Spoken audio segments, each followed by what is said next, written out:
Hello, good afternoon from the Refuge of Hope. My name, for those of you who don't know me, my name is Scott Schneiders. I am the CEO at the Refuge of Hope. I have worked here for the last almost 18 years. And the Refuge of Hope is hosting a national initiative called Conversations on a Bench.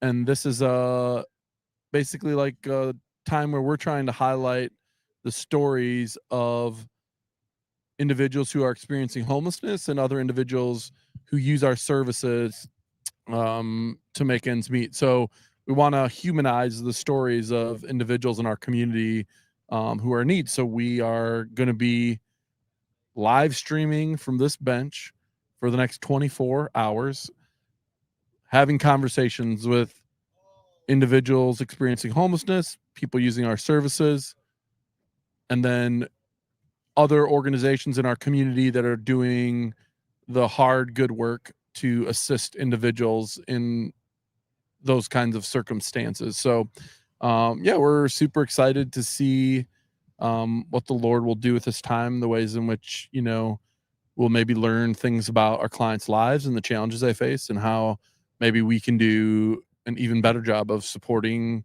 them in their journey to regain stability. So yeah, we're super excited for this. Have no idea how it will go. And so we're just gonna let it rip, Tater Chip, and we'll see how it plays out. So we have a bunch of things planned, bunch of people plan to come by over the next 24 hours. But one thing that obviously is important to us is making sure that this time is, sacred, and that we want people to sit on the bench to have conversations and encounters that maybe impact them, but also impact us and our people that are tuning in here for a minute or 2 minutes. So I was just going to ask Marcus McFalling to join us here. For those of you that don't know, Marcus is a tech person extraordinaire to help us get this going, but also he is the part-time chaplain at the Refuge of Hope. So feel free to say a few words. You got about 23 hours, 58 minutes. Honored to be in this space to serve Refuge of Hope and the clients and the dinner guests that we get to serve. What I love about things like this is whenever you hear untold stories, it can release hope to so many people. And I think sometimes when it comes to things like homelessness, really when it comes to things like pain, a lot of people don't necessarily know how to navigate it or have a conversation around it. And so what I believe is, like Revelations 19:10 says, the spirit of prophecy is the testimony of Jesus. That word testimony simply means do it again with the same power and authority. And so I'm hoping that as they hear all these different stories over the next 24 hours, that it can raise awareness, but not only raise awareness, but it can lead to action, because God has called us to be the hands and feet of Jesus. And I can't be the hands and feet of Jesus sitting at home. And so, yeah, I would love to pray, and just excited to see what the next 24 hours are going to be like. We're going to be loopy. It's going to be That sounds crazy. Just hearing you say that. I'm like, there's 24 hours left. It is going to be fun. So yeah, let's pray. Father, we just thank you for there's opportunities like this, God, to talk about things that really matter most. A quote that I love is by Mother Teresa. She says that you've never really lived until you've done something for somebody that can't repay you. So God, I thank you for the ministry of Refuge of Hope. God, I thank you for rescue missions all around the country that are literally being the hands and feet of Jesus in a unique way, that are meeting real needs of real people. But God, I pray more than anything, those that tune in, those that engage with this content, that they would not just be partakers or just be consumers, that they would actually get involved, that they would ask questions in the comment section, that if some of them would feel compelled to come down, that they would come down and sit on this bench and have a conversation about topics that really are near and dear to your heart. So Jesus, I pray that you will be glorified. God, I pray that you would keep us safe as we navigate these conversations in the wee hours of the night. So Father, I pray that you would do what only you can do. And I bless our time in Jesus' name. Amen. Amen. Thank you, Marcus. Amen. Appreciate that. Come So on. Marcus said a couple things that are helpful as we go, just as some like ground rules, but mostly just that are helpful for us. So obviously we have questions that we are prepared to ask people who sit on the bench, but we really want to know what you guys want to know. Like, what are the things that you maybe are curious about for individuals experiencing homelessness? Or maybe it's even just a question about the Refuge of Hope. So feel free to put that in the comments on the Facebook, and that'll give us a chance to engage with those. We'll be reading those as we go, and then when we get to that point, then we can, we'll be able to ask our guests those questions. So yeah, the other thing about this is it's the World Day of Homelessness, and so part of the reason we're doing this is to highlight, the work that Citygate missions all across the United States are doing to impact the issue of homelessness. So there's around 70 organizations all across the United States are live streaming for the same 24 hours. So throughout the next 24 hours, we'll be talking with the CEO, Jeff, in Long Beach. That'll be at 11 o'clock tonight. And then we'll be talking with the Citygate Network CEO at, I believe, 1 o'clock in the morning, just checking in. So those are some things to look forward to also connect us. And then tomorrow we'll be talking with the mayor and a bunch of other service organizations. But we did really want to leave time open today to talk with clients. So at the Refuge of Hope, we're in a normal part of our day. So if you look behind me, there's people waiting outside door C at our community care center. So at 3 o'clock, Monday through Friday, our clothing ministry opens, and it's open to the public. So whoever wants to can come in and get whatever clothes they need. And so they're set up waiting to get in. And that'll happen. And we're going to talk with Jordan, who runs the clothing ministry, later this afternoon to give us his perspective. And then Jay from Urban Arc, who does a grocery giveaway, he's going to be here around 3:30 to tell us about their ministry and how it's both impacted the people they serve, but also him personally. And so super excited to talk to Jay. And then we have some others. At 4:30, our doors will open for our public meal.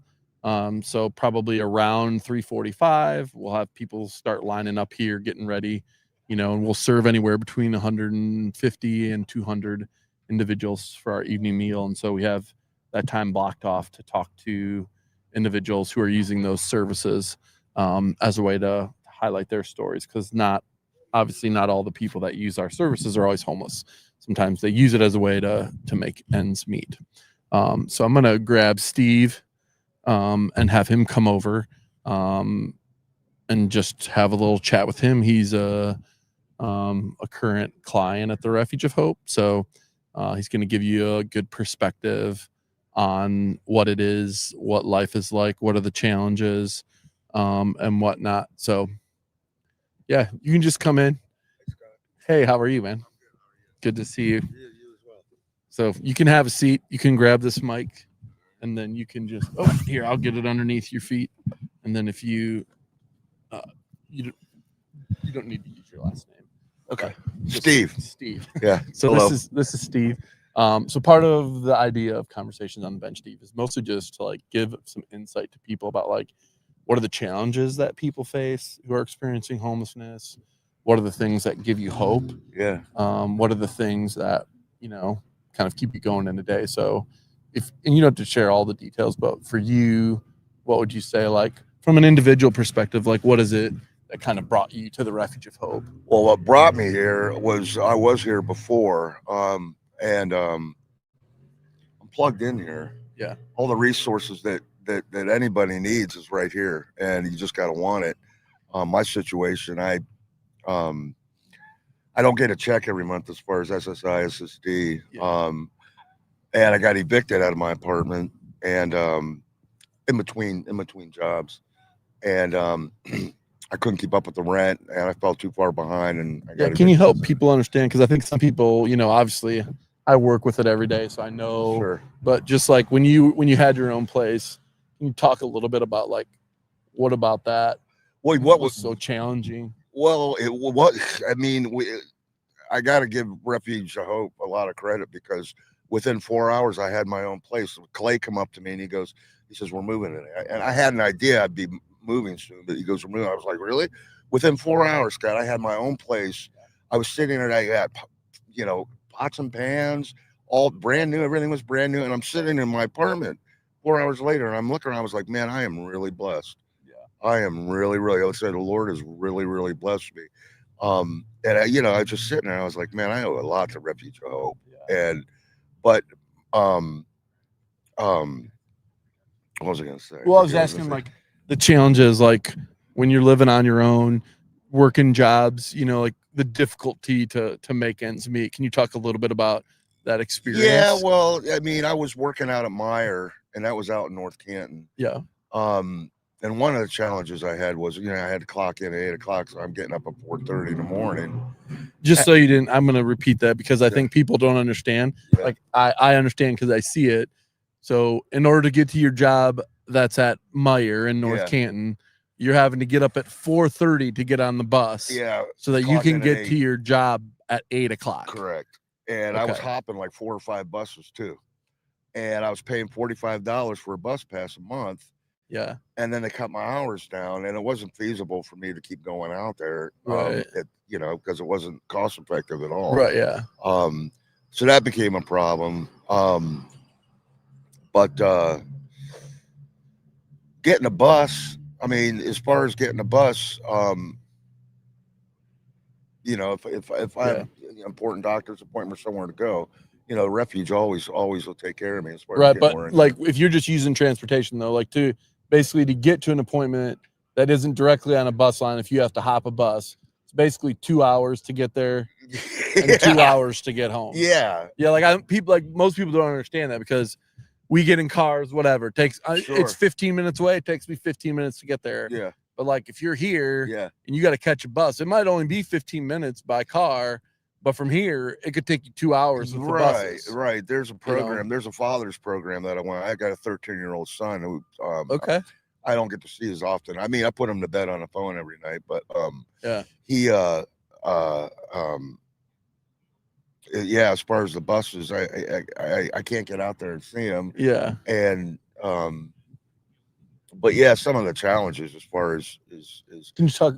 The other thing I was going to ask you, you mentioned your son. Yeah. Like, what's it like to try to be a dad while you're kind of trying to work out your own? Oh, well, the resources here are quite a bit. And what I'm doing to get on my feet, is that what you asked me? Yeah. Well, just like, what's it like trying to be a dad and be there for your kid? And then, you're here, trying to work on yourself and get yourself reestablished.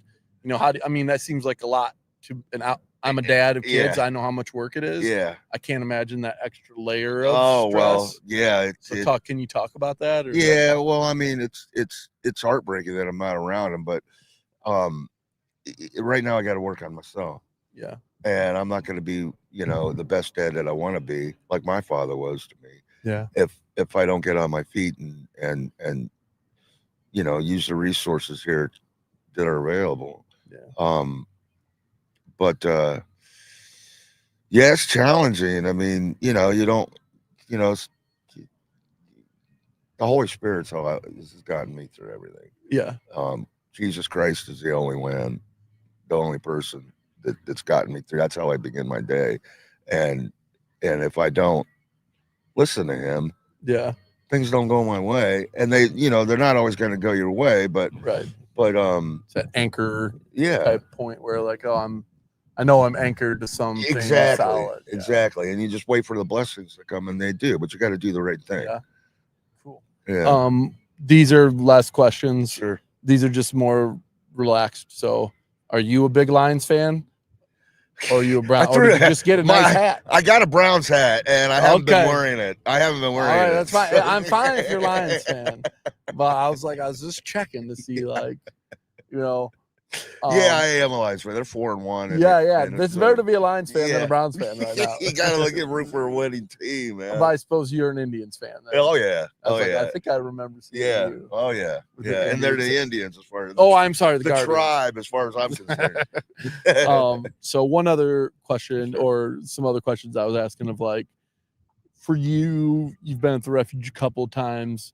Things didn't work out. You came back. Can you talk a little bit about when you're here, what are the things that keep you focused and grounded when you're I'm here? When you're here? Well, there's always somebody coming in that's offering a positive program, whether it be for dads that aren't seeing their kids, so to speak, or work programs, And there's always somebody coming up to me and they're checking on me. You know, how you doing? How you doing? And yeah, that's awesome because that, you know, that keeps me just trying to stay positive and spreading that around. You know, if you're negative and stuff, then everybody else is going to feed off of that. It's like a cancer. Yeah. And so I try to stay positive. And I notice that I can make a little bit of a difference by other people that are down too. And if they see somebody else that's like kind of upbeat, well, that can be an inspiration in that way too. Yeah. You That's know what awesome. I mean? Yeah. Yeah. I think that's one of the things I always, when I talk to people about being at the refuge, they kind of assume like, well, it's super isolating, and it can be. I don't want to say that it's not, but I always say like the one thing that surprises people more than anything else, or that surprised me when I first started, was how many people find friends here that they wouldn't have known, that, oh, we have a shared interest, and now it's somebody that you might be friends with, and somebody that maybe they're not exactly on the same path, but somebody that you can relate to. Yeah. And they kind of like help each other find positive outcomes. Yeah. And it's like, you know, I've been asked before, you know, what kind of support team do you have? And a lot of people, you know, people in my family have passed away, and so it's hard to talk to them. But yeah, I've made friends here that we are, you know, traveling similar paths, and it's good to have that camaraderie, because you can kind of lift each other up. You know what I mean? Yeah. Another more lighthearted conversation. What's your favorite meal that you get in the meal ministry? The thing you like the most. I'm sure that it's not some form of chicken. Although there is some chicken there in the kitchen that I am going to get, because I had a little bit of it. It's super good. Yeah. Meatloaf and mashed potatoes yesterday. Oh, that's your favorite? Yeah, I used to hate meatloaf when I was a kid, but I love it, and it's super good here. Yeah. Super good here. I always have said that. So when Joanne was here, when I first started, she always made meatloaf, and I always said like that was my favorite. Yeah, oh yeah. I never really cared for meatloaf. I still don't love meatloaf. Yeah. But she always made good meatloaf. The meatloaf was really good. Taco Tuesday is good as well. Oh yeah, that's true. Yeah, Taco Tuesdays. Those are two meals that I generally look forward to. Yeah. Like on Tuesdays, I'm like, oh yeah, I'll come in and grab some. Yeah, I got to get down there. Some tacos. Down. Yeah. And do all that stuff. So very fun. Yeah. Was gonna ask you. So I want to connect this for people that don't know, and I don't know if Casey has talked to you yet. But he said the house band, the Refuge of Hope house band, might be playing some interludes for us today. Oh, he said is that what he told you? He did. He said, "Hey, I'll get my." And Ryan said he might come down with his upright bass. So I was like, "Hey, if we have a guitar, banjo," I said, if he calls John and can get John with his mandolin. Too, I was like, we could have a little. That'd be great. Yeah. So, I got my guitar. So, that'd be great. Yeah. So for those of you that don't know, he plays Steve and a couple guys here. Steve plays the guitar. Do you sing too, Steve? Yeah, a little bit. A little bit. So he sings. There's a couple other guys here that are musically inclined. So you come down here pretty much any night of the week. Yeah. They'll be jamming. There's two or three of them that like to play, and they'll be jamming out here. Yeah, it's in a good the time. evening. So you know, again, one of those unexpected things that you wouldn't expect to hear, but also part of it is like, I'm sure it's therapeutic for you. Oh, it is to like engage in that practice. Can you talk a little bit about what it's been like to be able to do that while you're here? Oh well, I mean, just you know, being a musician, a guitarist, you're always looking for camaraderie and, you know, meeting other musicians and playing. And yeah, when I seen everybody calls him Banjo, I call him Casey, or Banjovi if you meet him later. Hey, I told him, I was like, hey, I said, you play? I said, I play too. So we've been working on some songs together, and so yeah, it's a lot of fun. There's a lot of people down there that you don't, you know, that you end up having a lot in common with. Yeah. You know? I always say like the number of talented people who come through here is always amazing. Yeah. Like whether it's like an artist or you know, somebody that's playing music or whatnot, like it's always amazing the number of people who are so talented, but for whatever reason, you know, they don't always have an outlet for it. about that. You know, usually I always am amazed by the artists that draw. They'll be Oh in yeah, the day room, and then you'll yeah. walk I up was behind, just you'll be looking. like, Yeah, what? yeah, yeah. Where Oh, did you, yeah. you know? I mean, homelessness comes in all walks of life. Let's yeah, put it it that way. it doesn't care who you are, where Yeah, you're yeah, from. yeah, yeah. But there's a lot of talented people out there. And go ahead. One other thing I was going to ask you, this is always a question I get when I'm talking to people, you know, who aren't familiar with, you know, the homelessness scenario or the lifestyle. They're always like, well, isn't it just like so depressing? And I'm like, yeah, it can be. Like, I don't want to like for downplay sure. that. Yeah. So just be curious as somebody that's, you know, living through it, kind of what can you talk about that reality, but also like for you personally, how do you kind of like rise above that, or what do you do to like kind of fend it off, I guess is the Well, best can be way to yeah, describe it. can be depressing. Yeah. And sure, yeah. I mean, just staying around positive people. What was the question? Sorry. Just like how What do I you deal with depression, and like what do you do to like so you don't get swallowed up by it? You know? Well, I take my medicine. Yeah, well, Yeah, so you see like I do. therapists. Yeah, I do see a therapist. Do you see HWS on site here? I or you guys do. off-site? I'm plugged into them as well. Can you? So most people, I'm just gonna ask you because you're hitting all the highlights of that people don't know. So Good. can you talk a little bit about so HWS is a mental health counseling office. Right. They're on site here Monday through Thursday, but it's open just to our clients. And so when he says that when he talks about that, can you talk about a little bit of the benefit of like having them here, seeing them regularly? Oh, well, they'll come in and check up on you, and they'll come up to you individually and check on you, and they're right across the street, and yeah, she's pointed me all in the right direction as far as where I need to go, staying plugged into the community, and it's right across the street.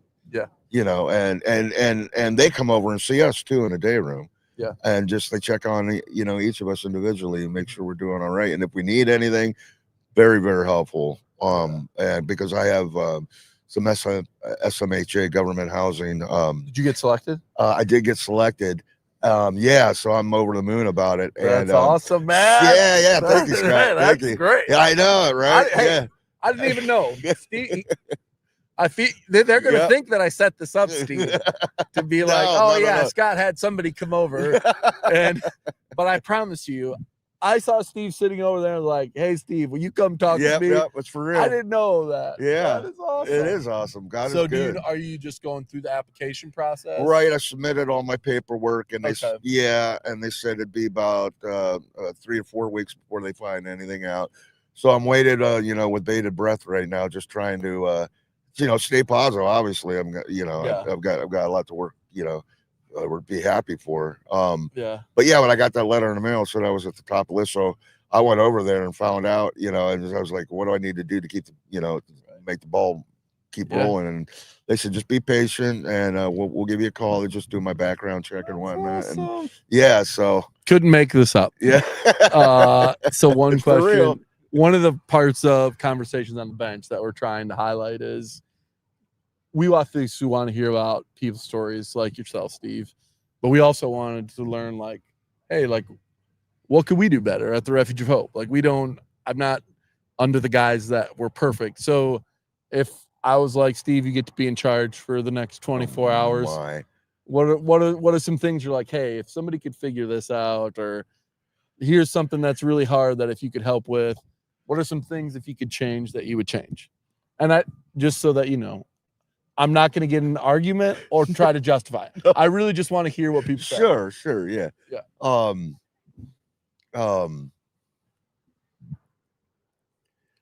What?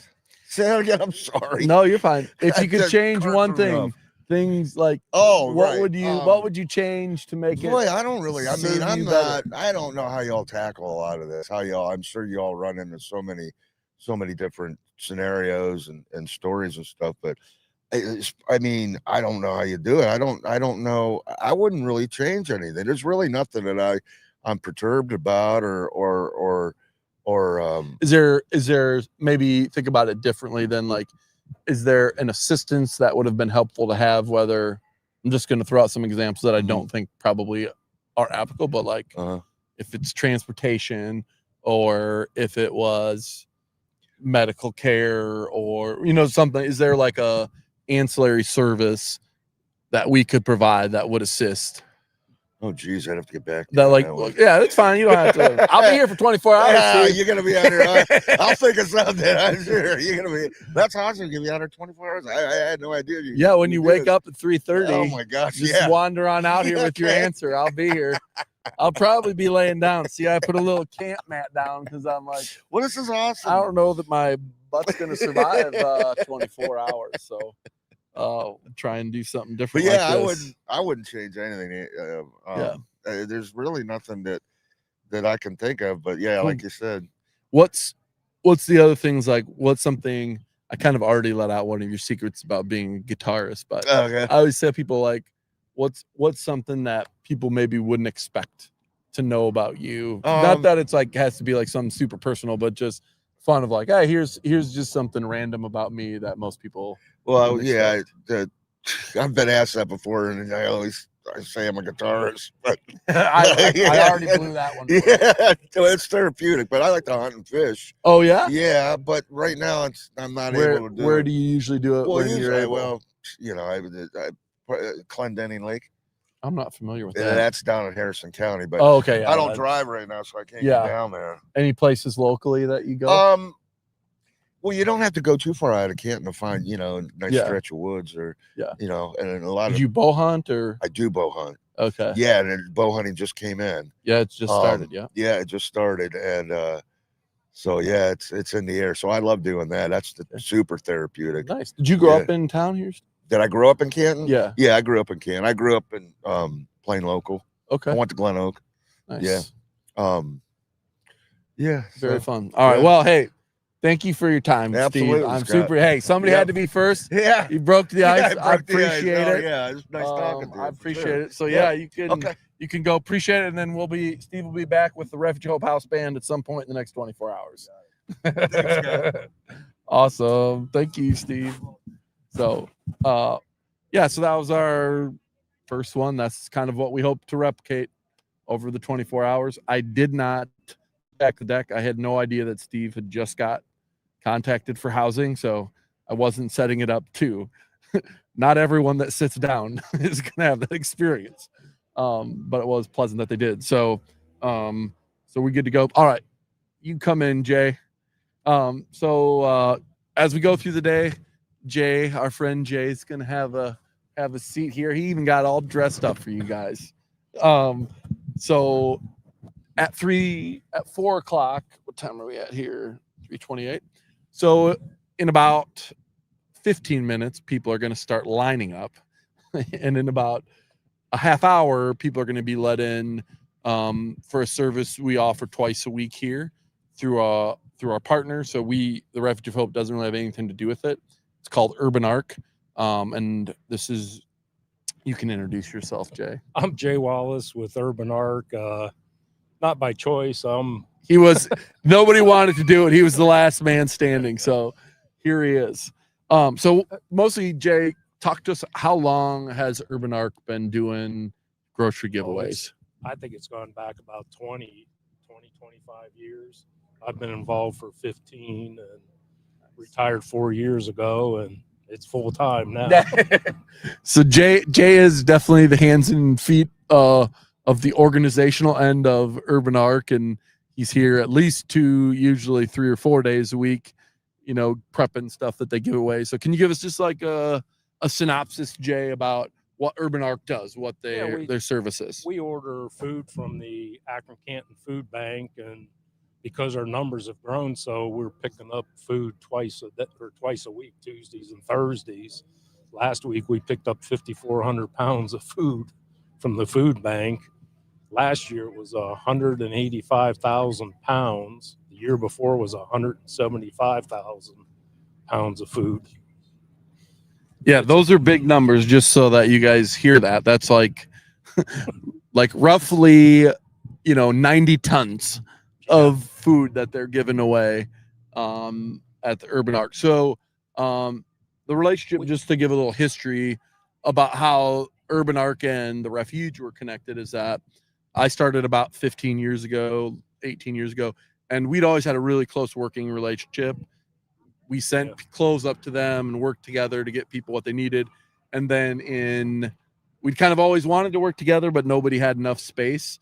And so when we built our new building here, Urban Arc had reached out to be like, hey, is there a partnership opportunity? And we were finally like, yeah, finally we got space, which they swallowed up very quickly.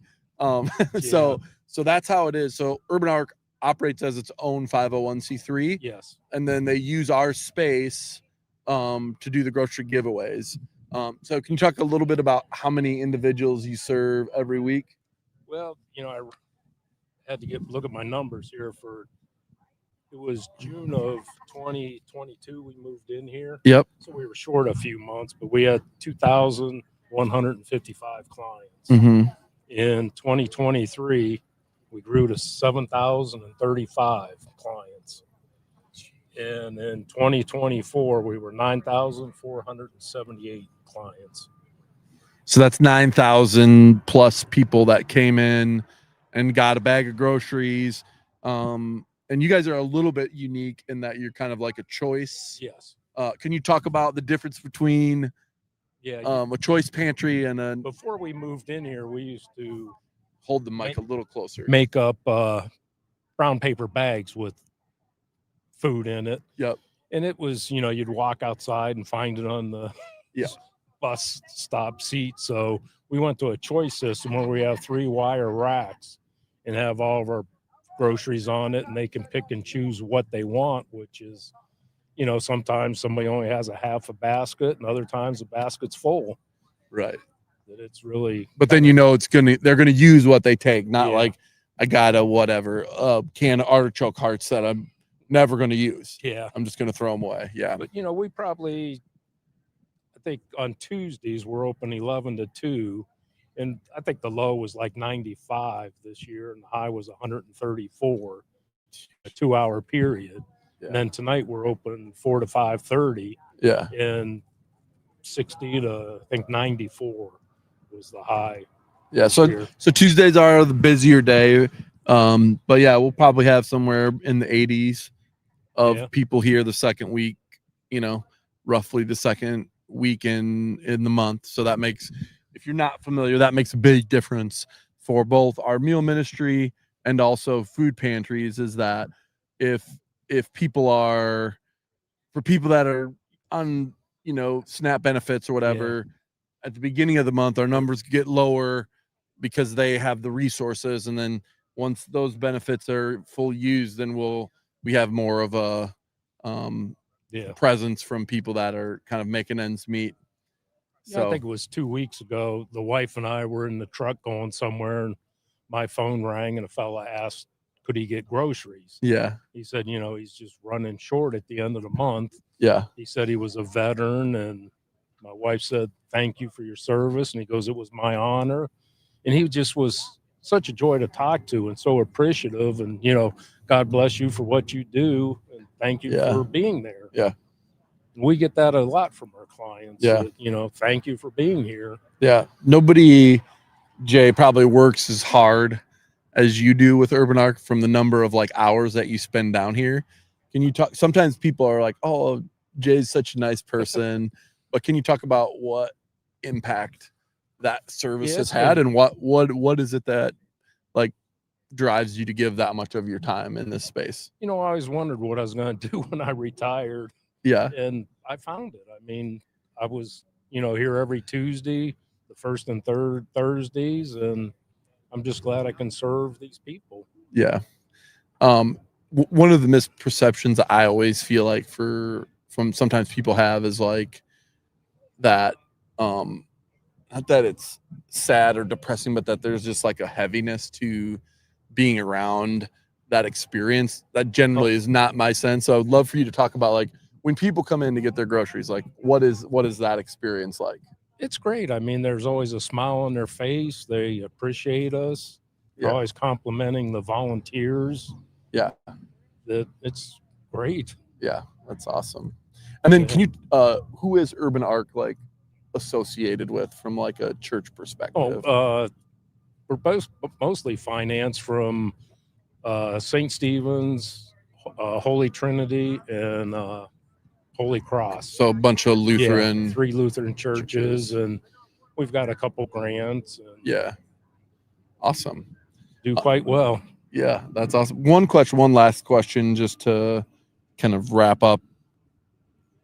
Thanks for doing this, by the way. Oh, But what is the thing that you, in doing this, maybe that surprised you, both from a, oh, sorry, there goes the truck. What is it that surprised you about how, both from a client perspective and maybe even from your own self in serving, individuals in need? it's an honor to serve them, and I don't know, I just so happy I can do it, and we have the finances that we can continue to buy groceries. Awesome. Well, thanks, Jay, for your time. Oh, I appreciate anytime. you joining me on the bench here. And for those of you, if you're not familiar with Urban Arc, if you are, willing to volunteer some time, I'm sure they always take, especially like those under 70 people that can lift to the top shelf, as just somebody that walks through there.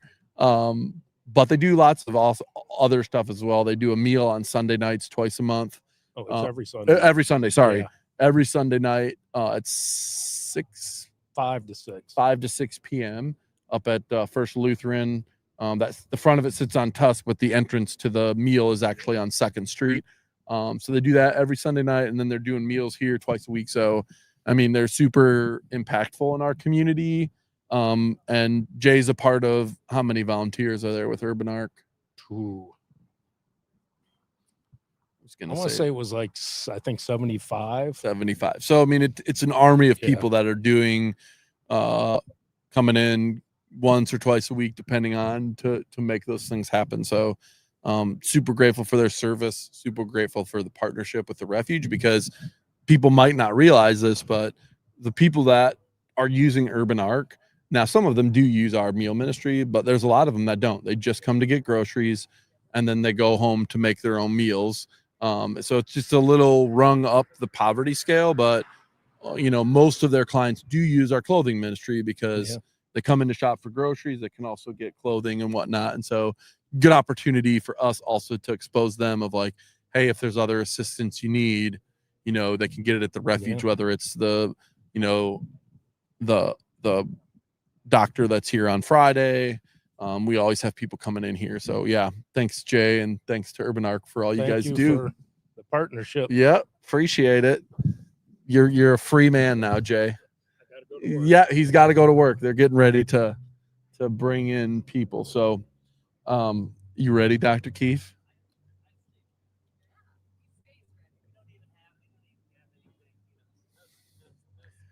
There's nothing. Yeah, I'm doing this for 24 hours. Imagine if I had to script it for 24 hours.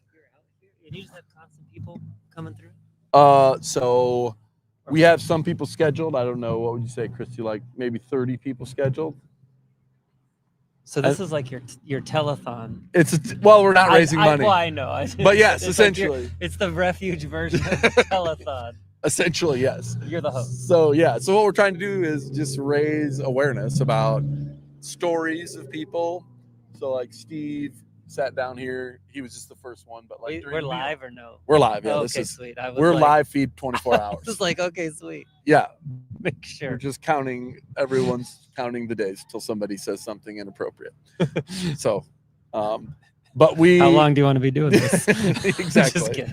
So what we'll do is like after we're speaking with you, and then as people line up and leave, we'll grab, hope to grab people from dinners. Perfect. So really like probably, I think Yolana's one of the last ones, and then we'll be trying to get people to she's cooking. Her job's almost done because they're about to serve off today. So she's coming in special. Oh, nice. So hopefully she'll be happy. She's got her apron on. She's ready. She's ready. Yeah. So for those of you who don't know, this is Dr. Richard Keefe, and he has been a partner with the Refuge of Hope since, I don't even know, 8 to 10 years. 2000. What is 2013 when we or like it was going into 14. We started talking. Yep. And then when I built my new office in 15, we really started implementing the kind of like emergent care kickoff. Yeah. Awesome.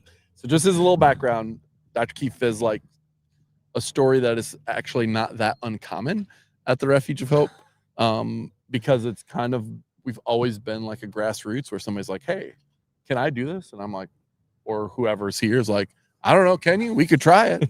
So can you just talk about the origin, about how you started at the Refuge of Hope, Yeah, and how it morphed into what it is today? Our origin story of Scott and I journey was before you became the bigwig here. He was in charge of just like the men's ministry and men's shelter. And it started with me sitting at church one day, and we were sitting in doing the pre-announcement videos, and they had a video on for the Refuge of Hope and how our church could serve at the refuge, and it showed the clothing ministry, showed the meal ministry, how I could volunteer. And I'm just sitting there in church, and God speaks to you. It's usually like the on your shoulder, or calling in your heart, or a thought that pops into your head. And I'm sitting there watching this video of everybody doing all these wonderful service ministries. And I was like, not downplaying what was there, but I was like, I can do more than fold clothes or sort clothes or serve food. I said, I've been very blessed with a talent to do dentistry. And I was like, okay, well then how do I make this happen? So then I talked to Tim O'Neill, who at our church was one of the main service connections in with the refuge at the time. And I said, well, Tim, who do I talk to? Because I was like, I think I can do more for the men and serve outlets, because I don't think there's an outlet for emergent or urgent care. A lot of these guys, even if they have state insurance, they're in a transition period where they just don't have access to care. So, well, you got to talk to Scott. I said, okay, well, how do I do that? And he said, okay, well, I'll give you his number. And I stopped by the refuge one day that I wasn't working. And I said, okay, well, how do we make this happen? And Scott was like, well, I don't know. What do we do? And we just kind of sat looking at each other a little bit, like, we have this idea of what we want to do. And I said, okay, well, I was like, I'm growing my practice. And so you tell me somebody who has a need, and you call me, and we'll just fit them in the schedule where I have openings for now. And so we did that for a while, and it started to catch traction. And then, so this is a funny note that I just want to remember, is that, so we set up this whole thing. We have a whole process in which we'll get people over there. And so we had talked for, I don't know, a month and a half. We finally get it going. And I remember the first morning that was supposed to happen, I was in Chicago with my wife on a work trip. And I remember getting a call and being like, where are they at? I'm like, I literally cannot believe that I forgot to tell somebody about this. Luckily, we were able to shuttle people over there. They scrambled with the vans. We did. We did. But yeah, at the old venue, we kind of just said, I was like, well, I'll just come in and see. I'll come in like one night a month, and I'll just see who has needs. And so we literally started in the old dining hall. We just put a chair in a corner. I came in with like my glasses and light, and literally just looked at guys and was like, okay, this is what they need. And we made a list, and then we just made a roster and shuttled them to the office in between. Yeah. And then a lot of guys started seeing the value and the need in that. And then word kind of got amongst the guys that were avoiding me for a while, because some would. And then like, no, he's here to help you. So don't just sit there and not do something for yourself. And so we started getting more and more people involved. And then I started realizing I needed help. And we were able to get a really good program put together using the residency where I did my residency to help them grow some of their skills. And guys started getting additional treatment and getting more than just the necessities to care. We kind of said, as guys were at the refuge, if they'd invest in them, I would invest in them. And so guys that really started making improvements and strides and gains, instead of just pulling teeth and fixing problems, we actually started improving. And we have so many good stories of success throughout the years. So when he says keep improving, like he's done all the way up to like full denture implants. Yeah, so we've done a couple of the guys, we've done full mouth rehabs with more than 4, 5, 6 implants, crowns, bridges. Yeah. Some guys, the only option we've had were to do dentures, just because of where they started, but it's still better than where they started. Yeah. For sure. And it was just a matter of feeling it out and hearing guys' stories. And I still talk to a lot of the guys, and some of them have even when I would be working on them, and they always ask like, well, what does this cost or who's paid? I was like, well, I just take it out of my pocket. This is my mission, my discipleship. This is how I expand God's kingdom, Right. is through my talents. And so I'd always challenge the guys. I'd talk to them and get to know them. And I said, you don't need to do anything for me, but you need to use your talent for God's kingdom and to serve. And so some of those guys, I know one, you didn't even recognize him at first, and now he's an employee here. It's true. Back at the Refuge. I invited him to one of the gala dinners, and comes up to Scott. He goes, "Hey, Scott." He goes, "You look so familiar. How do I know you?" And he goes, "Oh, from the I was at the Refuge." He goes, "Oh, like volunteer working?" He's like, "No, it's been a few years." He goes, "I was a resident." And Scott was like, "There's no way you were a resident." And he was one of our implant crown and bridge. And it had been about 3 or 4 years, I think, since you had seen him. Yep. And to see him at the dinner, he's like, "You are completely different." And and now he's a full-time employee here on staff. So he does the maintenance here. So that's just one story. There are so many of people that have been helped, and he's one story. But what we noticed internally, because there's a couple other people here that that could kind of verify it, but like how much somebody like Jeff would avoid smiling or would cover their mouth, and you see it so much because they're embarrassed of their own dental issues. And so just seeing them smile so much more often was so surprising. And you didn't think about that while we were like going through the thing, but then because all of us interacted, we're like, yeah, I never noticed that person covered their mouth, or that they were so it's so cool. And the other thing I just love about this Dr. Keefe story is how it really started kind of like, yeah, I think I can do this. Comes to somebody at the Refuge, happened to be me at that point. It's like, hey, do you think we can do this? It's like, well, sure. Why not? We could try it. If it fails, like what goes wrong? Not to say there haven't been bumps. There are times where people don't show up, or I can't make it in for a reason, or act, just like have reasons why they can't do it, or like, well, I'm just here, I just want you to fix my teeth and leave me alone. And it's like, well, it's not quite that simple. Like you have ownership and kind of like your own story. And Dr. Keefe is great about talking guys through that process of like, yeah, this is my ministry to like help you, but at the end of the day, you're going to be the person that's responsible for you. And this is hopefully like one step in that direction, it's that launch point for them. And I think too, we just, to see guys transform, or just to get somebody out of pain so that they can go do that job interview, or so that they can even just go work that midnight shift that they're trying to get. And it's just really that outreach of what we could do that has just grown so much. And then being able to pour into guys and see that journey along the way.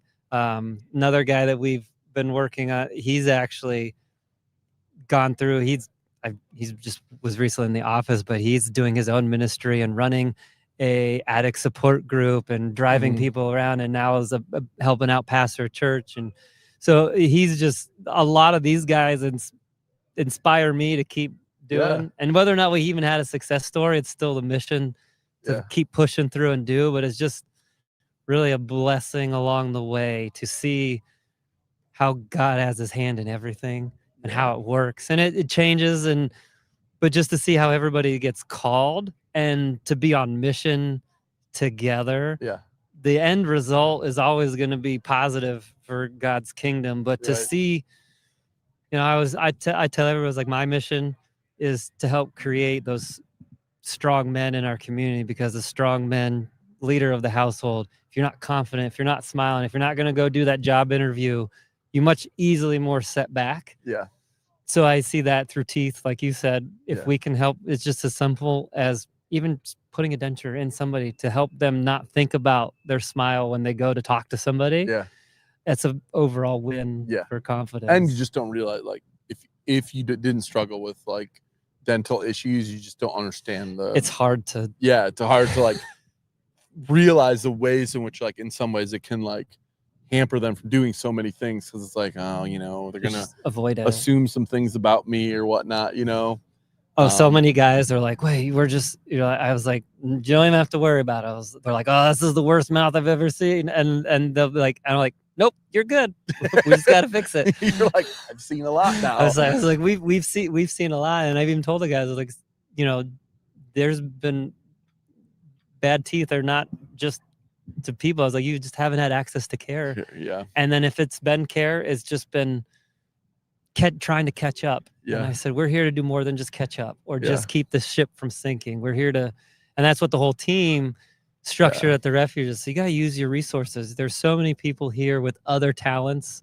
Yeah. And that's what I really like, is this is a collective group of people all on mission together to serve people who wouldn't necessarily have the access. That's like, you know, the food ministry, the clothing ministry, the new groundbreaking that you guys are expansion and taking on as well. And so I know we've even kind of started tweaking our program of how can we serve at least the emergent needs first, and then continue to grow the new expanded community of people, so that we can make sure that we're still making that deep impact, as well as serving as many as we can, but making as deep of impact for the ones that we serve.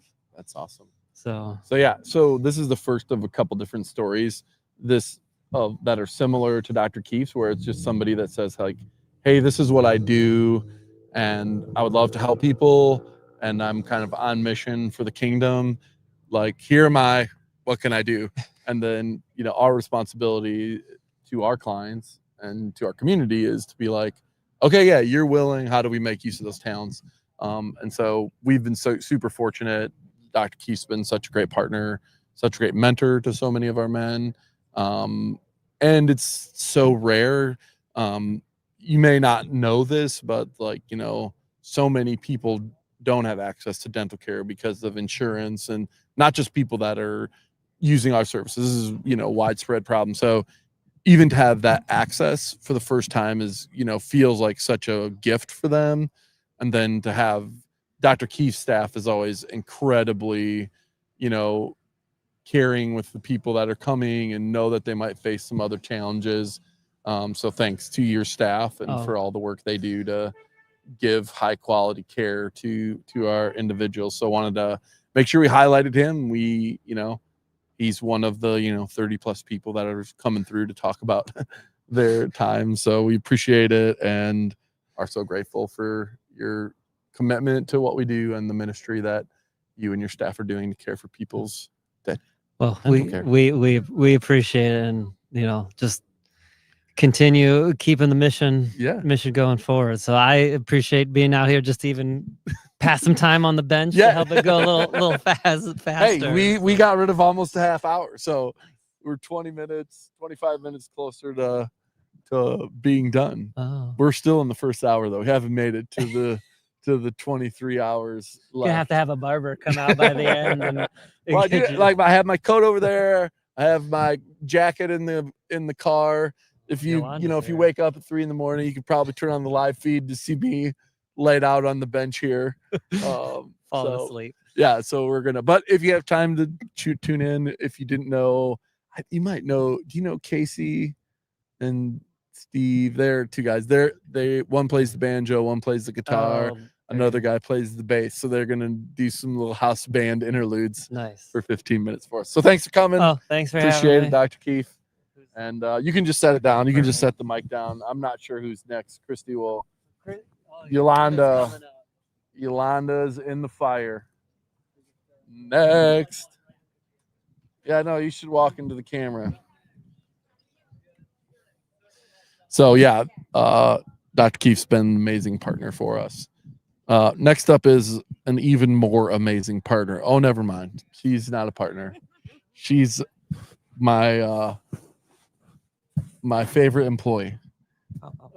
So for those of you that don't know, this is Yolanda Hicks, and Yolanda and I have worked together now for almost a decade, right? No, How long? 11 years. Well, I mean, close. Past a decade. 11 years. What's up, man? How are you? Good to see you, man. Hey. So, if you could, so one thing that we're doing here, this is so in about a half hour, the door's going to open and people are going to be let in for the meal ministry. So we serve meals 9 times a week, and I'll ask Yolanda some of those things.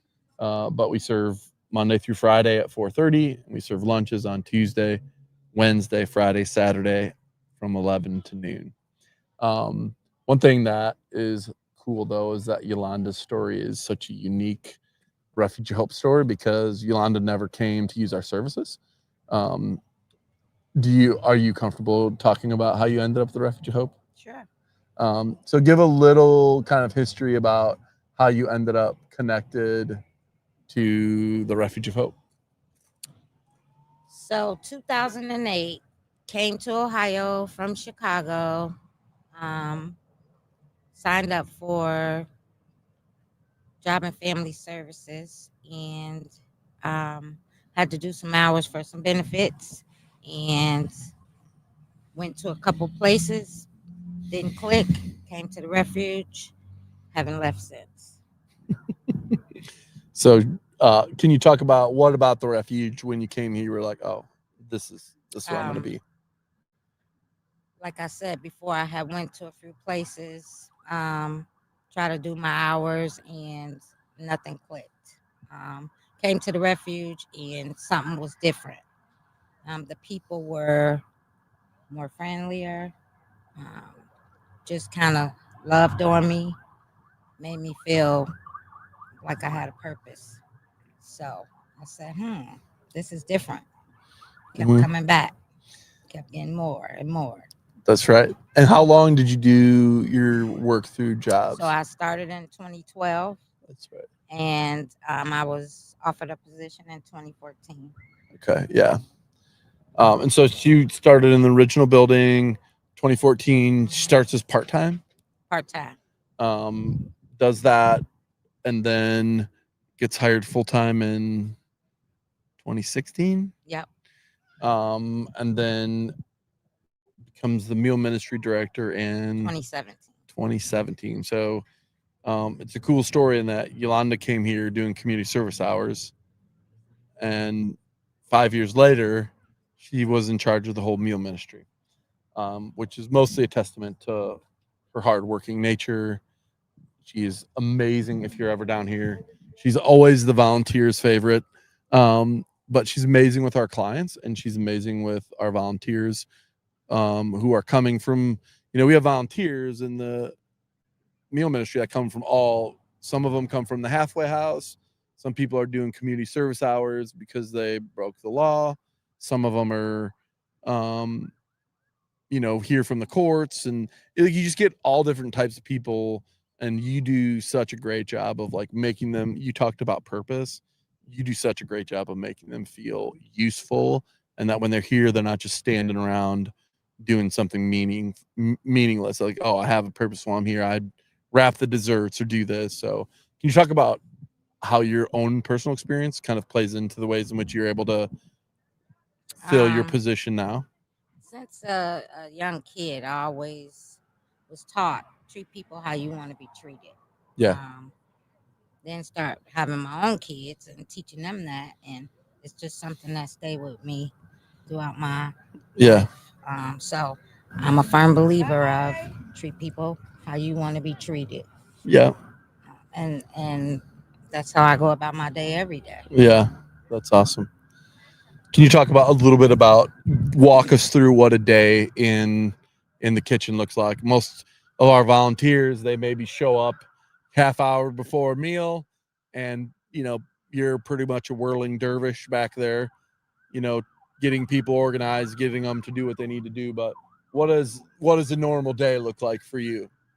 So for prepping, getting ready for dinner at 4:30, our volunteers come in about 4:15ish, get cleaned up, get their aprons on. We give them a. But what about you? What is your day though? Like Oh. starting at the beginning of the Starting day at the beginning that of the goes day. into serving sometimes over 400 people a day.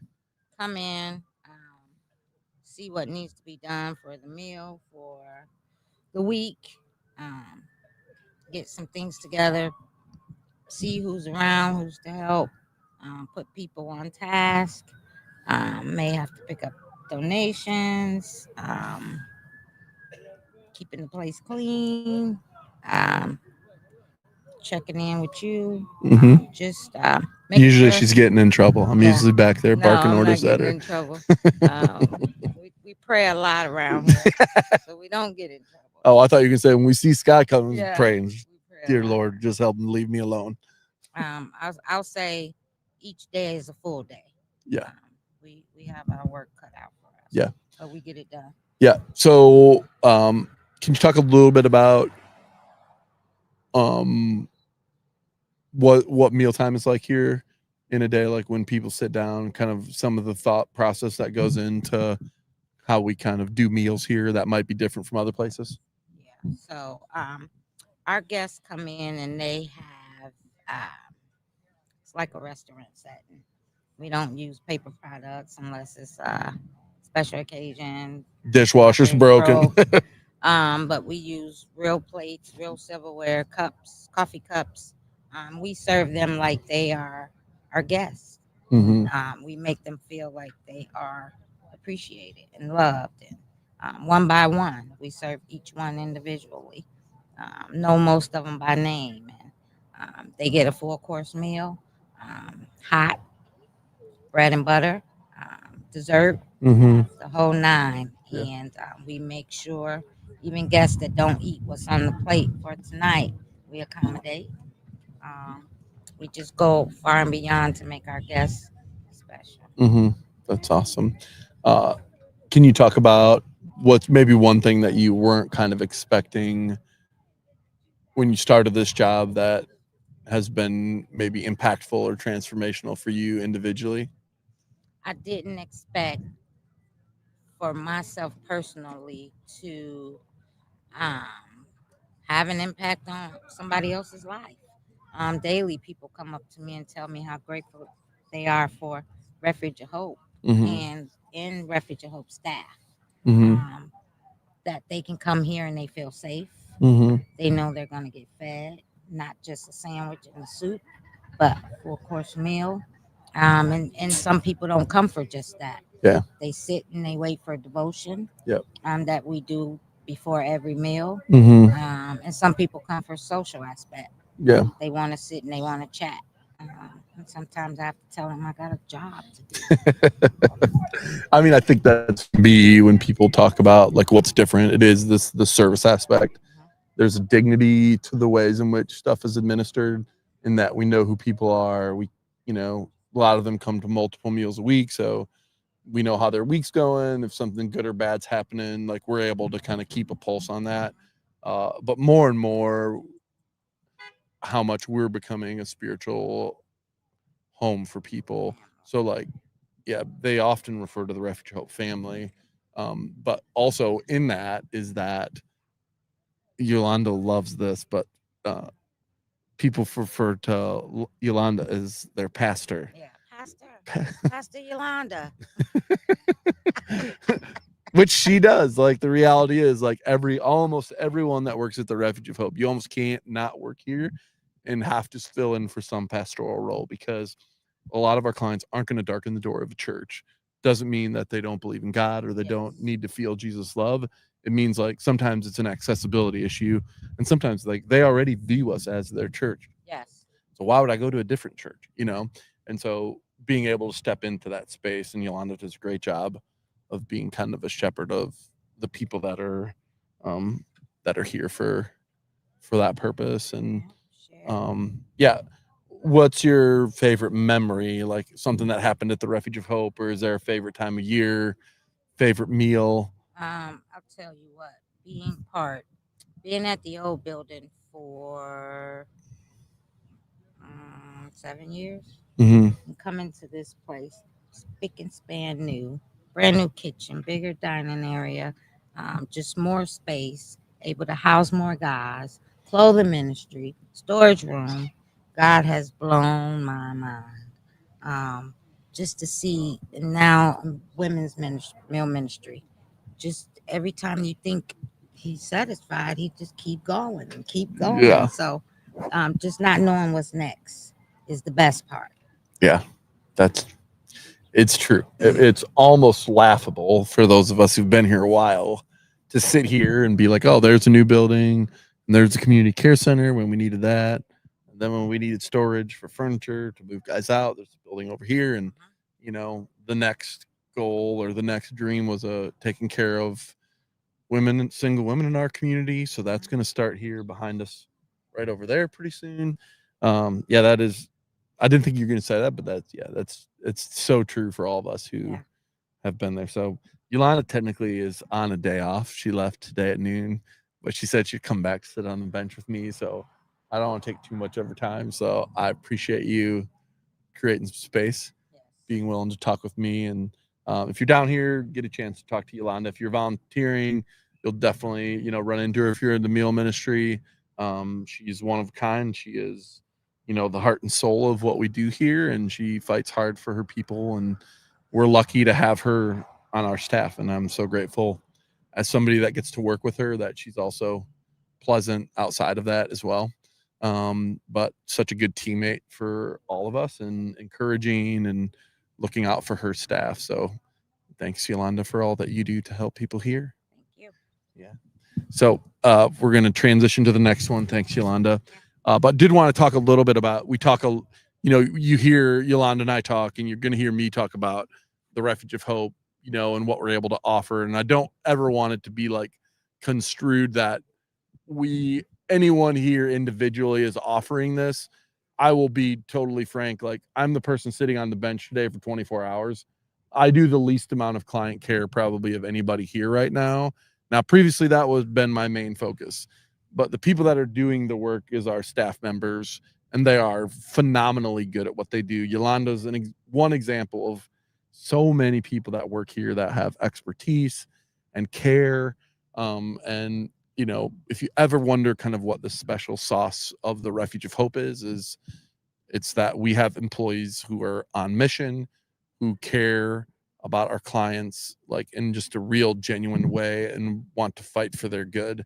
And they love Jesus, and they want to, reflect that to the people that they're serving. So I do want to just preface that. I'll probably say that 50 more times in the next 23 hours.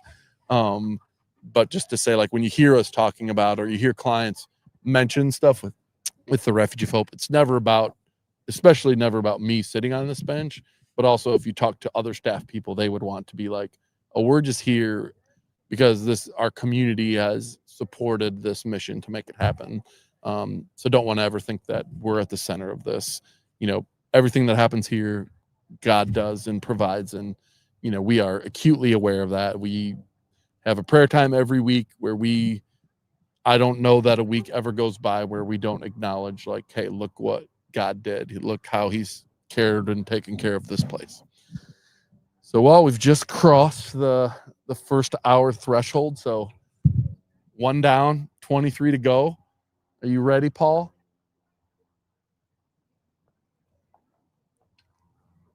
All right. So we're going to have Paul join us here. Paul has been a long time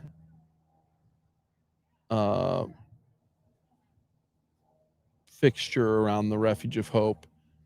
And is it easier, Paul, to go around, or can you get down this step? Okay.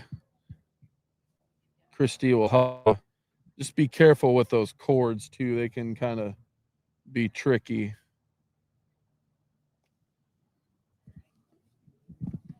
Can you get up here, Paul, or you need? All right. He made it. Very good. I say this to everybody, Paul, so you don't have to use your last name. I'll just tell you, I won't use your last name. But thanks for coming and sitting with me. Oh, I appreciate it.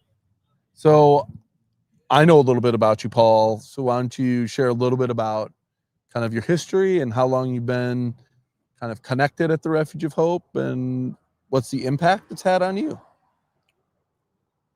well, I'll work on that, although I find my aging brain may be a bit disorganized about some of that.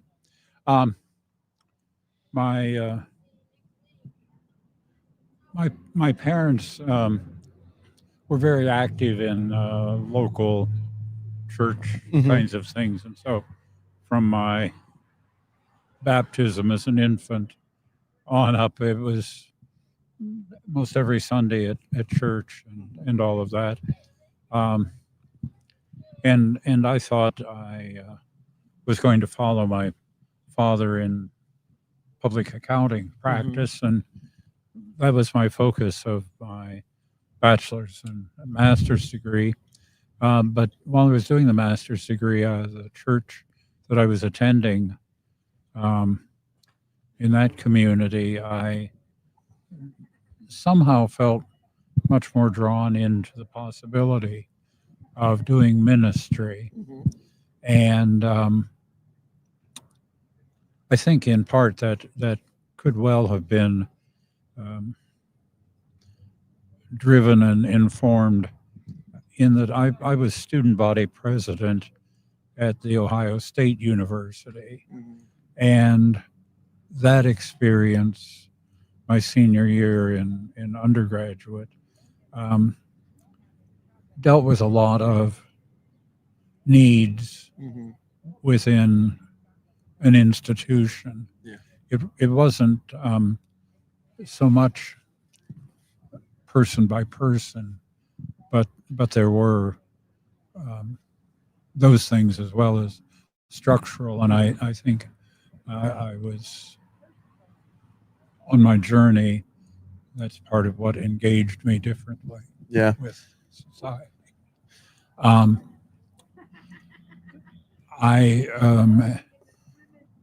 went ahead and became an ordained United Church of Christ pastor. And How long did you serve for, Paul?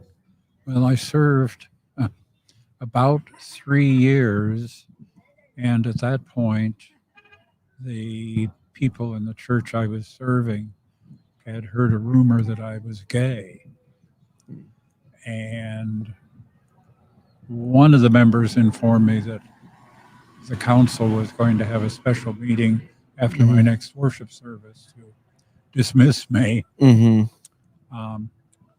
So before the worship service started, I announced that I was submitting my resignation, which interestingly, my father had just put the accounting practice on the market 2 weeks before. And so I came back into this area and did accounting for a dozen years. Do you remember, Paul, the first time we met? No, Our I don't. first interactions? No. I only remember that I believe you were teaching a class at Stark State at the time. And there was a student who was struggling. There were a couple students, but one in particular that was struggling with housing. And I remember you reaching out to me to say, like, hey, this guy's struggling. Can you guys do anything to give him some assistance? Great. And that was, I mean, that had to be, 15 years ago. Yes. And I was going to be like, I wonder if Paul remembers the first name of that guy. I can't remember. I can picture his face, but I can't remember his name. He had like kind of strawberry blonde hair, and he was probably like 24, 25. But anyways, I remember you bringing somebody down here for help, serving as kind of like a pastoral figure for him. And he very much kind of held you in that regard. Question for you. So Paul did not just wear a tie because he was going to have a conversation on the bench today. Paul wears a tie every day that he comes down here. And so can you talk a little bit about what services you've kind of engaged with at the Refuge of Hope and kind of how it's impacted you, what you did or didn't like? Well, Give it to me, Paul. one of the things that happened somewhere along the way, and I must say it's not fixed in my mind. Some housing that I was in, my residency there got interrupted, I remember. and I was out the door and came down here looking for assistance, and ended up being resident here. Mm-hmm. And in the midst of that, I observed that while things are neat, orderly, Mhm. clean, organized, food supply is good and all of that, that whenever someone brought in fresh fruit, Yeah. and put it out on the counter in the residency area, that those bananas or apples or grapes or whatever Yep. disappeared within Yep. a half hour or so. Yeah. That the residents really Yeah. were receptive of that. Mm-hmm. And part of what then I moved along and things stabilized for me on housing and, Yep. and other things. But I kept remembering my time here and how the people reacted. And as I appreciated what the Refuge of Hope was doing, I thought, oh, Christy. one of the things I could do would be to take fresh fruit Yeah. down. And I got into a pattern, and my pattern now for, I don't know, it's 2 years, maybe 3 years. Yeah, it's been a while. Has been to try to bring at least 20 bananas a day. Paul's the banana man here at the Refuge. You'll always see him sneaking in and out of the men's day room, putting bananas on the counter. So super grateful for that, and for noticing that when you were here, how much people loved it, and then met a need. And so some people think like, oh, I got to have all these skills and talents to do what it is I need to do, and it's for you and lots of people, it's just figuring something simple like, hey, I need something as simple as bringing fresh bananas to people that maybe don't always have access to that. Right. Yeah. That's my feeling, is that these individuals are just not in a time and space in their life adventure where something like fresh fruit is accessible. Yep. Exactly. So that's so what is there. And I mean, that I love that story too, Paul, about you sharing that, because it is also like people are always surprised by the number of people that use our services and then come back to do something positive for the people that they were like, hey, I was one of them. I was one of the people in that room one time, and I what can I do to care for them? And so I always love that idea of like people taking care of each other, because they know firsthand, like most people that wouldn't know, that people love to have some fresh fruit. Mm-hmm. Right. So, and I can understand.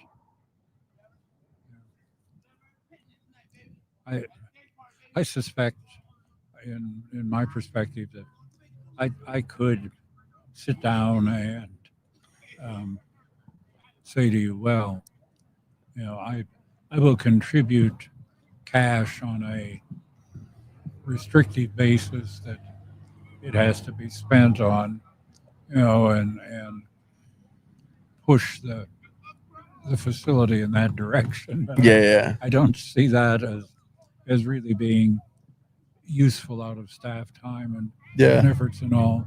And this allows me to have some contact with some people and conversations. Yeah. And then, I mean, you use our services fairly regularly, Paul. Can you talk about how being able to come here with, and have access to services, what it does as far as like, I guess I should ask you, Paul, what's the main reason you come down here for? I mean, you're here almost every night for the evening meal. Yes, and I think it's just different shades of and levels of interaction Mm-hmm. with residents or staff or Mm-hmm. whatever, and an awareness. And the connections.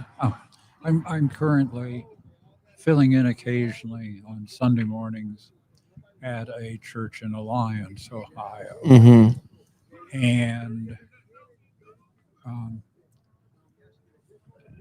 there are people in Alliance who really wish that Refuge of Hope could have a second geographic location that was closer to the needs in their community, but they're also supportive of this. Yep. And when as they found, they had that kind of they had the positive mental attitude towards Refuge of Hope, apart from my ever having arrived there and mentioned it to them and all. But when they found out that I was engaged in this type of activity, they provided, on one occasion, some financial support for it. And interestingly, I had heard a couple of the women a few months ago talking about the need for women to have shelter and shelter space. And they were just delighted to find out that you started on that. Hopefully we'll be breaking ground soon, Paul. So I've been asking people this, Paul, and this is just trying. We want to obviously hear people's story, but we also want to know, like, hey, is there stuff at the refuge that we can do better? And I promise not to argue or justify, just like if you could make a suggestion and say, like, hey, this is one improvement I think would help, like what's something you would point to? Or if you need to think, I'll be here for the next 22 and a half hours. I certainly don't have anything in the back of my mind that I was ready to push on. It's fun. I do find that occasionally in dealing with some of the people with needs, that whatever convincing them that they need to get in the door, to talk with the professionals and the shelter side, and advisors, that I wish I could find ways to do that, make a more favorable motivation to the people. Fair point. It's not. I've never had anyone say, "Well, I went over there once and I'm never going to go back," and because they, did or they didn't do whatever. But just out of their experiences, and I'm sure their whatever lack of getting appropriate support at other agencies or places. It would be nice to be able to help them build a better way of asking and identifying their needs so that Yep. you could respond. Appreciate that. All right. Well, thank you, Paul, for your time. Thanks for sitting down on the bench with me. Well, I appreciate being here. If you're coming to lunch tomorrow, I'll still be here. So if you have any other thoughts you need to get out, I'll be back here till 3 p.m. tomorrow. So, Okay, well, but thank you for bringing the I'll- bananas, and oh yes, I do appreciate that. I should have brought one over here right now. Yeah, it's true. I am. Christy's looks like she's got coffee on set for me, so she'll bring that to me, and we'll help you get set up, You're drinking. and then I will. Ooh, very nice. Thank you, Carpe Diem. All right. Gonna keep me up a little bit. Good, Paul. Yeah, let's get those out of the way. And then here, you need us to hold that while you get down.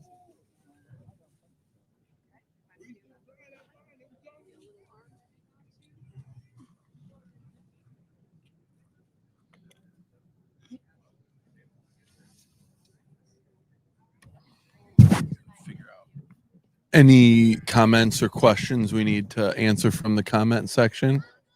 Okay. Good. Yeah. If you have questions, comments, or you want to make note of something, please reach out and let me know in the comments. We'll keep answering stuff we can, and we're working through different people waiting in line. So we got somebody else next in line here, and we'll keep moving through people. Yeah, I'll talk to Miss T. Yeah. Come on, Miss T. Awesome. All right. What you gonna talk about? So we're live, Miss T. So we're streaming Hi. live on Facebook there. So for those of you that don't know, this is Miss Terrell Dunavant. Yes. She's the resident grandmother here in the Refuge of Hope kitchen. Yeah. Taking care of everybody. So tell people, so what we're doing, Miss T, is just kind of talking a little bit about what people's roles are here, and then also talking about like what are the things that keep you working here and all that stuff. But can you tell us a little bit of your own personal story, Miss Terrell, about like how you ended up here and why it is that, like, what gives you purpose in being here? Well, I was on a journey of going straight to Hades before I got here. I got clean, I got sober, and How Refuge of Hope. long ago was that, Miss T? That's been 8 years now, 8 years sober. and I've been here for almost 6. 6, yeah. And they were the first ones. Y'all was the first ones to give me a chance at a real job. Did you come through I came Vantage? through Vantage. Cool. Can you tell them what Vantage is? Because most people won't know. Aging is a program that lets senior citizens. They say they train you, but for real, that's just like going out and working, But they said don't mess with your Social Security and all of that, and you can still work part-time, 4 hours a day, 20 hours a week. But that program gave me a start, and I came here to Refuge, and they hired me. Because she was a good worker, mostly. Yeah. She knew what she was doing in the kitchen. She was always taking care of people, and she had the attitude that we look for when we want to hire people.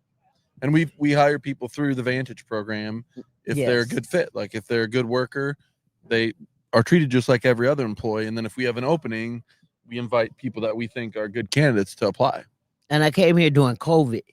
So I totally yes, forgot about that. yes, it was like really bad, but I still came. Mm-hmm. I'm not scared of COVID, but I fitted right in, and I love my job. Yeah. I really do. Talk a little bit about what does your job entail in a normal week? A lot of work. It is a lot of work, but all of us in this whole building, we all get along. Even we got like 3 ministries now, Mm-hmm. and when I came, it was only one. I mean, one building. Now it's 3, getting ready to be 4. But we all get along and we break bread together. We pray together. And that is so important to me now because I am a woman of God. That's right. And so talk about maybe like what is part of your job that people wouldn't maybe expect. Like, oh, you do this during a normal week just as a meal ministry assistant? Oh, we have to do our meals, prep. We have to make the meals. We have to plan the meals. First of all, we got to make sure we have all our stuff to make the meals. Mom, Miss Yolanda does a lot of that. She does a lot of work before we even get to it. Yep. But we work together, so it's not all that bad, but it's a lot some days. And right now we're short. So oh, we just got our Vantage workers back, so we're happy about that. The other thing, Miss T, that Miss T is exceptionally good at, that maybe some people wouldn't know about, is so Miss T has a recovery story in that, you know, she got herself clean and she's always, you know, looking out for people who she knows struggles with that, making sure they're okay if they need support or need information about meetings or whatnot. Oh, we got plates run away. But she's also, you know, when people come in, she's checking in to make sure, like, hey, are you okay? What needs to be happen? You know, what do you need to make sure you can be taken care of? I think that's like one thing. I love that part of my life too. I mean, I go to a lot of meetings and I do help or talk to anybody that wants some help, even if nothing but for me to listen to them. Yeah. Because sometimes you just need somebody to talk to get. We should do 24 hours with Miss T on the bench. No. You want to do it next year? No. I'll sign up. I'll sign up for that right now. No. You sure? But I don't think I can talk. I probably could talk a pretty long time. 24 hours. We'll yeah. see. We're not even 2 in yet. Yeah. Already. But I love helping people. And I have resources. I know resources, and I try to keep up with that. So that if I can do anything to help you, I am willing to help you. Yeah. We can get you in treatment. We can get you into a meeting. You can go a doctor, you know, just ask. I'm here every day. Yeah. So so that's part of Miss T's story. She's one of the kitchen staff. So she's here Monday through Friday, sometimes one Saturday a month. Yeah, once a month on a Saturday. And she's prepping meals and taking care of clients that need help. And you know, all kinds of other stuff. All the other stuff you don't see, of like people going through a bad time, supporting a staff member that needs some encouragement. So yeah, just super grateful for you, Miss T, and for the ways in which you take care of our clients in such a special way. You're so welcome. I love this place. You know, here's one little secret that most people don't know about Miss T, but if you do pray too long, she will fall asleep. Oh, he wasn't supposed to say that. She'll just be like snoring next to you. That's a joke from our staff meetings. One time Miss T fell asleep because Yolanda prayed too long. Yeah, they did. So I don't know whether we blame Miss T or Yolanda, but you know, I just ate and I sat down and I had to close my eyes to pray. Come on now.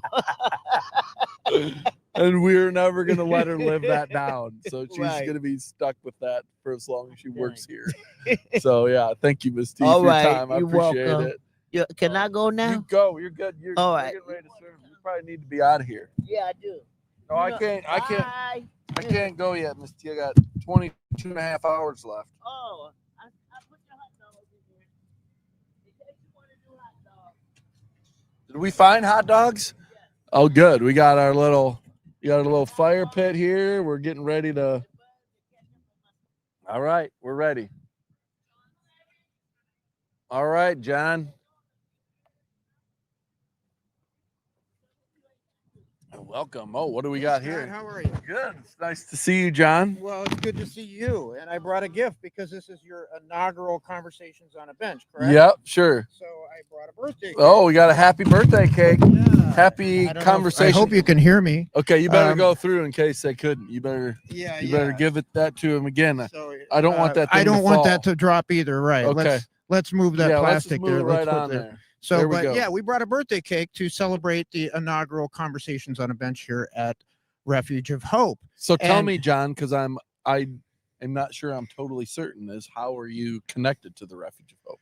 Well, I don't know that I am connected to Refuge of Hope as much as I should be. So that's why Okay. I'm here, because this conversation on a bench is kind of my catalyst to make the connection with you, Okay, which I awesome. should have done much longer ago. Okay. Right?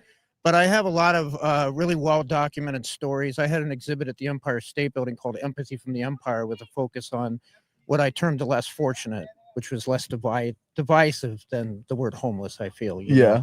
know? What'd you say? Sorry, I missed that. The word less fortunate, we're either fortunate or less Less- fortunate, but we all live on the same rock. You Yeah. know, Mm-hmm. it's less divisive than the word homeless, I feel. Okay. Kind of Yeah. I denotes see it. what you're saying. Yeah. So, but I just wanted to celebrate your birthday here. The and birthday also of it is conversations on. What if I'm of not con- ready to do 24 hours next year? I'm going to help you with that, though. Okay. In fact, I'll stop back later tonight because I've got a lot of stories to share and some pictures that I think would be very interesting. Oh, that's awesome. But it's also my mom's birthday, so I just want Okay. to say hi, Mom. I like my hat. So what do you do here in Canton? Well, one thing that I really wanted to talk with you guys about is we adopted Turtle Park that Starkfresh used to have, the greenhouse Okay, over yep, I here know where on you're at, yep. Roland. Yep. And I'd love to get Refuge and Hope involved in that next year. We want to really create a beautiful edible space. Yep. Put some picnic tables in where we can share some food and fellowship.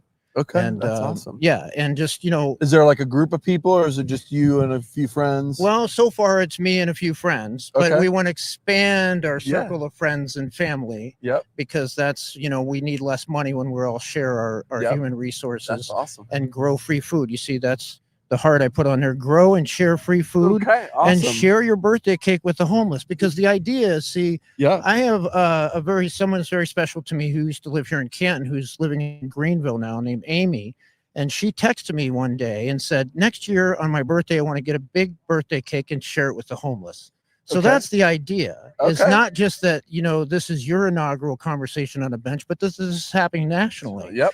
And all that, over. potentially we can kind of start a movement of inviting people on their birthday. Everybody has a birthday. You see, I spelled it a little bit differently. We all come to Earth. Birthday. I see that spelled BEARTH. Right. So we all have a birthday, and we can all share, the wisdom of abundance with others on our birthday. Okay, Right. that's awesome, man. So I'm going to put this over here on Hey, the table, and well, thank you for we that. can We'll cut it up and definitely let it share. we'll with definitely the, cut it up, and we'll make yeah. sure that people are you know, coming for dinner, so they yep, can have a people piece. coming in and out. We'll invite them. And I will stop back maybe in the wee hours and help you get through it. Okay. Perfect. All right. Appreciate that, man. Thank you. It's nice meeting you, Mr. Stone. What's up, man? How are you? Hanging in there? Going to get groceries? Nice. All right. So we've officially worked through our list here. We'll try and grab some people that are here for dinner.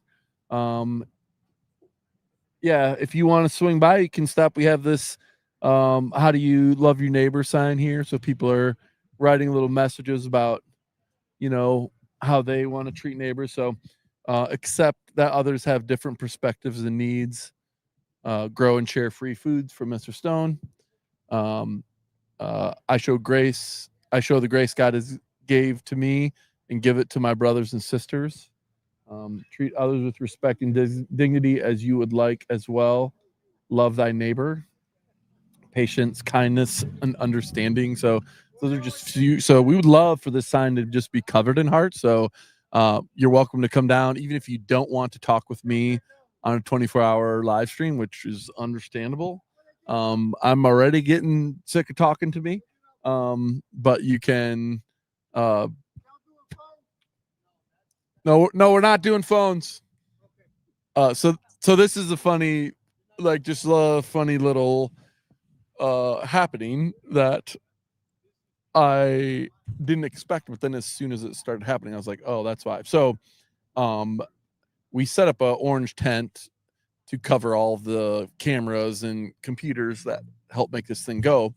But when you set up a tent like this, it's generally a sign for clients that we work with that somebody's giving away free phones. So we've probably had about a half dozen people come up and be like, hey, where do I get my phone? How do I sign up for the phone? And at first we were like, why do people keep asking us for phones? And then we realized, like, oh, because the tent is set up, that's kind of the sign for people if they're trying to get a phone from their Medicaid benefits, that's where they would get it at. So that's why we have had people yelling of like, hey, can I get a phone? And we are not giving away phones, but we have been able to give them some information. Just want to talk about a few things because we're on the live stream, and I'll probably say this a couple different times, but just one thing to be aware of. So we just opened the doors.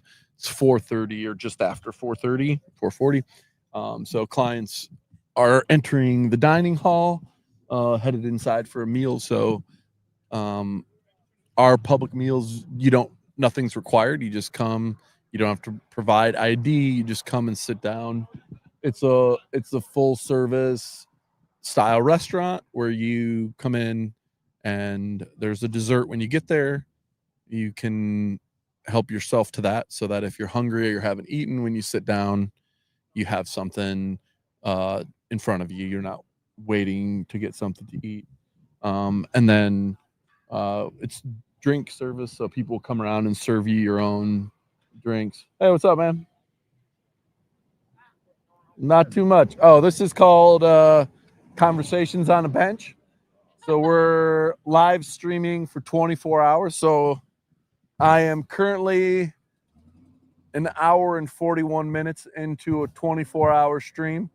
And what we're doing is talking with people that use our services or have used them and just kind of sharing their stories. So to kind of humanize the issue of, homelessness and people that need to use our services. That's not just like maybe the perspectives people might have about them, but like, hey, these are real people with real stories and challenges and successes and all that stuff. So, and then this is like, we have that there. If you want to write a heart on one of those hearts, like, hey, how do I love my neighbor? You can write on one of those hearts and then stick it to here.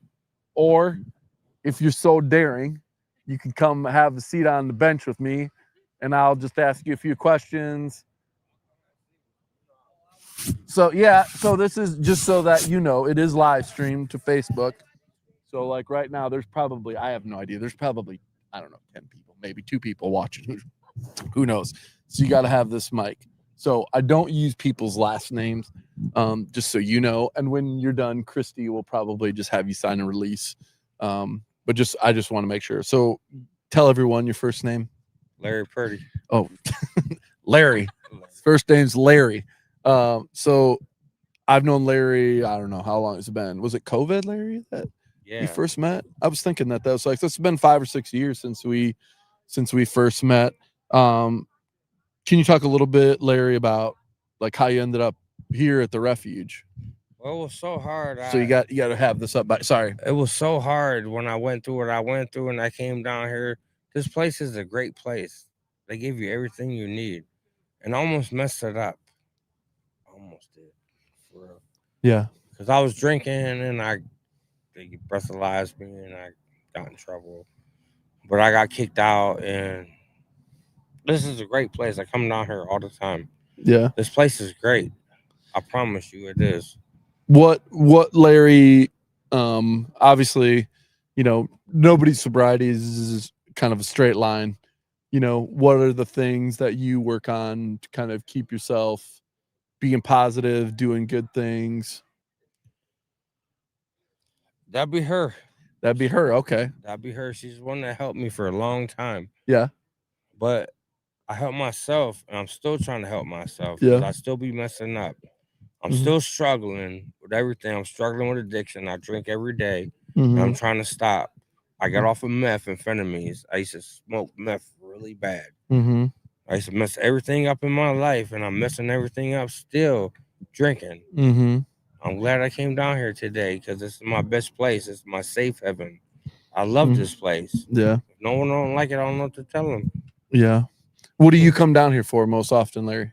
Just to come down and see people, because this is a great place. And I come down here and people disrespect people down here. And I'm like, I don't understand that.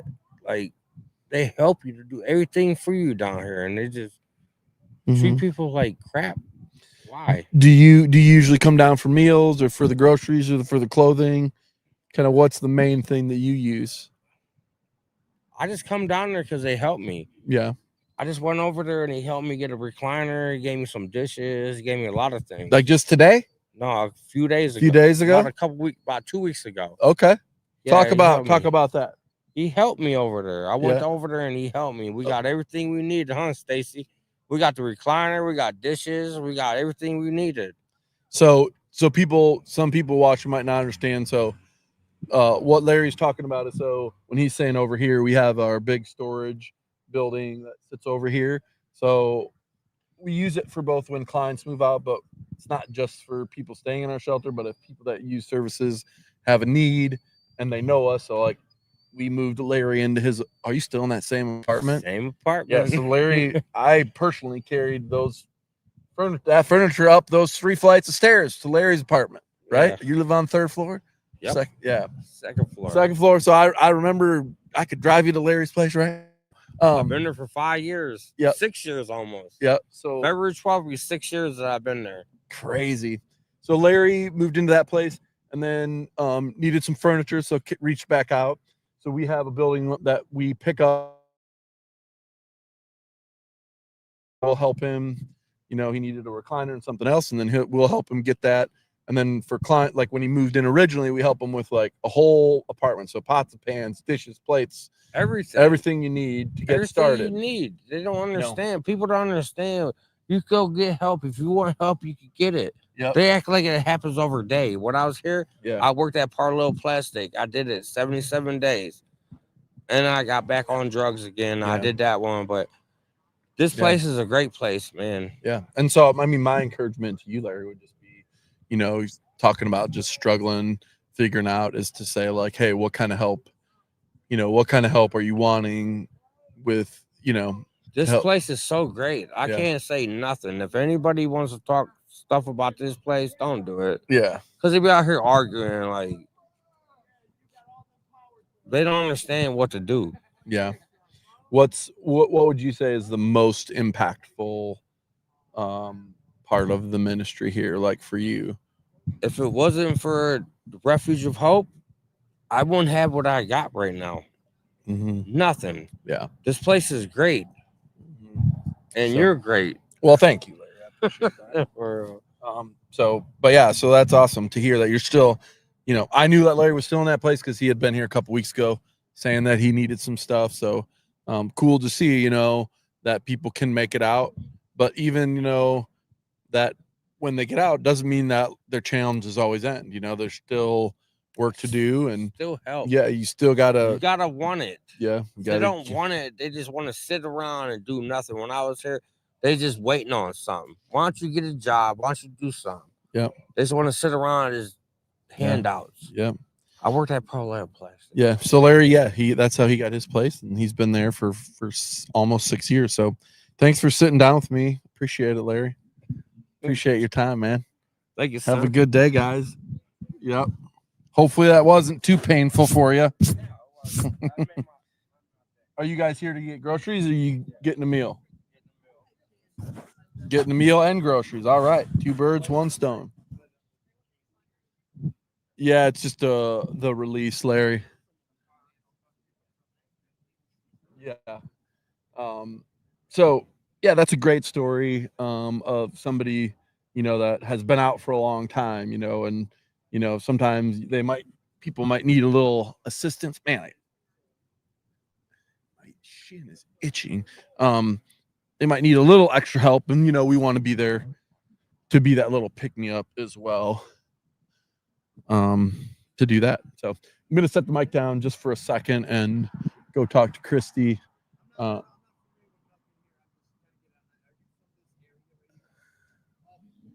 And then I'll be back. Hey, Christy.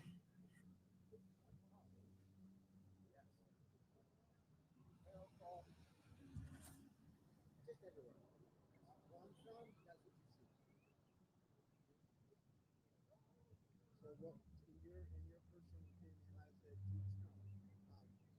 what do you think that would be a logical solution? Just I know you said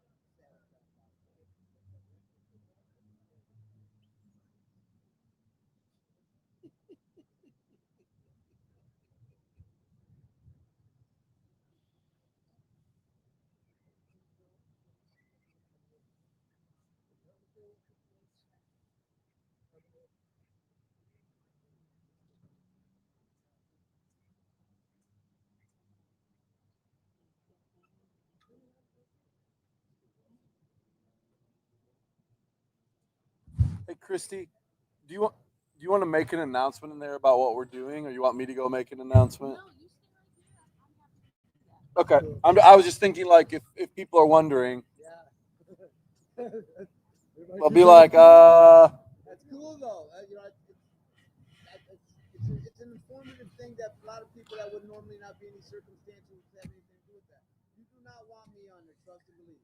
I say out of respect, but I have my own opinions too, and they might not sit so well with. That's fine. I'm okay with different opinions. That's fine. That's what it's here for. I understand. I would be sad if everyone that sat down here agreed with me. Trust me and believe, you're gonna have a lot of people sitting down there real soon. Cool. Trust and believe. Love it. I do too. I think that's a good thing. Yep. Like I said, there's such a sheet throwing over things that shouldn't be. You know, I love everybody like everybody should love everybody. We're all people. We all go through things no matter what it is. I'm no better than you. You know, I'm out here with the people. Yep. I don't. You would have never seen my face at all ever in your life if it wasn't because I love people. Yeah. Well, that's cool, man. I'm not saying this organization, but there are organizations that don't exactly preach what they say, and now you're starting to see when the times are getting crunch time, you see them falling through the cracks. I appreciate this place for the things that it does and the things that I've been involved in, but there's also things that need to be fixed, like with anything. Yeah. And as long as we all can get on the same thing. Yeah. Everybody should love everybody. The things that are getting ready to happen soon, if you believe in the Bible, you know. We're getting ready to go through the worst times in human, man, everything history. Yeah. Woe to those that do not follow the word. I love everybody. That's why it's my job to make sure everybody knows. And then I've done my job. You know, people are going to do what they do. Yep. I appreciate you, Scott. Yeah, no problem. You guys do, definitely. Well, if you know anybody else that wants to come talk. Oh, I'm not telling you. They're going to have a bunch of people. And I'm saying that just because after they get through eating, there's a meeting that's going to take place over there at Centennial Park, and then they're all going to come here. What do you mean they're going to have a meeting? There's a whole lot of things going on with the homeless people, with the petitions and stuff. Oh. So they're all getting together up there to talk to make sure they have like I said, I'm not no parts of either side. Oh, it's fine. I have nothing to do with either side. But they think this is an open forum. Yeah, I mean it's an open forum for conversation. It's not an open forum for like. It's about the conversation. Yeah, not about. I don't want to be. I mean, we don't have any role in the political machinations. I understand that. Yeah. You understand that. Yeah. Not everybody seems to have a grasp on how things actually work. Yeah, that's true. Fair enough. Just a warning. No, it's fine. Oh, it ain't gonna be no Kirk stuff. You know what I'm saying? Yeah, no, I hear you. You're good. All right. My jacket's starting to get a little bit chilly. Well, they said it was supposed to be like.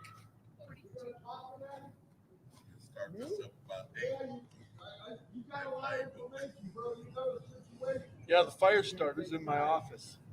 Joanne made like a homemade fire starter thing so that we can just. I don't want the fucking picture. Something, man. I'm gonna take a picture with my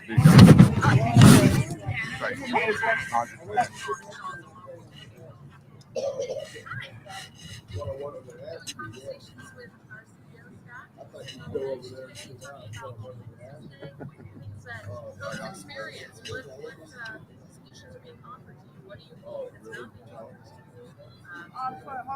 females, you guys don't have people no shelters for that.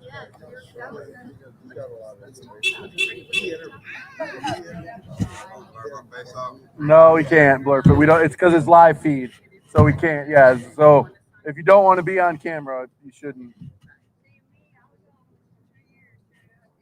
I said we're breaking ground on a shelter in just a little bit. So we're breaking ground right there on a female shelter in the next couple years. I mean, in the next couple weeks. Okay. So yeah, it'll hopefully be done. People are in there.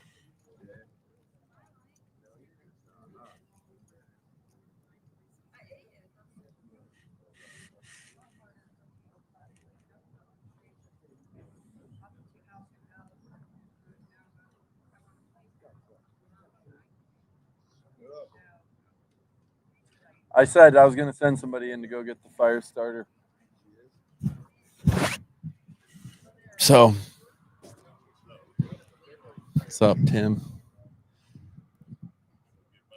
Mr. Stone brought that for our happy birthday to Conversations on the Bench. I said that I don't know that we're guaranteed there will be a second one. But yeah, he was very kind.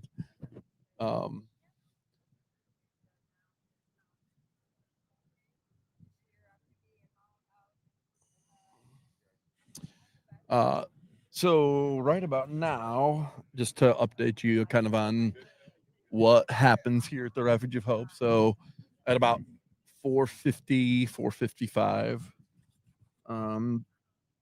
we'll begin our devotions, which is either a staff member or somebody from the group that's volunteering will come and share, 5 to 7 minute message with our clients, try and make it hopeful and positive and a reminder that Jesus loves them and that he cares for them. And I want them to feel supported. And so we will do that for 5 to 7 minutes. And then once that's over, they'll bring out the meal for today.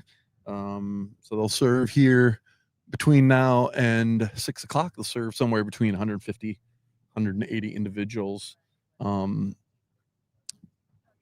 a meal. So it is a chaotic, busy scene in there as they're shuffling around and, making sure everybody's fed and cleaning up after everybody.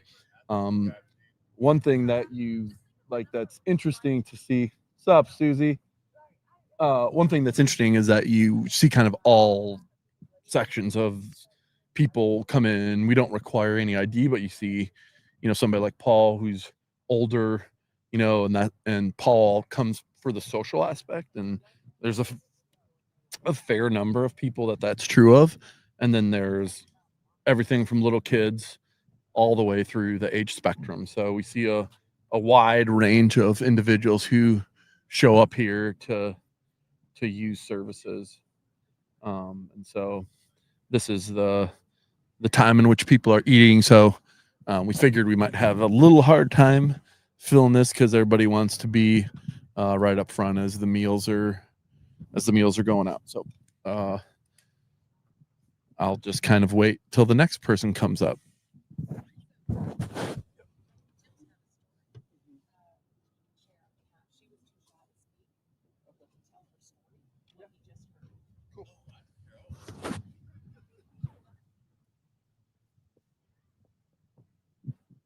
Hey guys. So I can't remember which mic I'm on here. So this is Tim. Come in here, Tim. Don't be shy. So Tim is gonna share a story here. You're gonna quick just share kind of. There was a lady over to the side here. Yeah, Tim's gonna talk about his story later because he's got a great story to share. But he was sitting over here where people are drawing hearts and stuff about how do you love your neighbors, and then we're gonna fill this with hearts. And he was talking with somebody that was standing in line that was too shy to share their story, but want Tim to kind of recall that story for you. Okay, well, I was just sitting here just listening to this young lady talk to one of our staff members, and she kind of gave me goosebumps as far as her situation, as far as dealing with homelessness, and she just kind of she was shy, and she wanted to come over here, but then the cameras and everything. But what I've overheard as far as her being homeless and everything, and it's hard for women to find shelter opposed with men. But by the grace of God, that we're having a women's shelter built here at the Refuge of Hope. And she was homeless for a few years, but she's got her apartment right now. And also, she said that she's helping other women, say maybe stay over for a couple of nights because of she understands their situations. And I just it gave me goosebumps just listening to that, because I know being homeless in the past myself, and I understand what she's going through. And it was kind of heartfelt, because I understand that it's probably a little harder than for women other than men to find shelter. So she was just telling us how sometimes she might have to carry a knife just for protection, because I could tell she's of a small frame, and she's a female, and she wants to have some type of protection on these streets, because you just never know what you might run into as far as being homeless. And I kind of respect that. And so she says she's doing good, and she's got her apartment through ICANN Housing here in Canton, and she's doing well. And I was telling her, I said, why don't you just kind of share your story with everybody else that doesn't really know what homeless people go through. And she was kind of, want to do it and didn't want to do it, because she's camera shy. But that's kind of like what I overheard, because I understand what she's going through, and she's doing a lot better right now. So like I said, I was homeless before as well, and I was going to share my story. And so that was back in 2015. I had some problems that I was going through, and I've claimed homeless, and went through various, businesses and people to try to help me out, and I was just kind of down on my luck, and by the grace of God that, I came to the Refuge of Hope at our old building as well, and it was the best decision I've ever made in my life. And I didn't even know as far as homeless shelters, anything like that, and I came there and got me some help, and and so drawing me closer to God and getting my life on the right track. And I've been doing well, by the grace of God, I've been doing well. So been here going on 7 years as the supervisor here at the Refuge of Hope. Didn't know that was going to happen, but like I said, that was God's plan, not my plan. And so, just out here interviewing people to come down and sit down and have a nice conversation. And I think that's about it.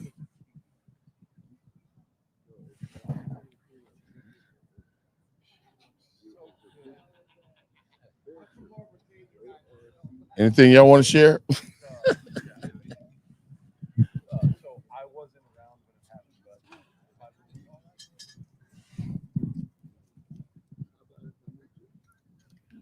So, Christy, where do we go from here?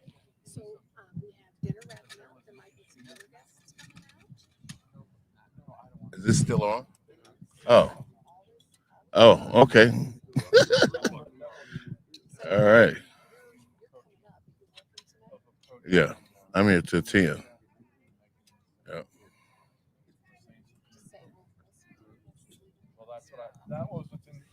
Okay. Well, right now here at the Refuge of Hope, we're serving dinner. Our dinner guests is coming in. Some are sitting outside, and and then they'll have devotion in there, and then they'll pray over the food, and everybody just enjoy themselves and have a good meal. And yeah, it's a beautiful day out. Got people coming up, and yeah, so we're gonna have a good day. Yeah. Let me see.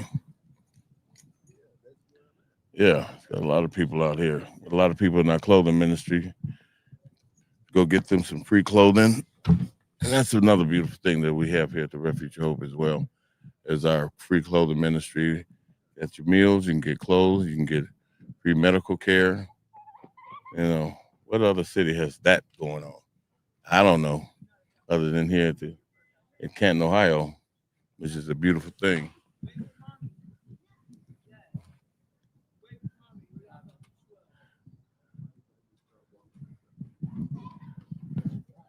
All right, Scott. So some people that walked up here.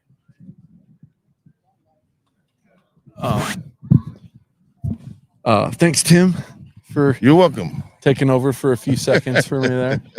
And so I should just say, like, one of the things about doing the 24-hour live stream is it's not like some performative that we're trying to act like we're homeless or that we're encountering the same struggles they are, because whatever we encounter in the 24 hours isn't really comparable to what it is actually like to be unsheltered, homeless, Yeah.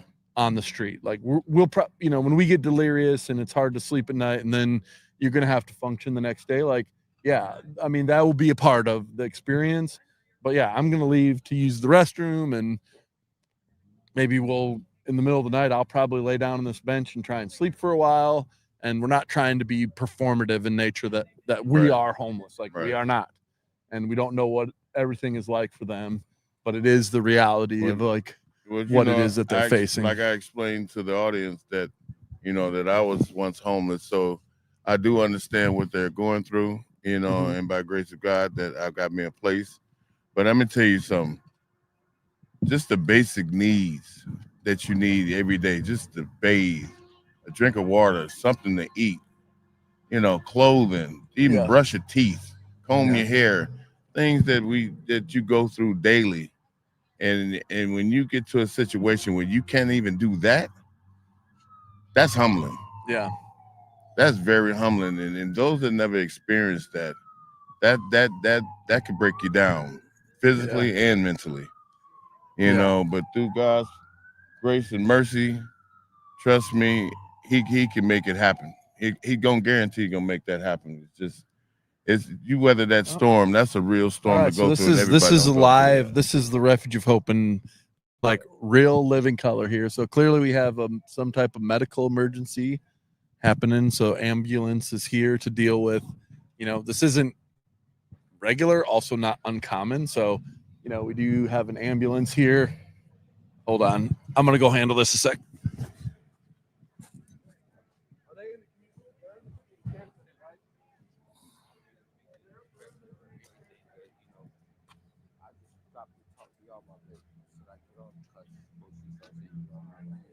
That mic is live. You're not gonna want to. Whatever you're saying to Tim, you'll hear here. So just like we'll deal with your situation when we can. Okay. Okay.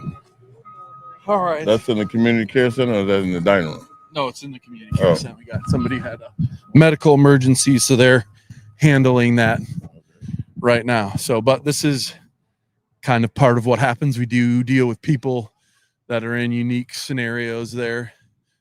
You got a question, sir? Go ahead. Help yourself, man. Have the birthday cake somebody brought for us. They brought it for our first birthday of Conversations on the Bench, but we're not sure there'll be a second yet. It's like we're only 2 hours in, and it's like, how are we going to make it to 24 hours?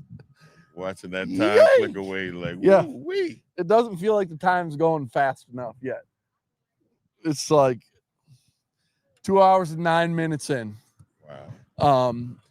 So, Junior, would you be interested in sitting on the bench with me? All right, I'm You gonna come give her over. the mic. All right, yeah, hand the mic. Talk All to right. Junior. Drop the So that's right. So, why don't you introduce yourself? Hi, I'm Junior.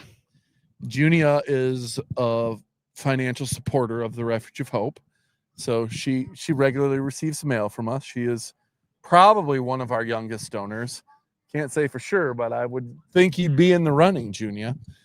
talk about, maybe you could share why for you it's important to support the Refuge of Hope.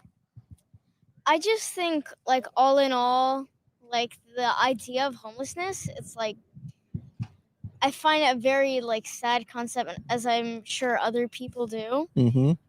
And I want to play my role in supporting my community because I feel no one should have to live that way and feel like no one's there to help or support. Yeah. So I want to be the change in people's life. Well, that's awesome. That's great. Can I like put you on a poster or something and we can just take your words? That's like super awesome of what you're doing. So thank you for that. Can you talk about a little bit about why that's important to you? Like, obviously nobody should live that way. What's some information maybe that you think like, oh, here's something I don't know that might be helpful for me to know?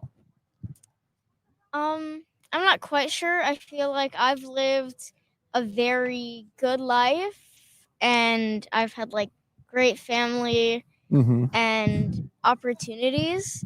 And sometimes I feel as if people don't, like, you know, at a young age, I discovered, oh, people live terrible lives. And I don't think that's fair. They don't have all the like similar advantages that, or just the experiences that you have. So I just felt like, I mean, I'm still young, so I don't have a whole bunch of experience. How old are you, Junia? 11? Yes, I'm 11 in 6th grade. That's awesome. And you go to which school?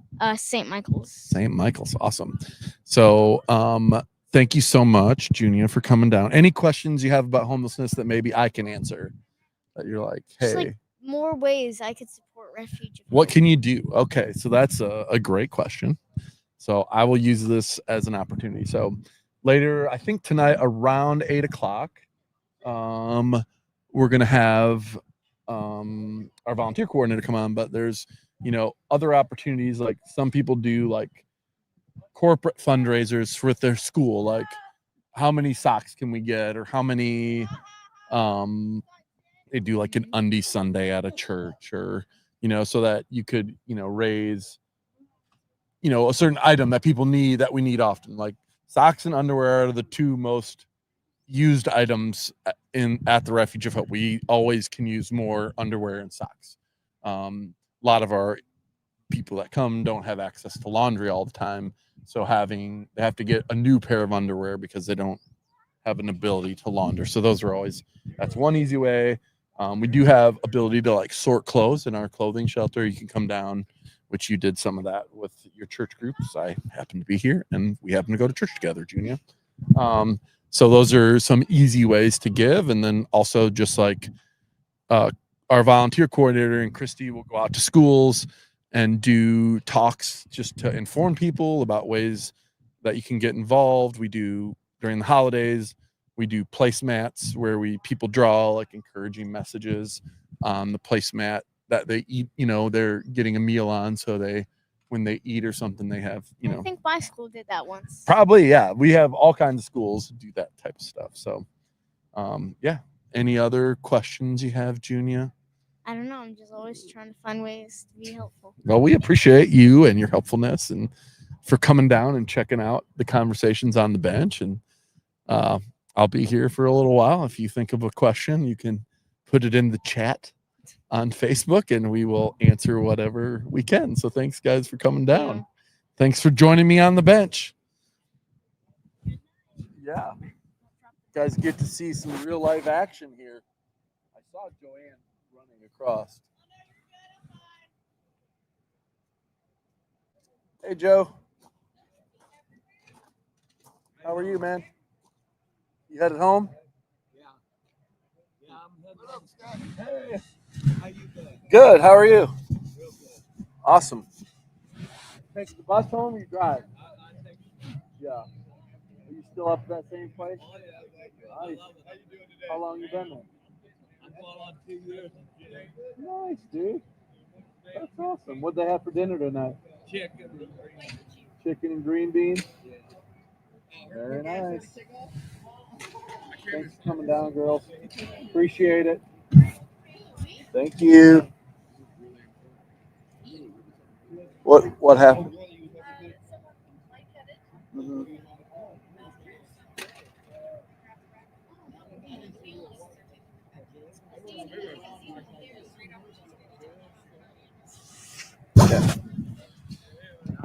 So as I mentioned, this is nothing is staged here. So this is kind of like live action. So somebody that was in the clothing ministry who had recently been in the hospital became lightheaded, passed out, and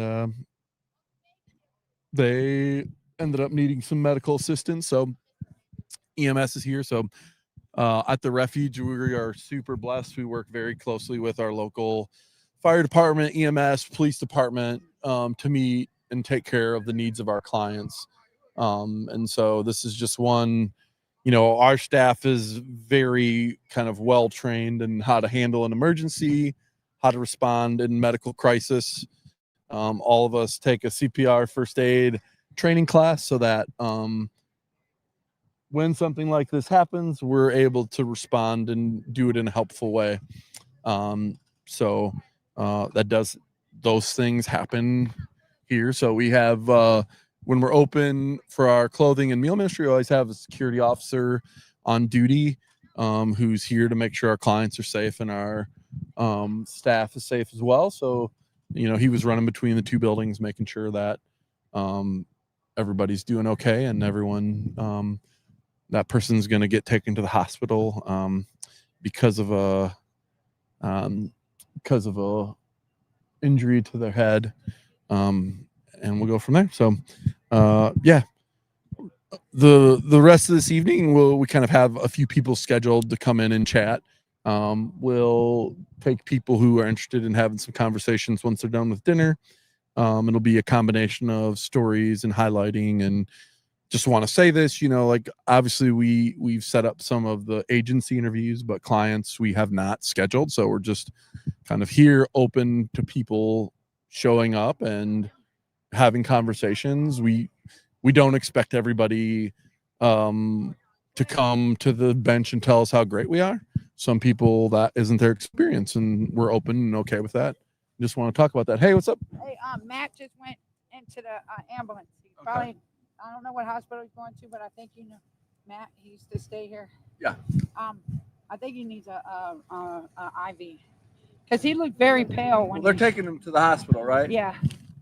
Okay. Yeah. But, yeah, he Well, that's fell out good. in there. Okay. All righty. But, yeah, just in case. Okay. But yeah, he's good. Okay. Okay. Very good. Appreciate that. Yep, thank you. Thank See you you. later. What's up, Freeman?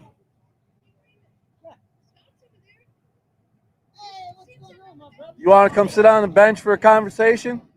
Oh, I gotta hurry up. I'm in a rush to go see about a job, to go in here. And, Okay. You ain't got time to talk. That's fine. I get it. Yeah, I mean, I'm not gonna lie to you. I mean, I've been so busy lately, it don't make. Well, no I'll just sense. let you know, like, this will pick you up right now. Okay. Because you don't want to be. I just. Hey, I would love to be. Well, hey, I'll be here for the next 22 like hours. When you're walking through here at 3 in the morning, I'm gonna be out here. So you come have a seat. Hey, you got it. I'm gonna stop back tonight. Okay, sounds good, brother. Thank you. Yep.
Downtown?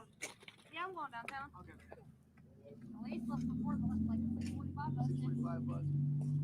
All right, Scott, take it easy. See you guys later. Have a good night. I believe that.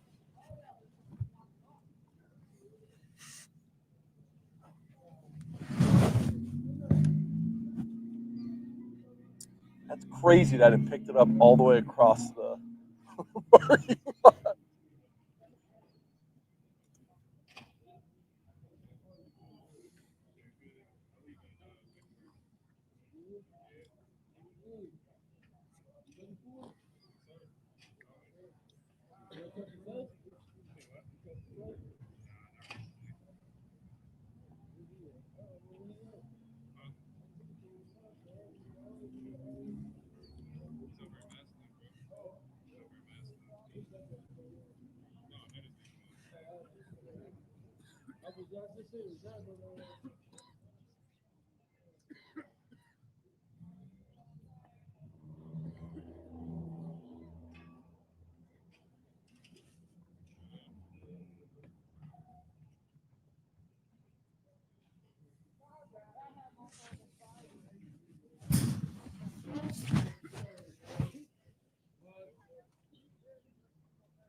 What's up, Dave?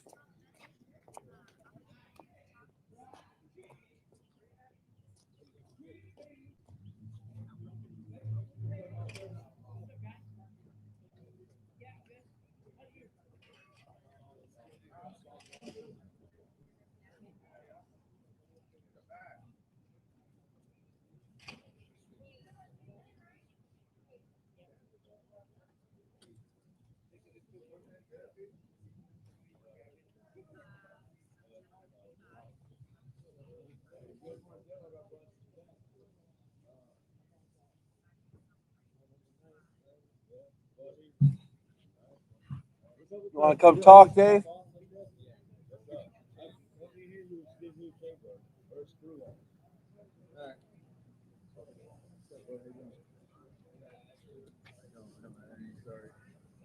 Yeah, he's going to be up there all night. You want to come chat? Maybe here in a little bit. Cool, I'll be here. 22 hours left.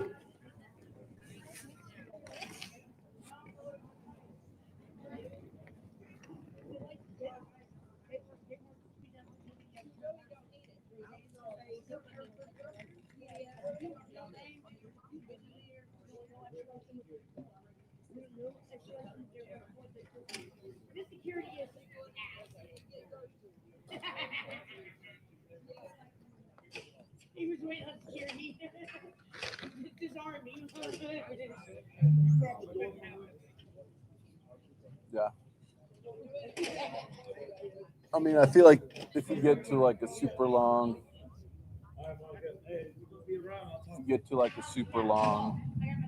I imagine at some point late tonight it's probably going to be worth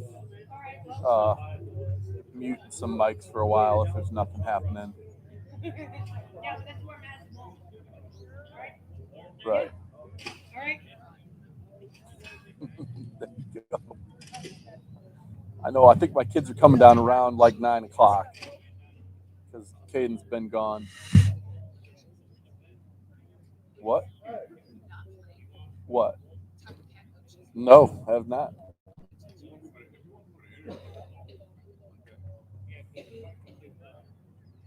For what though?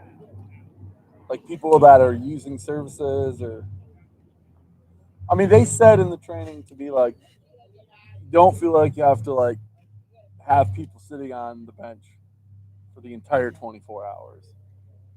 You know, and people will, when people are letting out, there's a bunch of people that walked in that, see, you know, I don't know if Tiffany will, if she'll do.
So right now, people are just getting done eating. They started the meal at 5. They're just finishing up their meal coming out. So we'll grab some people who are leaving the meal here and kind of have some conversations with them about what their experience is and if they're interested in joining me on the bench and hear their story. So you want to sit and chat? Awesome. Cool. You can just set it right here. You don't have to go anywhere. Nobody's. Uh-oh, our plates are going here, Marcus. Awesome. All right. So what's your name? Here's a mic. You can just use your first name too. Alana. Alana. Hi, Alana. I'm Scott. What's up, guys? How are you guys? So Alana, tell me, I have never met Alana before, so tell me kind of like what services here at the Refuge do you use? I typically come here for the meals. Okay. And I'm a new resident here within a week or 2 weeks time. So I'm really not too sure about the city itself. Okay. Where'd you move from? I came from PA. Okay. And where are you staying at right now? I'm currently homeless. Okay, so you're sleeping outside every night? Yes. Oh wow. Okay. How long are you registered? Well, I should say, do you feel comfortable sharing? I don't want you to share if you're not, do you feel comfortable sharing information? I won't ask anything too personal. Just as long as it's not too personal, then I'll share. Okay. So people often wonder, especially for females, like what it's like to be sleeping unsheltered, where you're not in an emergency shelter. And we're breaking ground on a new single women's shelter here in a couple weeks to try and meet that need. But we know that sometimes people, it's taking a little time. Can you tell a little bit about, like, are you registered with the homeless hotline? I'm in the process of being registered with the homeless hotline, but my concerns about this whole thing is I feel like they need more than just one main hotline to for residents to call, or even people for other cities within the county, because you would think for every resident in the county and for one hotline, the workers, they're overwhelmed and the wait times is ridiculous. Okay. Yeah. So I feel like by opening up another hotline to where it could be like less wait time, it would take off all the it would take off the the weight of just that one hotline, and where more people could get registered a lot faster. Yeah. And even to solve this whole problem here, it's just more so the workers won't be as overwhelmed, and so people can have a faster response time to know how to proceed with the next actions. So where are you staying at currently? Like, not the exact, are you like under a bridge in the woods? Honestly, I'm not going to share that on TV here. Okay. So no, that's fine. I just, like, sometimes people wonder where they stay and how they kind of, what they do with their day, if because if they can't find a safe place to sleep and all that stuff. What for you right now, obviously, other than not having a place to sleep at night, what are the other kind of things people might not be aware of that make it so difficult to kind of be out on the streets? Honestly, the emotional turmoil, and even the stigma of somebody being having to be a mental health person, or even somebody with a drug illness to like be homeless. But it's not even like that. If they could just actually sit down with somebody and actually get the feel of what got them here in the first place, instead of just secondhanded and basket picking, just placing them into like categories, due to old societal systems, and it's just so unfair. Things happen to people, that gets them in this stuff. So that's just one of the things that I would love to say. Stop basket picking and just actually starting to get to know what your residents need, not based off of a mental health illness or a drug addiction. Not everybody goes through that stuff. Yeah. So what would you say in obviously the wait times, the hotlines, are there any other barriers? Like, have you been able to connect with any agencies since you've been in town who can offer you assistance, who have tried to offer assistance? I have tried to go to some like crossroads, and when Lily she tried to help me get in contact with them, and they said the first time they said I had to be here for 60 days in order Mhm. for me to be registered, and some people said 9 days and 36 days and Mhm. 36 hours. So with the different numbers, it's just like giving you the whole runaround. Like, Yeah. what is really what? Yeah. So just because I was a case manager in the shelter for 17 years, so you can call the hotline the minute you step foot in Stark County. Mhm. So if you haven't called the hotline, I would recommend tomorrow they open up at 7 a.m. and you should, if you need a phone, you can come here, or there's another agency called ICANN Housing. They have a phone, but you should call and get registered. I did. Okay. I have. So And you're already registered. You're just no. waiting for a referral? Actually, what I'm waiting for is a letter stating that I no longer live at my previous address, and then I can be officially registered. So my first time with the hotline, I was Mhm. in Mahoning County, Okay. and I tried to come over here because I have children here, Mhm. and I have children here, and I don't want to be away from my kids any longer. So by me, going through my personal experience and doing the things that I need to do, and they told me that I have to physically be in Stark County that Right. first time that I called them. Correct. Yeah. Okay. So yeah, hopefully, somebody's able to. Mhm. Is somebody helping you try and get that letter or do the stuff so that they can get what you need so that you can begin the housing process? To be honest, I left a voicemail on my old landlord's line. And I'm not sure if he received it or not, but if he did, then he will have to fax it over. Yeah. And if not, then my appointment tomorrow at ICANN, right? Oh, awesome. That's good because that's going to be. I was going to suggest like that. That's the agency that's probably most likely to be able to offer you assistance as far as like they have a special program to work with individuals that are sleeping unsheltered. So hopefully they'll be able to give you some assistance through their programs. That's kind of what they're built to do. So I'm sorry that you're having that experience since you've gotten here and some of those frustrations. Can you talk about, are there unique challenges you kind of notice that you face as a female?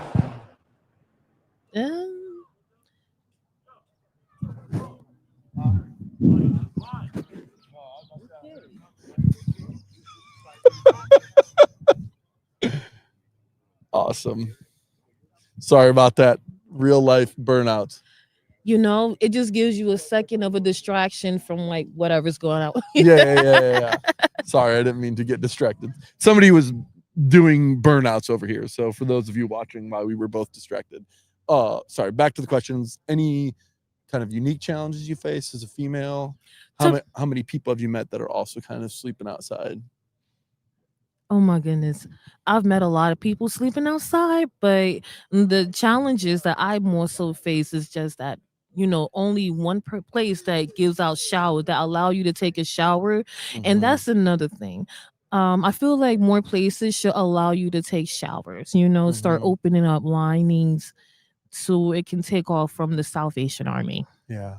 So we, as a part of our new women's shelter, we're Mhm. also opening a shower facility for men and women, so they have access to showers every day of the week for a couple hours every day. We'll also open a laundry service with that. So trying to meet, we've heard that continually from people and trying to be able to meet that need. So, but yeah, thanks, Alana, for coming and sharing. Have any questions for me that I might be able to ask or things? I mean, super helpful to hear your feedback about what your experience is like, the challenges you face. Like sometimes I think people watching might not understand you talked about the emotional toll. Having worked in the shelter, I always tell people like that's, what it does to actually your body, just the stress and anxiety and just the unsettledness of having to move all the time is a lot. And you Yes. can't really quantify that. So hearing it from you it's helpful for them to know that it's not just that you're homeless, it's all the other things that pile on that like can't get good rest, that pressure, the anxiety, all that stuff. So just like super appreciate you being willing to share your story, and thanks for your vulnerability. I know it's not super easy to sit down with somebody you don't know super well and share. So I appreciate you being willing to do that. You know what? I do have a question. Yep. My question is, so since you're talking about from a holistic type of deal, so in regarding to like how you just said, being homeless, it takes a lot on your body physically. So holistic wise, Yep. do you feel like the county might need something that would offer like some type of alleviation? I'm guessing like yoga, or even some type of like Yeah. more places, not just for the homeless people, even for kids to like go out and play. Yeah, I mean, definitely the city currently is, you know, doing a parks initiative where every neighborhood has like a park that kids want to go to. So that's part of the wellness thing. I know obviously, you know, for us, we always say when people come into the refuge, you know, it's probably takes them 2 weeks to get adjusted.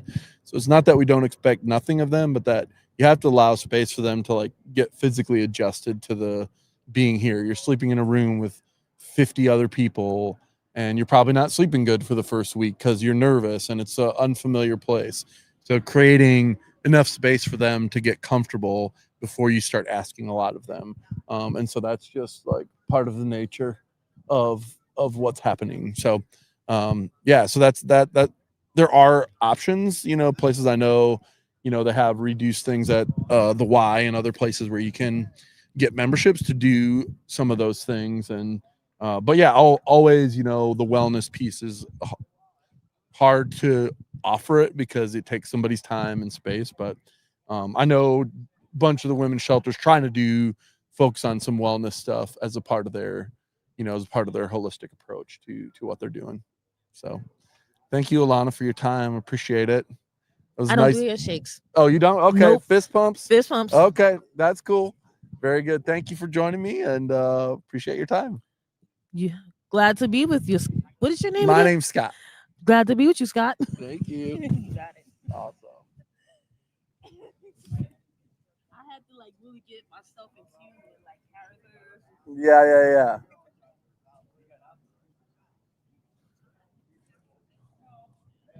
You gonna come talk, John?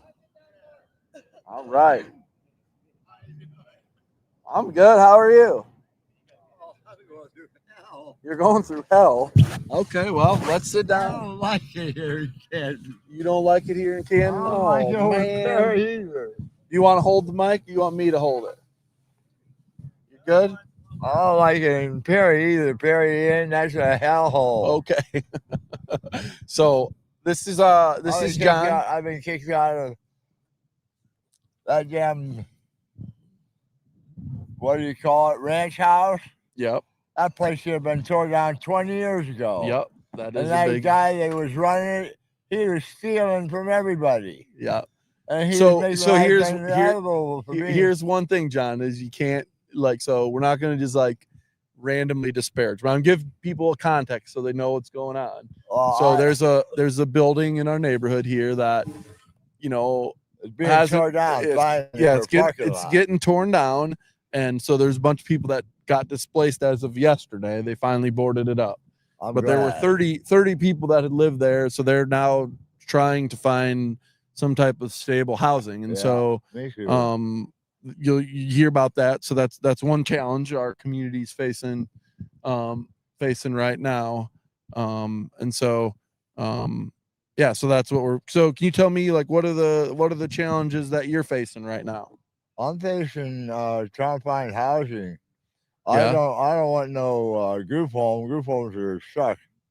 If I get the stuff in bubble wrap like it should be in the first damn place, I can take it easy. Yeah. But in the other, the one pill looks pretty much like the other sometimes. Yeah. John, what services do you generally come to the refuge for? None. None. You're here right now. What services did you use today? Oh, well, food. You've come for food? Do you come for the groceries or for the meal? No, I got groceries off a pretty kind old lady. She gave me milk, she gave me jelly, and she gave me milk, jelly, and cheese. Okay. Are you sleeping outside right now, John? I'm gonna have to today, but it looks like a nice night. It's supposed to get cold. I be got, out. I got this raincoat. Yeah, there you go. Okay, well, hopefully that's warm enough, John. I'll be out here as well, but I got this. Mhm. Here. And once I get my luggage, I got some yeah. sweatshirt shirts. Where are you? Please hold up 1 second. Brian, do you want to chat? Okay. Yeah, I'm just talking with people. I would love to chat with you if you want to sit down, hear your perspective. John, what are the challenges that? What's that there? What's that there? That's a light. A podium, a light. Yeah, just the light that they'll put up here when it gets dark out, so that people can, the feed cool. can still see us. Yep. Well, this neighborhood is run down considerably. If they'd take some of these buildings and open them up for apartments like that and over there, if they'd open that up for apartments, Yeah. and open it up for business, that'd be a thriving little Yeah. situation. It takes a lot. That building over there, I don't know what they're going to do something with it, but what, I don't know yet. Yeah. Do you know? I don't know what they're doing with that yet. No. They should get rid of these meth heads around here, Yeah. too. Well, everybody's got their own challenges. Oh, I know. Well, thank you for sitting down with me for a little bit, John. I appreciate it. Got some other people waiting here. Well, I'm glad you talked with me today. Yeah. You're welcome, John, anytime. And you come back for lunch tomorrow? Can you do me a favor? Can you get me signed up for that hotline? I'd appreciate that. Are you going to be around tomorrow morning? Yeah. Okay. We'll come down. Well, if I get up in time. Well, I don't have no place to go. When you get up in the morning, come down here and we'll try and see if we can help you. All righty? Okay. Sound good? All right. I got to go at 4 and be over at by this place over in Massman. Mm-hmm. And, Okay. And I gotta get the bus to go over there, so I gotta be leaving about. Okay. 3. I got one other guy that I got to get to first. All Okay. right, sir. So thank you, John, for your time. Appreciate it. You take care, Yep. sir. You be safe tonight. Okay. I'll try to be. Okay. Be as safe as you can. Yeah, for sure. You need help getting up, or you got it? Okay.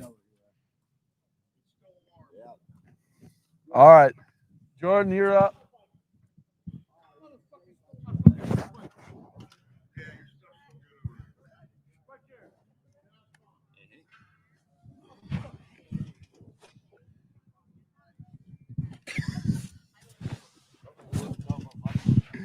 I didn't see anybody. The only person I saw over there. Well,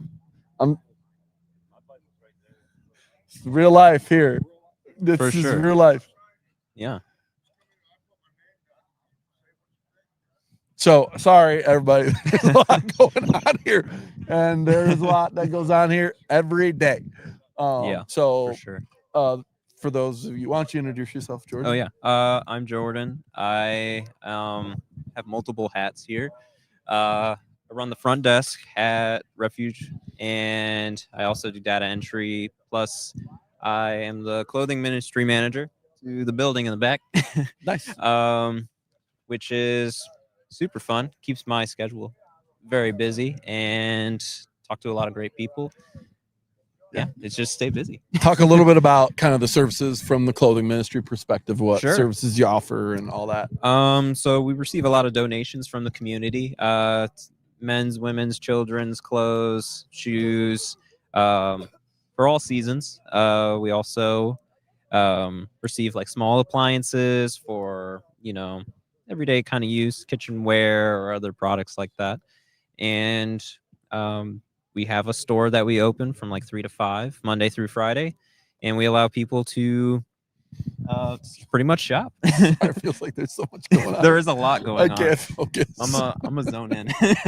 He's zoned Yeah. in. So Yeah. You've been here for how long now? Since April. So almost April. 6 months. Yeah.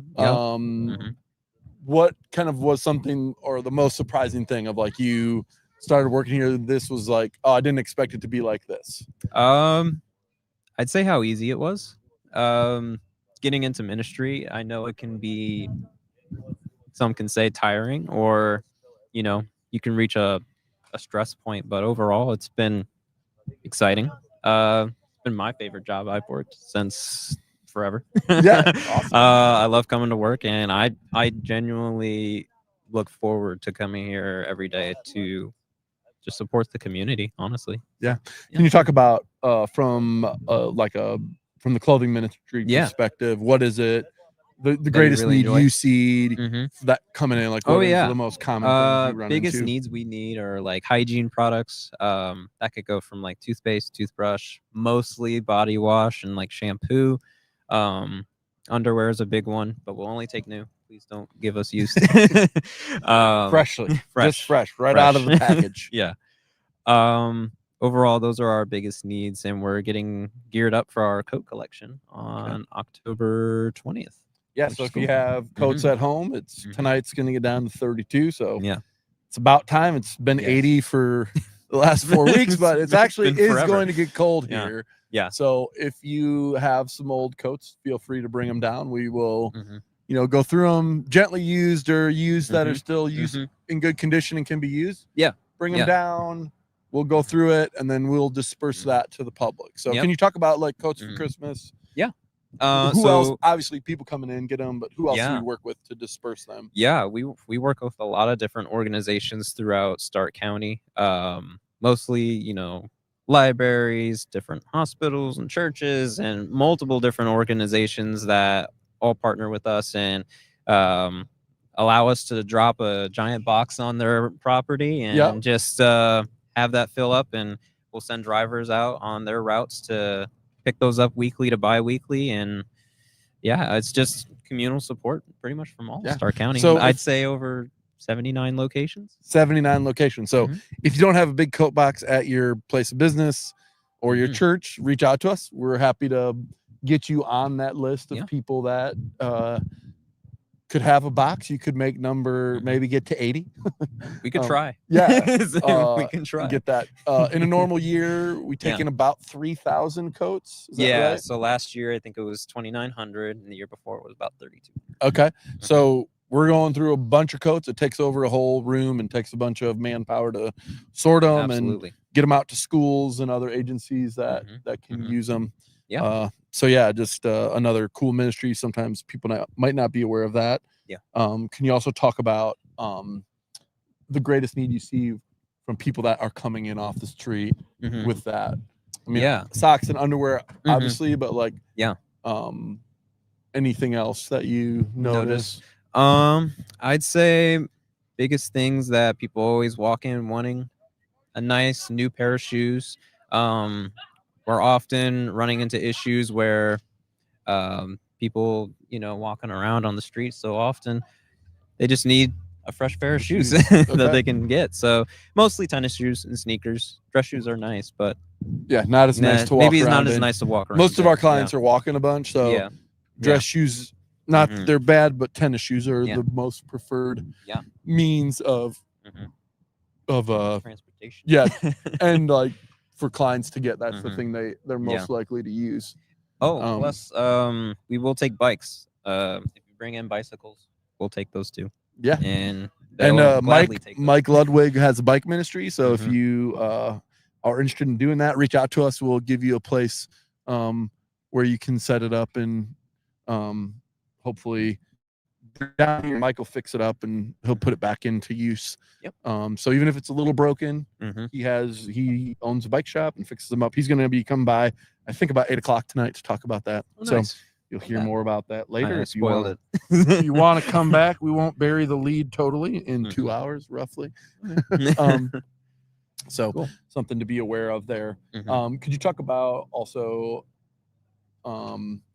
with people that are coming in to our clothing ministry Mhm. multiple times in a week? Can you talk Yeah. about, some people would be like, well, why would they come multiple times a week? Can you Yeah. share kind of why that might happen? So a lot of the times we'll have our clientele walk through and pretty much, tell us that we're having an issue where they have their stuff camped out somewhere, and they feel like it's in a safe space, and then leave it and come back and it's gone. So people can often find their stuff just missing, and it can happen frequently being out on the streets. So they're often having to come back and try and resupply to where they were, and hopefully eventually get an established place, and try and keep it secure. Nice. Awesome. Anything maybe somebody wouldn't know that you'd want to share with people that might be watching about clothing ministry specifically, or well, about the clothing ministry specifically, we take in a lot of donations. Over, I want to say, the past 4 months or so, we've averaged maybe about 15,000 or more in poundage. So we get a lot of donations, and my team is great. They go through a lot of stuff, but we also need a lot of volunteers. So volunteer work is kind of the lifeblood that allows us to get that store ready every day so that people can go shopping. And I should mention, it's free. They don't pay for it. we refer to it as our store, but it's a store without a register. So exactly. Everything that we get is free. Everything that we give away is free. And so people just come in and take what they need. So it's super cool ministry opportunity, and obviously volunteer. People love to work in the kitchen, but we need people also in the clothing ministry to sort clothes, and that we have to go through so much in a given week that you know we need people coming regularly to help us out. So if you got a volunteer group, if you want to come down by yourself, pretty much anytime 9 to 5 we can accommodate. We do Saturdays occasionally as well. If you are good at putting clothes on a rack, we'll take you. Perfect. So you've worked here for a little while, Jordan. You talked a little bit about kind of the ease and the purpose of the Refuge of Hope. What would you say, I guess, is like the thing that has been the most powerful experience for you, just individually coming down here and serving, and like ways that maybe you've learned about yourself or this ministry or saw God move? I think for me personally, I just felt like I hold myself to a pretty high standard, and every time I've kind of worked in a space, I've been not feeling like I was going up to the standard that I feel like God was putting on my heart. And once I came here, I was locked in. And I just wholeheartedly wanted to give 110%. And I feel like that's just God confirming for me that this is the kind of space I need to be in. So awesome. It's been great. Cool. Well, thanks, Jordan, for giving us some of your time today. Yeah, my pleasure. And appreciate you. Yeah. So the clothing ministry just closed at 5:30. Yep. And so Jordan is in charge of that. So he's going to go home for the night. Yep. Go home to the wife. Yes. Just take care of business at home, too. Yeah. All right. Well, thank you, man. Appreciate your time. It's been a pleasure.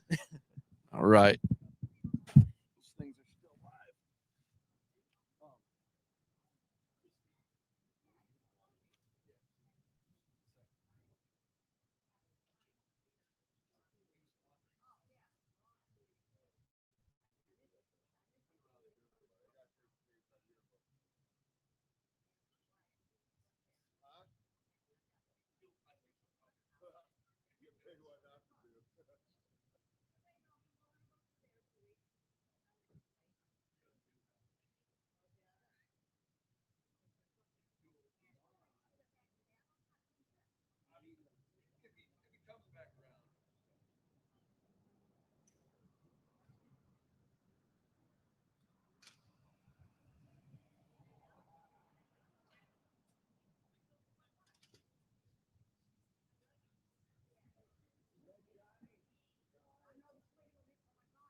Was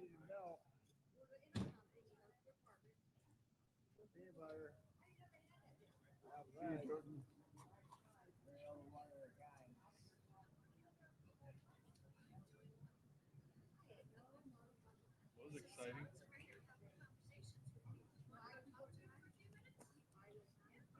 All right, we'll get you signed up. Hold up. Just gotta.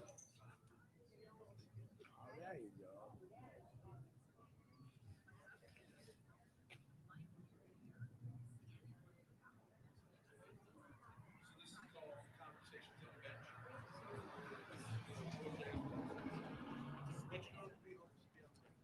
Just before you leave, make sure you sign.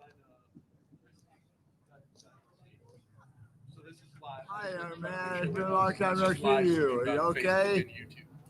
So it's not. I Some hope people so. think it's just a conversation between the two of us, but there might be people kind of watching in. Yep, there'll definitely be.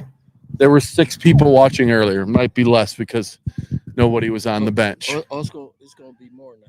Well, yeah, maybe they all heard you were coming and they're like, "Hey, I'm here for it." Well, Gil for short, JL, got his love, 1 John 4:16. Awesome. So tell them just first names too. We just try and so that you don't have to give out your full name, but just what's your first name? Gil, GIL, got his love, 1 John 4:16. There you go. All right. Well, this is Gil. Hi, Gil. I'm Scott. So tell us a little bit about. So I'm just going to ask some questions about services and your perspective. So, how often are you coming to the Refuge of Hope, and what services do you mainly use? You mean like time of the day, like now? No, just like do you use the meal ministry, the clothing ministry? Yeah, the meal ministry, and then sometime across the street to clothing, the food, and stuff. Yeah. And how many times a week do you usually come? Well, I usually come about off and on about half of the week. Okay. Yeah. So a couple times a week usually. Mhm. And then how does it help you like in your normal life? Does it help you like obviously it's a couple meals a week, but is it like a social thing you come for or you need it to stretch the budget? Yeah. Well, I enjoy the food, but I definitely enjoy the association, The community. Yeah, the community it makes it really worth the meal itself. Yeah. And how long have you been coming, Gil? Since the old building. The 405 building or the Yeah. Matter of fact, I even stayed at the old building before. Were you at the very first one at 300 Walnut or were you at the 405? The one right down the street there. Okay, yep, the 405 one. Nice. And then how long have you been in your own place? Quite a few years. Yeah. And did you get your apartment when you were leaving the shelter here? You moved from here or there? No. Okay. That's awesome. But I'm still quote unquote believing for my own place. Okay. Yeah. Yeah. Well, Psalms 112:3 says, wealth and riches, which includes yourself, shall be in your own home, and God's righteousness, which endures forever. That's awesome. Thanks for sharing that. What's your favorite meal at the Refuge of Hope? You mean like when you have or specifically like it for dinner? What's your like? Oh, this is my when they have this is my favorite thing. Well, like today, I enjoy chicken. Yeah. Chicken. They have baked chicken today. Well, I like the fried. The fried chicken. Oh, okay. They had the KFC stuff. Very nice.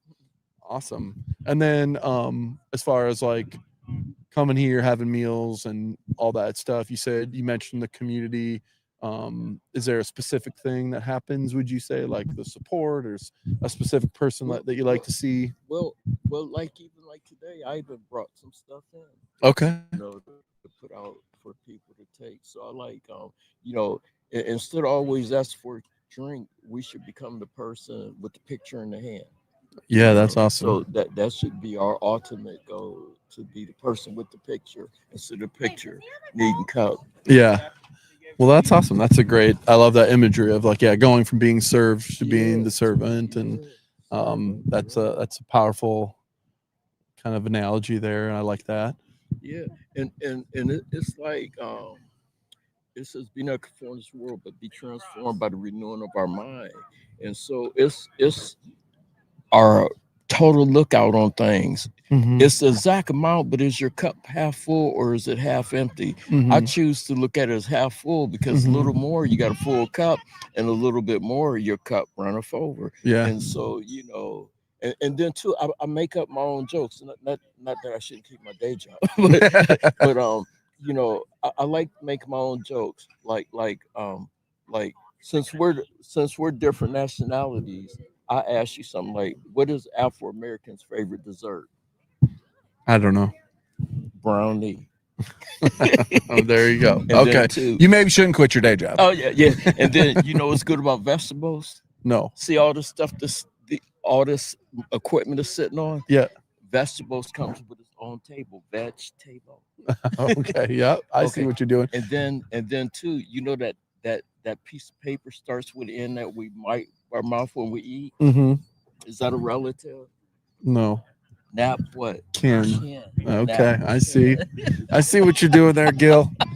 One thing I noticed, Gil, is like you seem to be like obviously have a close relationship with the Lord, super familiar with Scripture. Can you talk about like, what about your relationship with God kind of keeps you having a great perspective and knowing about His love for you? And can you talk about a little bit how that impacts your life? It impact.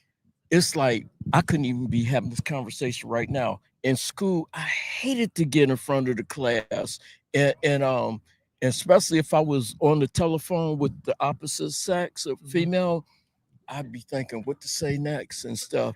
And so, God helped me to come out my shell from being an introvert, and he really helped me, and it keeps helping me, to just be a part of what he's all about. Yeah. Just like, like if there was a lamp out here, well, he's a lamp unto our feet and a light unto our path. Yeah. Trust in the Lord with all your heart. Don't lean to on your own understanding. understanding.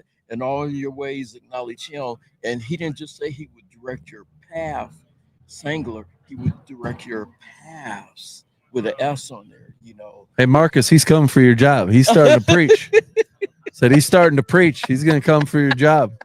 Come on now. Do you have one thing I was going to like as a part of that is like, do you have like, what's your favorite Bible story?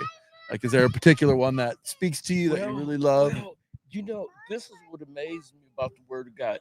You can hear, like you said, stories all the time, but I never knew that was me in the story. Like, remember about the Good Samaritan and how the religious people was going across the street and, they were too busy to stop and help the person. Well, I didn't know that was me because either I'd be trying to get to work on time or trying to get to church on time. And I'm zooming to hear more and wasn't even doing what I done heard. Yeah. So that's why now I see why he says to be a doer of the word and not just a listener, a hearer only, Yeah. And so, I mean, the word is, it's just, God is an awesome God, AWE as well as a AWL, and it's just, man, matter of fact, back to like jokes and stuff like that, which in this case it's a joke, but it's a reality. Okay, you know how you have Frosted Flakes and then you have all these other cereals that's similar and we call them generic. Yeah. Did you ever stop to think, Scott, that even Frosted Flakes was generic? It is technically yes. Yeah, because God is the ultimate great one. Yep. He's the great one. Greater is he who's in us than he that's in the world. Yeah. And so God is the real great one. And so it's just, I just thank God to be a part of him, and then too, do you know why it's so easy for people to misinterpret the Bible? Because if we read a word in the Bible and associate what that word means to us today, like trust the Lord with all your heart or guard your heart, it's not talking about your blood pump. It's talking about, the real you on the inside. And then, how even Adam and Eve got tricked. But the reason why God don't want you to take that fruit, because you'll be like him, whatever the fruit was. But Genesis 1:26 says, when he said, 26 verse says, let us make man in our image after our likeness. And so he had already made us in his image. Yeah. And then like 1 John 4 and like 17, it says, even as he is. It didn't say even as he was, which that's why people get the misinterpretation where there's nobody perfect. What they thinking about when the Lord walked the earth. But Matthew 5:48 says to be perfect, even as your Father in heaven is what? Perfect. That's right. And then Psalms 138:8 says he will perfect that which concerns us. Yeah. And so, you know, God is just, man. I'm just so thankful. Well, thank you, Gil, for dropping in on us here and giving us. I mean, you're just ripping that scripture off, man. Yeah, praise God for, you know, what he's doing in your life and for the ways in which you're reflecting him to everyone here. And we appreciate your presence here and, you know, all the wisdom that you shared with us. So have a great day, man. Appreciate you dropping by. Yep. God bless you, man. They're still on, but we just set them down. But they'll still pick us up. But yeah, I appreciate you coming down. We got a few other people we're gonna. So what you up to nowadays? I'm the CEO here still at the Refuge. So I got little kids, so I'm not always around here at the meals as much anymore. But I'm still around here. Okay, all right, that's great. And then I like Psalms 103:5. It says he satisfies our mouth with good things so that our youth is renewed like the eagles. Because about how old do you think I am? 58. Add 10. Oh, okay. Nice, dude. You're looking strong for your age. That's awesome, dude. Appreciate that. Awesome. All right. How old are you? I'm 44. Okay. Vix, huh? What? Vix. 44. Oh, Vix. I was like, what's he talking about? Yeah, I know. So, all righty. Very good. Appreciate that, man. Yep. God bless you. Yeah, God bless you. Keep together. I'll keep trying. Keep moving on.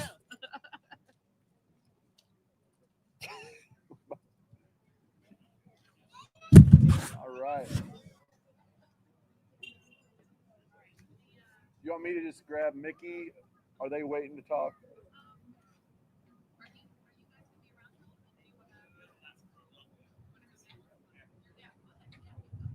Okay. All right. Hey, guys. What's up, CJ? How are you, man? My name's Scott. Nice to meet you. How old are you, bro? 5. 5? You are a big 5-year-old. You get it from your dad? Nope. Nope. Who do you get it from? School. From school. Okay. Yeah. When it's my birthday. When is your birthday? I don't know. Next month. No, you can be 6 next month. Yep. Where do you go to school at? CC Cedar. Cedar. Okay, that's awesome, man. All right. Well, this is Thomas. I won't use last names, Thomas, just so that people have some anonymity here. But just so people out there know, I've known Thomas since he was like 13. Yep. So Thomas used to come around the Refuge when he was a little kid, and he would hang out here, and we would feed him lunches, and they'd take him to some events. But kind of just grew up where this was a place he would come to get help. So can you talk a little bit about what that experience was like, needing help at that age, and what your let's start with CJ. Yeah. What's your favorite meal here, CJ? My favorite meal is chicken and French fries. Chicken and French fries. What'd you guys have tonight? Chicken. Chicken. Is it the kind of chicken you like that we had tonight? Yep. Yep. Yummy. So, and I don't imagine they had French fries, did they, CJ? Nope. No French fries. Well, you better talk to Miss Yolanda about that. What's your favorite thing about coming to the Refuge, CJ? By eating and drinking. You get some food. What's your favorite dessert that you get when you come down here? Donuts And some pumpkin pie. Oh, the pumpkin pie? Yep. Ooh, it's getting to be pumpkin pie season. So you're going to get a lot of pumpkin pie You ready coming for up. Thanksgiving? Yep. Ooh, what's your favorite part of Thanksgiving? Being loved somebody. Yeah. Who's your favorite person? Oh, your mom? Yes. Oh, that's awesome. What is your, how often do you come down here, CJ? Like one day or like Sundays. Couple times a week? Yep. You come down here, get food? Yep. That's awesome. What's your favorite subject in school? Playing outside and playing in school. You like recess? Yep. Yep, I like recess too. You and me were kind of the same. That was my favorite subject too. She's tickling you now. Your favorite person's here. So can you give the mic to Thomas to talk a little bit? Can you talk a little bit, Thomas, just about like what the Refuge of Hope has been for you? Because I know I gave a little lead in. So y'all guys helped me out with clothes for my kids and shelter for me. Mm-hmm. I've basically been there most of my life, Yeah. helping me out and guiding my way. Mm-hmm. And you got your own place now. You guys are We're in a shelter in Alliance, but working on getting your own place. Working on getting a house. Ooh, I hope you do get a house, CJ. But if we don't get car, then CJ's dad can take us. CJ's dad. As a friend. Okay. Well, you're such a well-spoken and sweet little kid. Yeah, when I was having a little girl, you guys helped me get close with them. Yeah. And then Thomas, what are the services that like are most valuable that for you as you use them and need them? You know, what does it mean to be able to have a place like this where you come back to and people know who you are? It's helpful. Yeah. Very helpful for anybody. Mm-hmm. What is your favorite thing about the refuge, or the things that like keep you coming back? The staff. Yeah. All staff. Every staff is like friendly to you and stuff, and tries to keep it safe here. Yeah. And as far as you guys, you know, obviously, you know, trying to build over and start over, what is the thing that keeps you motivated? Obviously, CJ here is like God. motivation enough, and you know, just I know that's you know can be rough. Oh my God. It's something else I need to eat. What? It's something funny he has to say. Oh, you have something funny? You have a joke? Yep, and it's like something that I have a girlfriend with. Oh, okay. You better be careful with those girlfriends, buddy. So that's funny. But yeah, obviously, do you guys feel like one thing like we've been asking people like, hey, is there something that maybe we could do better? Do you have anything in mind of like, hey, this would be a service that's helpful, or like, you know, like warmer stations more when it gets colder? Yeah. Oh yeah, that's difficult. Definitely the one, yeah. Yeah. So that's a big thing for people that are homeless, is like having a place to go during the winter that's I was thinking about warm and safe. I was thinking about when I get out of college, I can open my own business, because you guys maybe feel like I need to help out more too. Yep. So, well, very cool. Best of luck to you guys. Do you mind if we just say a quick prayer for you guys? I know you guys are going through, you know, trying to find your own place, and yep. Do you mind if we pray for you quick, CJ? Yep. Dear God, we thank you for this family, and we ask that you would watch over and take care of them, that you would bless their life with a shelter for them and for CJ, and that, you know, they could provide that like all parents want. And so we just are so thankful to know them, and ask that your hand would be on their life, that you would guide and direct their steps. In your holy name, amen. Give the mic to him. Amen. All right, it was great meeting you, CJ. Thanks so much for time. Can I shake? Oh yeah, watch. Oh, there you go. You got it. Awesome.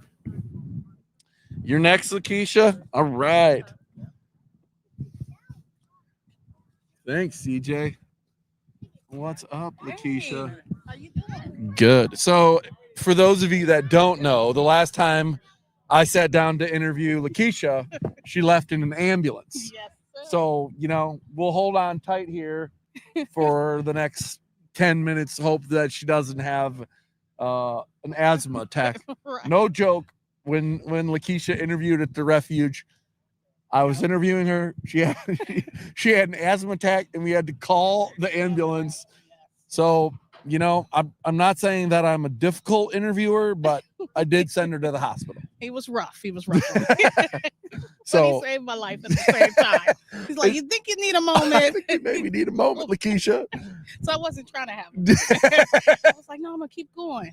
Well, great call. Whatever she did get the job. Yeah. She was good enough for the time she was there to get it. Yes. Yes. So yeah, want to talk a little bit. So you've been here for how long? It'll be 2 years in November. Okay. Dang. Time is flying. Yes. Talk a little bit about, Lakeisha, just your story about how you ended up here, and then your personal story about, I do think it's helpful for people to know why people that work here are so passionate, so service oriented. Would love for you just to share, a little bit about your own story. Yes. Before I came here, I was a STNA for 22 years. So I've always been in service. I believed in God. I believed in Jesus, but I just never practiced. So my mom passed away, and I was really in a dark place at that time. So I cried out to the Lord, and He saved me.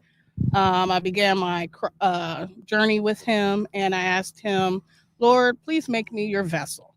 Well, I didn't know what it entailed, but I call it my Job moment. Yeah. I ended up losing my housing, my job. So me and my 2-year-old son at the time became homeless. And I just kept faith in Him and followed Him, and it led me to the Refuge of Hope. I know it sounds cliche, but I went through Job and Family Services to get help. And they said, well, to work for your assistance, gave me a list of places to pick. And Refuge of Hope was like third on the list.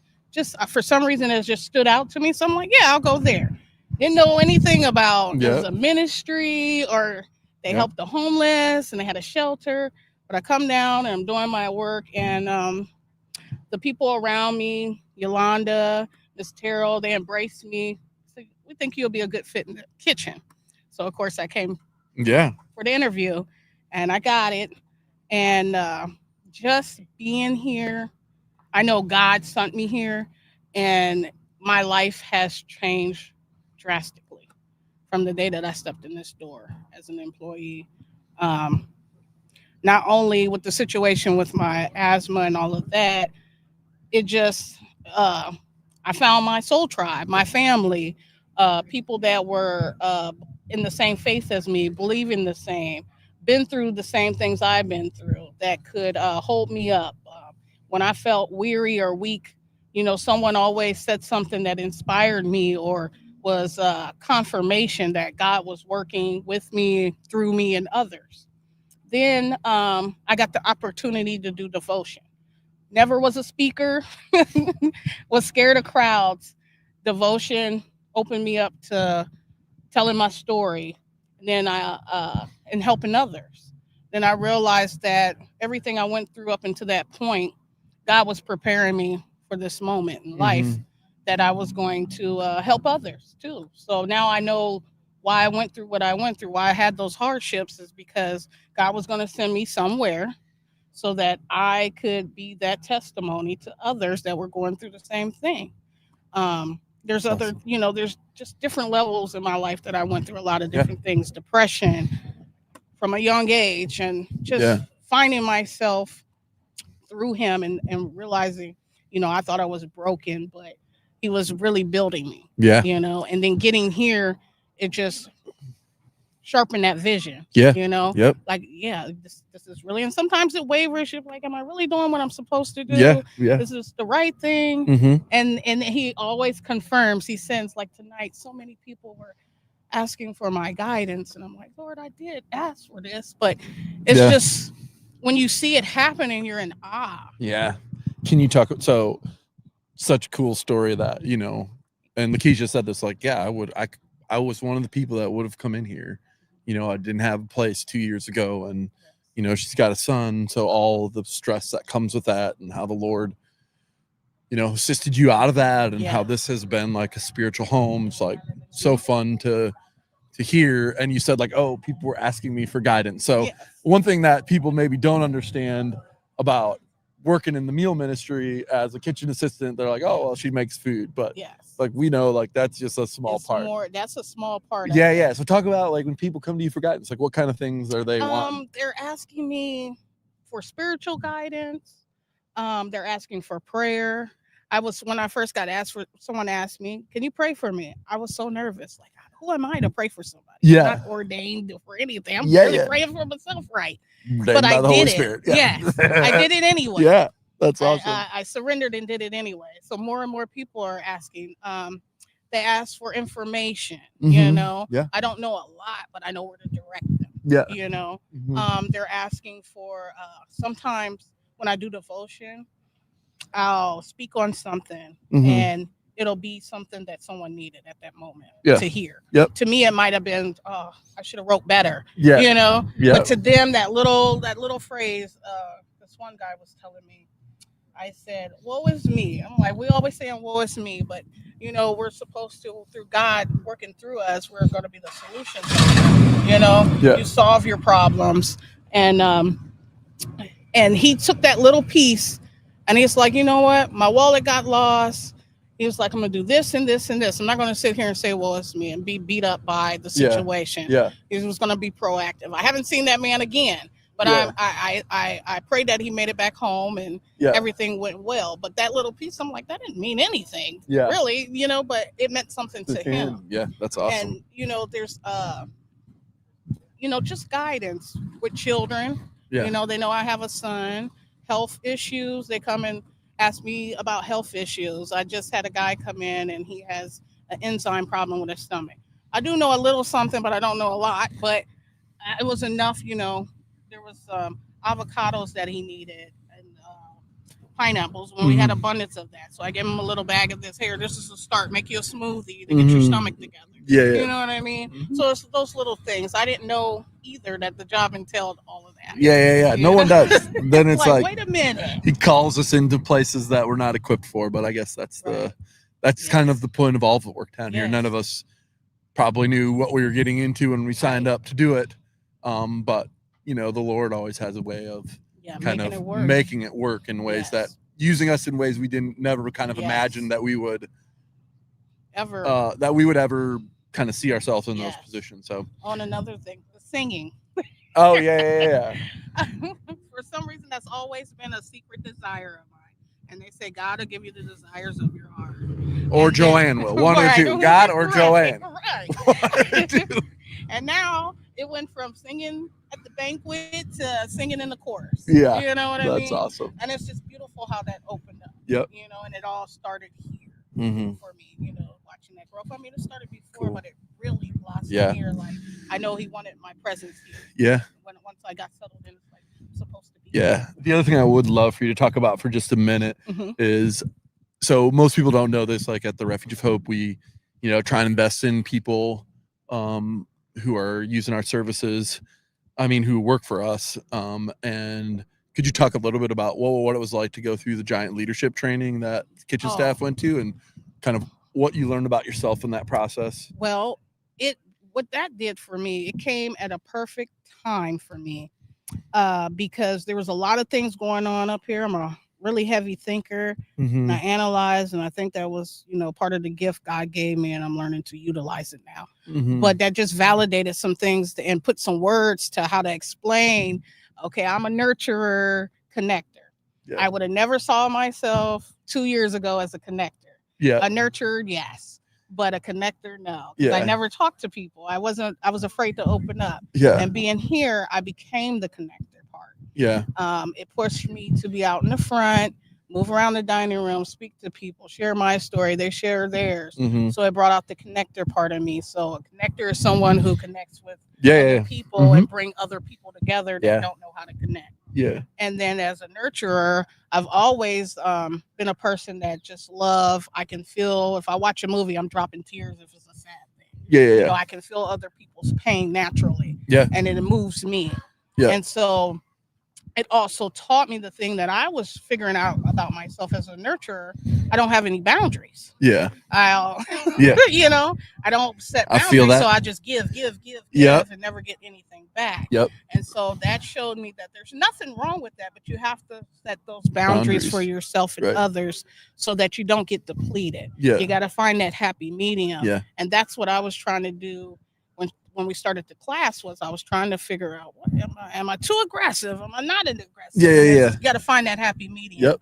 And then working Yeah. with each other. Yep. How to talk to each other, how to understand the other person. Okay, well, this might be a weekday for them because they're going through something. Yeah. So not only analyze yourself, you can analyze, okay, my coworker's not really feeling that day. I don't have to be rough on them. Yeah. You know, just Yep. give them their space. Awesome. Thank you, Lakeisha, Thank for your you. time, for sharing. So we're so lucky at the Refuge to have Lakeisha. She's such just a kind of a sweet presence for our people who come to use our meal service. They feel connected to your story, and you feel connected to theirs because you know, we're in their shoes and you have this ability to relate. And, you know, not everybody can do that. And, you know, Lakeisha, God has worked through them. People have said things to me that it's right. hits me like, wow. Yeah, everybody that works here, if I'm sure you know, we do it a little bit, but where we always say, like, yeah, you never come here expecting, you know, that the things the Lord's going to do to you. You kind of initially approach like, oh, I'm going to be here and I'm going to serve, and people are going to gain so much from it, but you don't understand, like, oh, there's so much learning that happens where I'm learning from them about generosity, about care, about love. And you always assume it's the other way around when you start. So thanks for, It's a love circle. for sure. around. Yeah. Thank you for but having thank me. you for taking time before you head home for your appreciate you to guys your having kid. me. And she is newlywed in the last month. So I'm sorry, Miss Jackson. This is Miss Jackson. So yeah, no problem. Thank you, Lakeisha. I appreciate it. All righty. I gotta go grab a Coke because I'm getting a little bit shivery.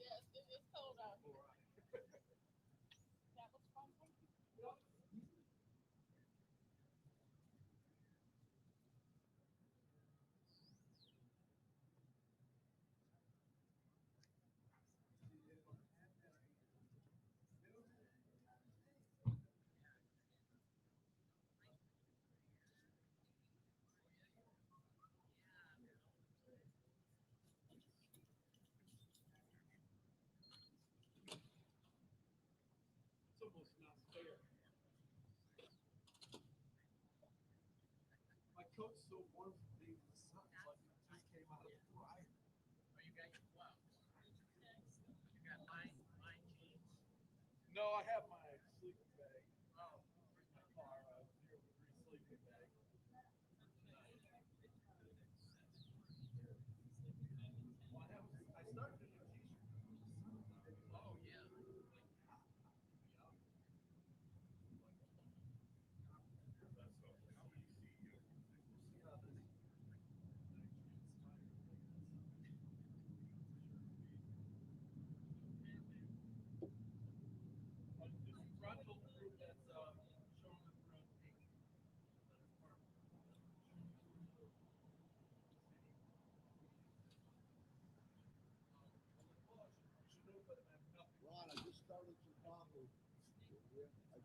Well, I started about 15 minutes ago, so won't be long. Yeah, I won't be long.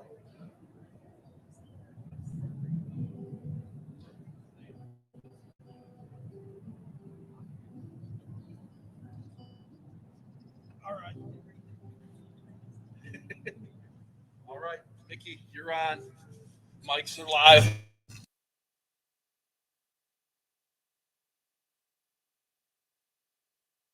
Just you and I. Oh, is it? It's not really, but we'll pretend that it's you and I. So, sorry I had to run and get a coat. It's getting to be that time of night where I was starting to shiver a little bit. I can give you my coat. I'm feeling warm already if we get to that point. So, Warm sweater. for those of you that don't know, why don't you introduce yourself? I am Mickey Lawver. I have been involved down here for 18, 19. since it's pretty much Yeah, 18 probably years. From I 18 think from when I years, yeah. started, right? That had to be almost the Oh, first it year was- you were on the board. Okay, but were we on Walnut Street then? Yep. Okay. Yeah. I was in Walnut for 3 years. Yeah. I 4 years. started back when we were making obscene amounts of meatloaf at home and bringing it down to feed the people that we were housing at night. And- You know, bad news for her, she was friends with Mary Beth. Yeah, that's right. Mary And- Beth Hines and I were really good friends. And we were able to do a lot of volunteering and a lot of lights, spotlights. Mark's We've, just getting us dialed in here. Okay. We did a lot of volunteering where our kids went to school. Yep. And then I was struggling as a Mhm. mother. What will I do when they don't need me anymore? And Yeah. she said, your problem is, Yeah. she was such a sweet friend. She still is, that I needed to serve somewhere that didn't benefit me, my family, or my kids. And we went to her house and we made dinner, brought it down, and served. And I'm still here. And she's still here. Yeah. She may not look like it, but she is dessert wrapper extraordinaire. Yes, that's right. Well, and that's true because over the years, you serve on the board, you are part of the vision casting and the dreaming and the Mhm. implementing and trying to figure out, okay, to get here, well, how much do we have to raise? Who do we have to involve? Yep. Where are we going? Where are we doing? Yeah. And then you get to the place where I did, where literally this has outgrown any vision, dream, or prayer we ever had for this place. That's right. So that's when you know that it's time to pass that baton Yeah. and just start being helpful in ways that are easy. Yeah. Like I show up and literally mindlessly roll and wrap silverware, hundreds of them. And Yeah. when I leave 3 hours later, I'm like, good job, Job. Mickey. Talk, Mickey, about like some people have only been familiar with the Refuge of Hope in the last 5 years. So they see the amazing, gift the community's given to us in our buildings and programs, but some people don't always understand the journey that it took to get here. So could you just share just a few of the things that you remember from like the early days of the Refuge and how you maybe saw God work in those places to get us to here today? Well, yeah, I remember sitting in board meetings and talking about the need for a building because we had outgrown, kind of maxed out what we felt like we could accomplish through the church. And I remember we were having a hard time getting funding for the building on, what was it? Where were we? Where did we go after Walnut? Oh, It's 3rd on Street. 3rd Street. Yeah. Yes. 415. Yes. 405. 3rd And we, as a board, decided that we needed to make that move. And I remember sitting, like literally feeling like God was telling me, and this was not my comfort zone, Yeah. to go to this foundation meeting with a certain, I don't want to, should I mention? No, you probably shouldn't say that. It was a very significant group that could help fund it. Yep. And they were a little skeptical. And I had to sit there and literally, they just point blank asked me, are you going to stay and see this through? Mm-hmm. In other words, if you're committed, Yeah. we'll trust you. And I said, absolutely. I said, if this is a vision God fed us or me, then I will not ever turn my back on it. Yeah. And here I am. Yeah. And they are significant supporters still today. Yeah. They still are for sure. Yeah. The other thing that's I think super helpful is that Lakeisha and I were just talking about that earlier of like, you come here and you think like, oh, I'm going to do all this really good stuff and I'm going to people, and you think about it kind of like in a one directional thing, but then after anybody who's been here for very long, you realize pretty quickly, like, oh, this is changing me too. And so curious to know from your perspective, because you have both, like from the board, you do like more high level stuff, but then also just from the, you're here working side by side with people and serving. Like, what ways would you say like your experience here has transformed both you in that direction and the opposite direction maybe that people don't expect? Well, I think in my situation, I have been extremely blessed all my life. Mm-hmm. And there is literally no greater joy than to be standing in a room and all of a sudden you find yourself realizing that they don't need what I have to give them. They don't need the food. They don't need the clothing. They don't need the pep talk. They need you to stop what you're doing, put down your plate, and pray with them. Yeah. Or just encourage them. Mm-hmm. And I think it's those moments that make all the other so worth it. Yeah. It just, because so many people just don't have that depth anymore. They're so distraught or they're so buried in their own circumstances, they can't see that ounce of love that you can give them just by sharing. And where God loves them. Yeah, I always feel like too, like the Spirit always calls us into places. I know. Like Keisha and I were saying that, like, you don't expect, like, I'm not really good at this. I don't feel equipped. But like, like, oh, he's clearly calling me into this space. Right. But so you just kind of step in and go, even though you're like, I'm not really made for this. Just for the record, Mickey is not made for live TV. No. And she was like, how are we going to do this?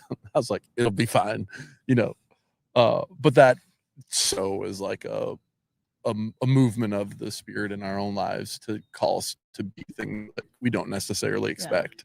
Well, and even when I would ask for help with funding or to go and be that voice to raise funds, that is not my comfort zone either. Yeah. But when it's not about you, and you really believe, and with every ounce of your being that this is what God is asking of you, somehow you just dig deep and find the courage. Go do it. Yeah. And so I mean, I would say this to Mickey if we weren't on live television or Facebook Live or whatever, but one of the things that has been true of Mickey that is a gift, and it's been a gift to us, is she's just a champion for the Refuge of Hope. In every room she walks into, I'm sure people probably are like, oh, Mickey's talking about the Refuge of Hope. How do I get out of here?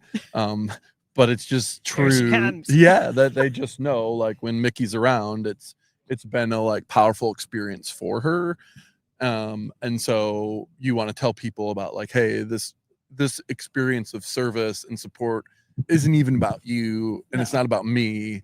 And if you go down there, you'll experience it, and then it'll be over. I won't need to talk to you because you'll have kind of walked into that space, right? And the people that we serve will have impacted you. The Lord will have worked in your life, and that's the kind of experience that you talk about so much. It's kind of like raising kids. They become such a part of you, and this place has become such a part of how I'm rooted and how I'm driven and motivated. And then, like, just recently I had some health issues that kind of derailed all of that. And being here in this seat or on this property, or I went right straight into the kitchen so I could give Lakeisha a hug. And, it makes you realize how deeply rooted this place is in my soul. And I miss it, but I'm better now. I'll be back. That's awesome. Yeah. So, one last question, Okay, just to let you go, and so you can go put a jacket on or get in your warm car. Mickey was on the board for 17 years, I believe. Yes. Or like around whatever. She was around for a long time. What's your favorite kind of moment where you saw God move, where you're just like, that can't be anything but that you kind of got a front row seat to?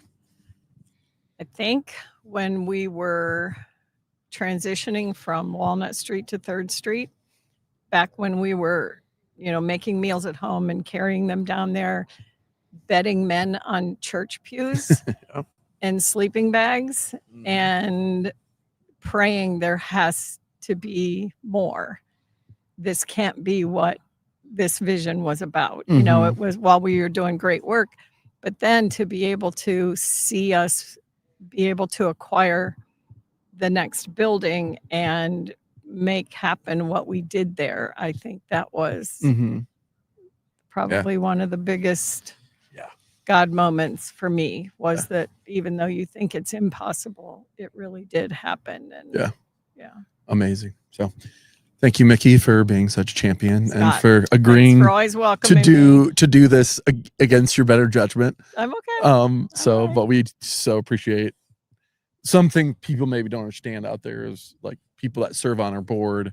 Like, we meet 6 times a year, every other month, and the meetings are 2 hours, but the amount of time that people put in to make sure that, we have, an organization that's financially stable, that's doing the fundraising work and the development work behind the scene, like, so invaluable to us. And this place only is what it is today because people on the board are doing all that really important work for us, and are so committed to the mission. I love that about you specifically, but our board as a whole too. So thanks for the board is a tremendous group of individuals. And just it really is.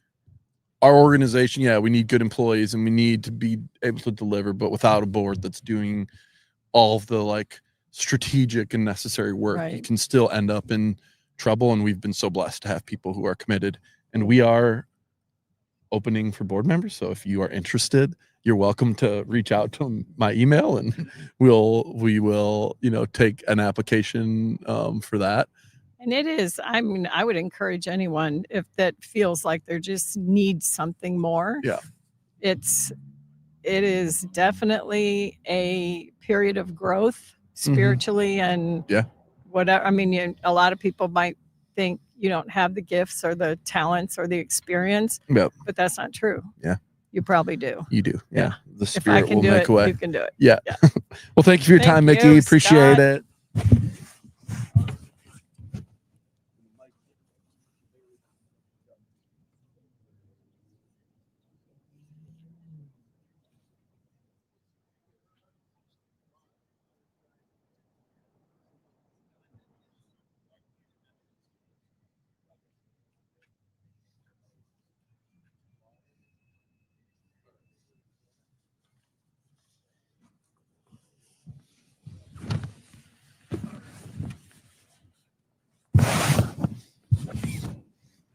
Hey, Mike, how are you?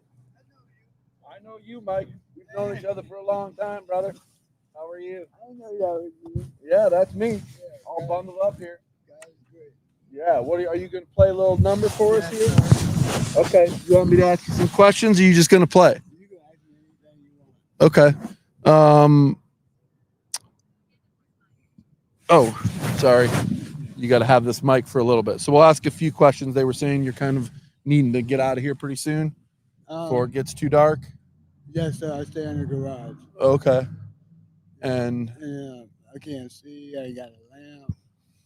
I had lamps that y'all gave me. One of them was destroyed. The other one I gave to the thrift shop Okay. for $1 Yeah. because I didn't have no utilities. Oh man. Are you trying to get into shelter, Mike? I don't want. Last time I was in the shelter, I don't want to mention it. Okay, that's fine. But the shelter is. Got to hold that a little closer to your mouth. The shelter is wonderful. I love it.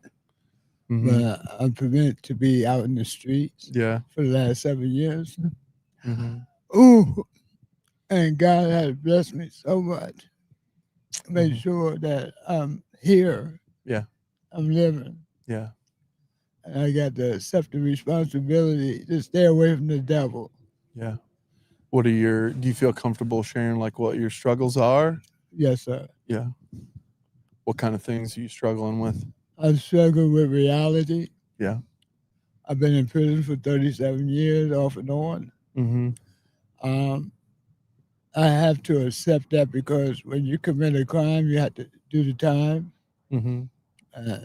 Beretta, Yeah. and it's true. It's nothing to cry about. Mm-hmm. It's the point about survival. Wherever you go, even out here in the streets. You know, I'm a paranoid schizo. And I try to accept the shadows in life, the trees that shake, thinking that there's somebody there. It bothers me. And whether I put up something to the window, I know it's going to always be there because I understand the devil is out here. You know, I got jumped a couple of weeks ago. And I went and acted very unusual. Maybe because I was using or drinking. I mean, it's not good for anybody. Yeah. You know, How long, Mike, would you say you've struggled with that? I've been struggling with this since I've been in prison in 1979. 1979, man.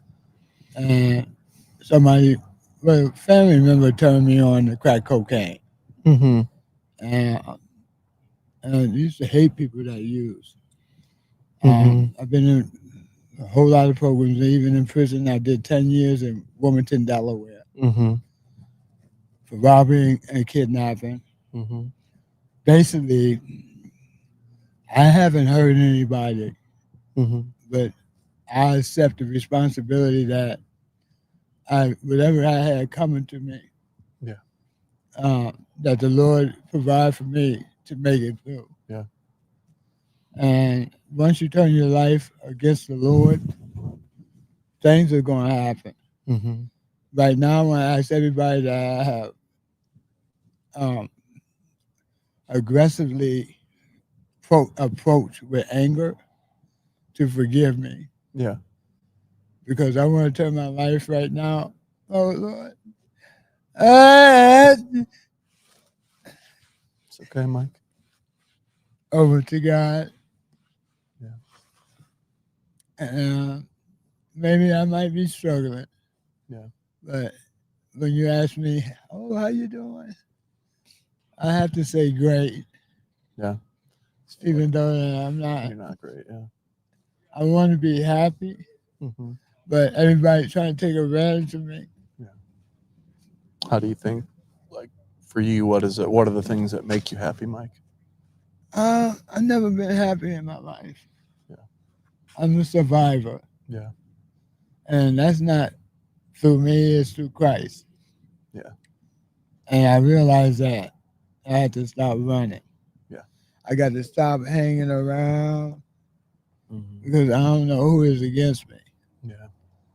You know, a lot of people, I train people to fight for 25 years. I did comedy every Christmas for the inmates, maybe 1,500. I did some of everything. But it don't bring me peace. I wrote a book about my life. Yeah. But what I was going to say is, like, one of the things you talked about is, like, you know, you have to do your time, and there's all these kind of perspectives around, you know, whatever, not feeling good about yourself. But, you know, the other kind of narrative around that is, like, you know, one thing that's also true is, like, you know, you're always, you know, a child of God, regardless of what we've done. You know, like, there's always that place to come back to get help, to start over, to say, like, hey, I messed up. To be forgiven, to be willing to start over, you know. Yes, sir. And, you know, that's because you and I have known each other for a long time, you know, like, that's what this place is for people. Yeah. And that's what we want to be. And, you know, if you need connected to somebody, obviously we want to help you get connected for that. But I need, sorry, Marcus just left. So if you're wanting, you know, to get connected to some services for what you need, you know, once, I don't want to do this on camera. I just don't want people to hear.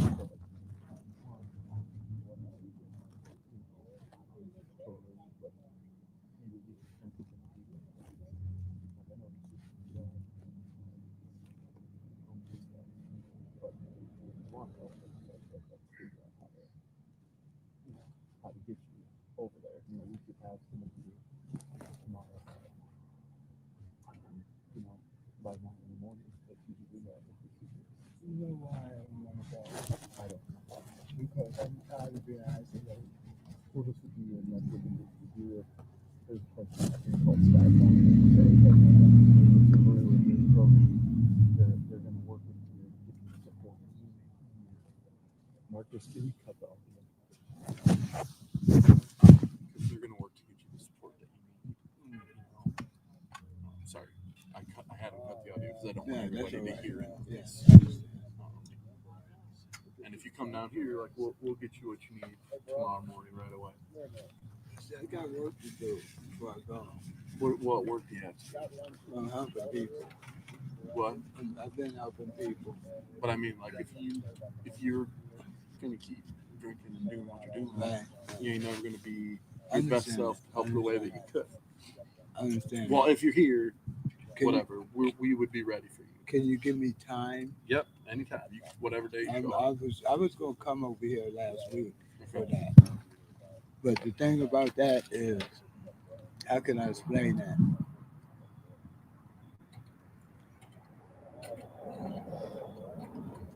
The thing about that, it's hard. Yeah, it's hard. I don't want to make that decision because, I've been in the streets for 7 years, off and on. I remember.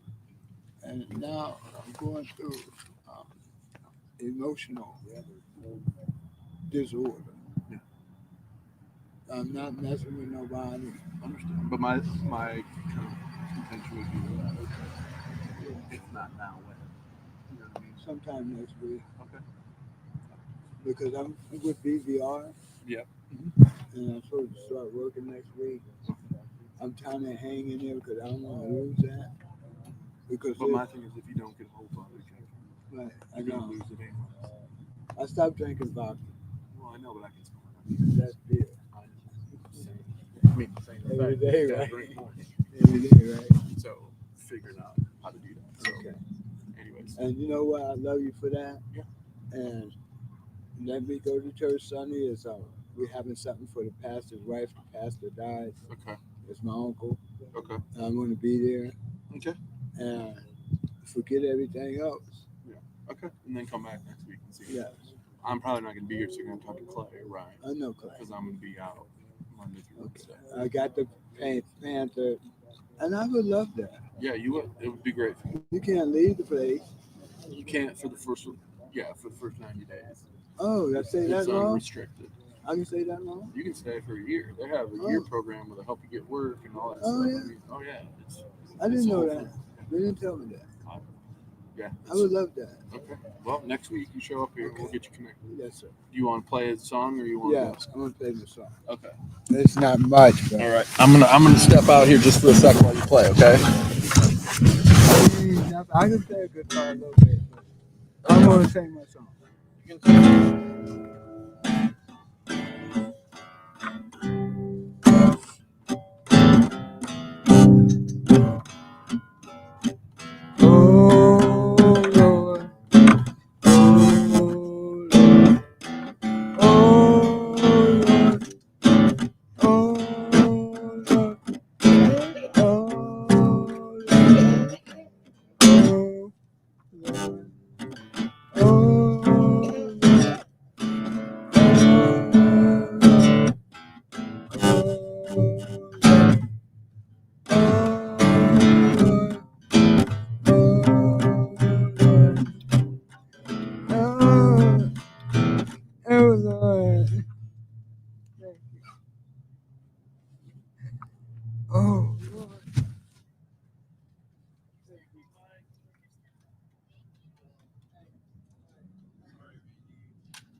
guys, are you ready, Steve? At some point, like no. I'm gonna go down and score, but I actually had a few things to say a little bit later, if you don't mind. I don't mind. Okay. He is in an open jam right now. But he'll be back here. He'll be back here this evening. Yeah, when he comes back. 9 o'clock, 9:30. Yeah, you said you talked about it. He goes, yeah, we'll talk out there. Yeah. He doesn't know. He's always got something to say. I mean, if they don't want to talk, That's cool, I man. think we're supposed to hear you. Yeah. Thanks for doing that. No, it's awesome. Yeah. Thanks for helping. Yeah. All right, Lucia. We'll get you ready here. Woo. Come on down, Lucia.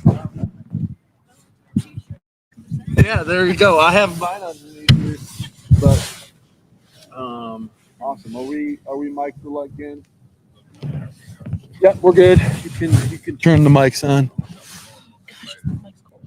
Yeah, it is getting chilly out here.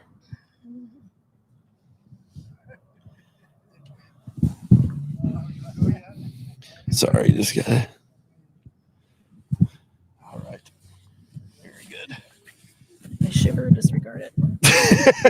All right. So we are almost to 4 hours in. So underneath the 20-hour threshold of time left. So thanks, Lucia, for joining us. So why don't you welcome. introduce yourself and talk about your title a little bit? Hi, I'm Lucia McLaughlin, and I am the volunteer coordinator here at Refuge of Hope. I love what I do. I love the people that I meet. I love being the hands and feet of Christ, and I love my work family. This is definitely where God is, from the beams that have scripture and dedications on both of our main buildings, to the prayer stones that are in the foundation, and to the scripture and dedications that are written behind the paint on the walls. So God is behind us, before us, beside us, within us, and he is definitely here in this place. Yeah. So Lucia actually started as our volunteer coordinator like a year and a half ago. It was a year in August. A year in August. So close. But she has been connected with the Refuge of Hope. Yes. Since basically 2002. Since 2002. So Yes. Before any of us were around. And so just would love for you to share a little bit about like what was the Refuge of Hope like in 2002? Yes. Back in 2002, Refuge of Hope was at its original location at 3rd and Walnut, if anyone is familiar with that location. The building wasn't in the best of shape, but it did its job. It got our men off the street and in warm beds, and we were able to feed the community. I was the office assistant to Dwayne Wyckoff. Some of you might be familiar with him. He was our prior CEO. He retired in January 2024, and Scott has filled that role, and he's done a wonderful job filling those shoes. And Scott and I worked together before. I actually was the office assistant back in 2008 to 2010. And how I actually got started with Refuge of Hope is my husband and I would bring down youth group from our church on Wednesday evenings, and they would serve dinner in our dining hall. So it got a chance for some of the students to see a side of life that they might not have seen otherwise, to learn compassion and kindness and to treat everyone with dignity and respect, and to give without expecting something in return, which is an important aspect of life to teach our children. Yeah. Fast forward, I left in October 2010, and went on to move to a position at Altman Hospital with Alt Care. I retired in 2021, October 2021, and I was looking for another position in August of 2024. Yeah, it is 2025, right? It is, yep. In That's August right. of 2024, and I sent in my resume to Joanne, our director of development, and within an hour, she emailed me back and said, when you come in here, because Joanne and I had worked together before too. She was the meal ministry manager back at that time. So Scott and I have a little bit of a history with each other. Yep. So when my interview was over, the last words I said to Joanne was, I feel like I'm home. And every time I walk through the doors, I am home. I am home with my work family. I am home with my volunteers. I like to call them my volunteers. My love tank is filled every day, being here among the people that we serve and who I serve along with. Awesome. So Lucia obviously is in charge of all our volunteers. She organizes them. She does some training with them so they kind of understand the fullness of what we do when people come in. So talk a little bit about opportunities. If people are interested in volunteering, what are their opportunities, and kind of what the process looks like. Sure. Well, we have several different opportunities to volunteer. You can serve as an individual, you can serve as a church group, a Bible study group, a group of friends. And those opportunities include serving a meal. We have lunches and dinners. Lunch is on Tuesdays, Wednesdays, Fridays, and Saturdays. And we serve dinner from 3 to 5, Monday through Friday. Another opportunity is helping out in the community care center sorting donations, and those times vary, but pretty much are from 10 to noon and from 1 to 3, except for Tuesdays when we have our Urban Arc food giveaway in the morning. And then we also have assistant shoppers that are kind of like behind the counter, kind of like a, what's that role I'm thinking of, Scott? Like a retail role. Yeah. Like I was like, I don't know. Like a cashier that you're helping. You're helping our guests. You're helping them put together an outfit. You're helping them find something that they need. You're packaging their items that they come in for. And then we also have specific projects that we have that you can come in and help with those. We've had churches come out and help paint our shelter area, deep clean the community care center, different things like that. So there are several opportunities. If you have limitations, I try very hard to accommodate those. We have a lady who's not able to stand for long periods of time, and so she does our centerpieces. Children, the dining hall requires ages 15 and up due to, hot beverages and just the safety factor. However, we do have opportunities in the clothing ministry for sorting donations. They can sort socks. So we get this question a lot around families, like, oh, we want to come down. Yes. And they initially think about serving a meal, but because of insurance issues, it's not possible for us. But you can always serve in the clothing ministry as a family, where you're just, hanging clothes, sorting clothes. Yes. Easy way for them to kind of participate in service here. Yes. And there's also opportunities too. We had a Boy Scout troop, or I should say just a scout troop now, that they brought in placemats, and they came in after the dinner hour, and I was with them, and we set the table with the placemats, and they set out Easter eggs for everyone. And so there are opportunities for the younger kids too.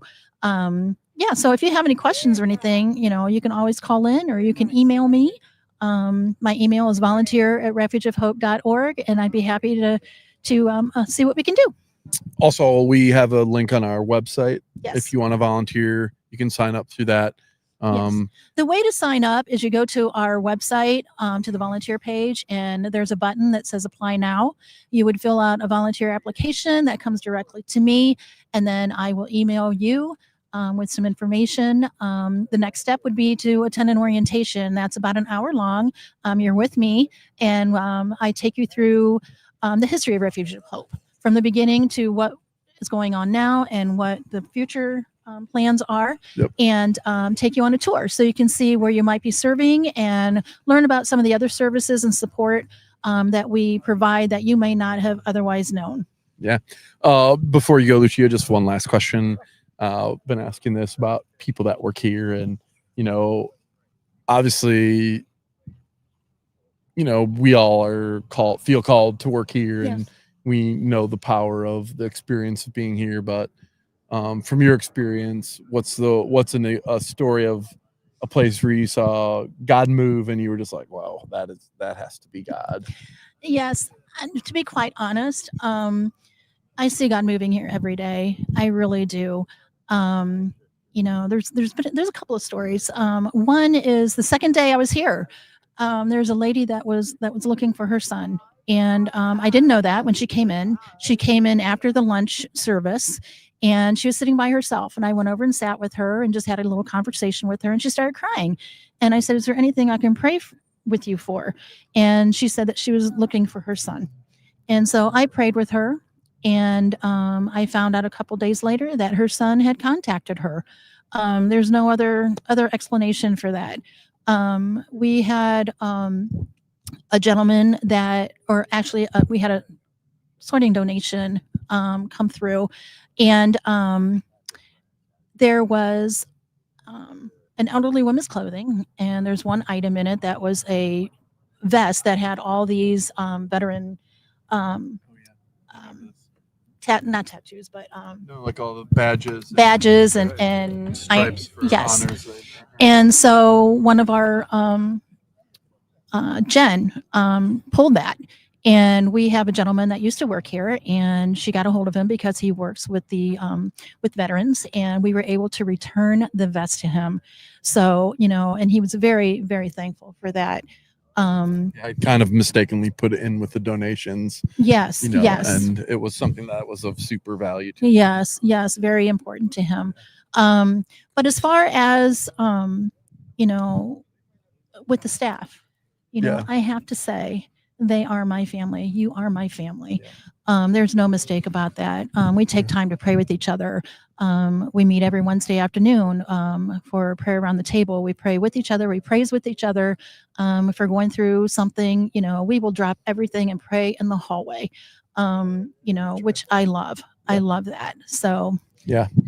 And you heard Lakeisha say, you heard Yolanda say it, you know, there is a tight knit group of people who are here working hard, but also caring hard for each other to make sure that we're equipped. You know, we can deal with a lot. Sometimes, you know, you've seen just 4 hours so far and all the things that can happen just behind here, sitting here on a random, Mhm. you know, Thursday evening, you know, but the reality is like this stuff happens every day. So Yes. having to be people that are working alongside of you that you trust, that know are fighting for your best interests is like Yes. invaluable. And we, you know strongly that you know is what happens here. And so yes, yes. yeah, super grateful to have Lucci on our team. She does a great job not only caring for our volunteers but also making sure that our clients get the attention they need. And so if you're interested in volunteering, you know, please reach out. We can always use more volunteers, and Yes. as we get closer to the holidays and the amount of clothing that we get in skyrockets, Yes. Huge wanna make- donation today. Anybody's welcome to come in and come help. on down and sort some clothes. So, but thank you, Lucia, for your time. Appreciate You're it. welcome. Thank you so much, Scott.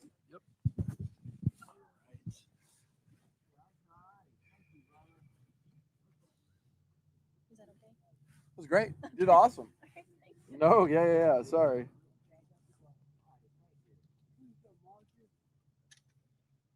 I didn't look at you very much.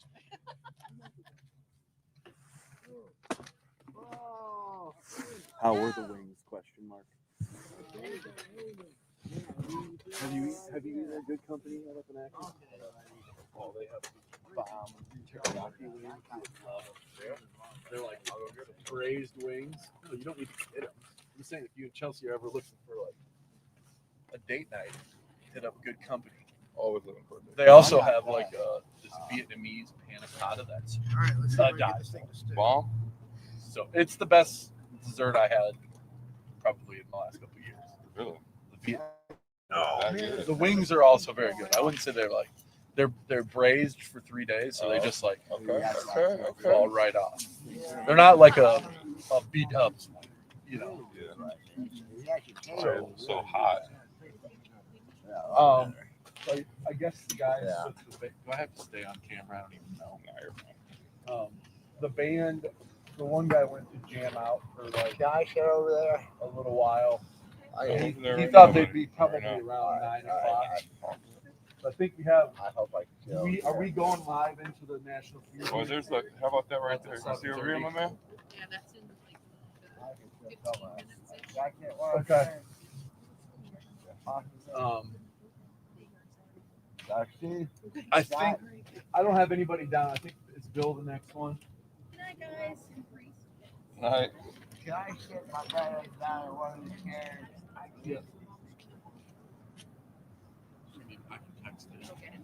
Yeah, we could. I'm wondering though.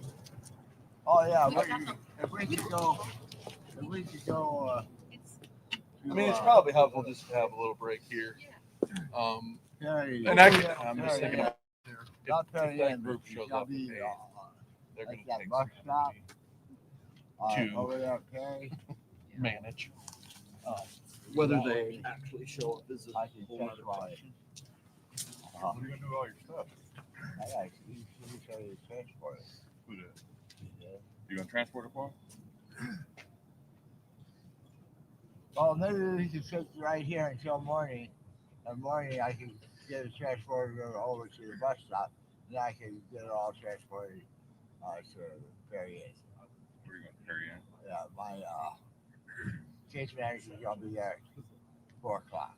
If I can get over there at 4 o'clock, we got an 8. How's that sound, sir? 4 o'clock tomorrow afternoon. Live stream. I gotta be over Perry Inn at 4 o'clock tomorrow afternoon.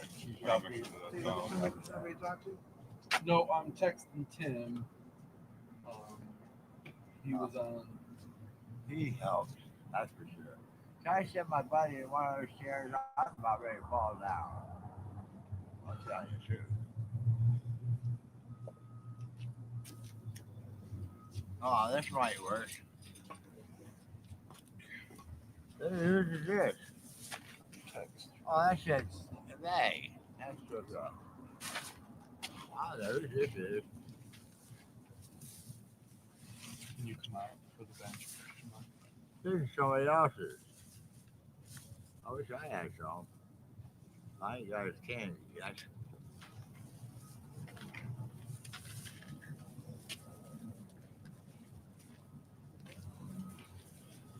Who's I think candy? while Is the this live, your while Scott? the live feed, the national feed markets. Huh?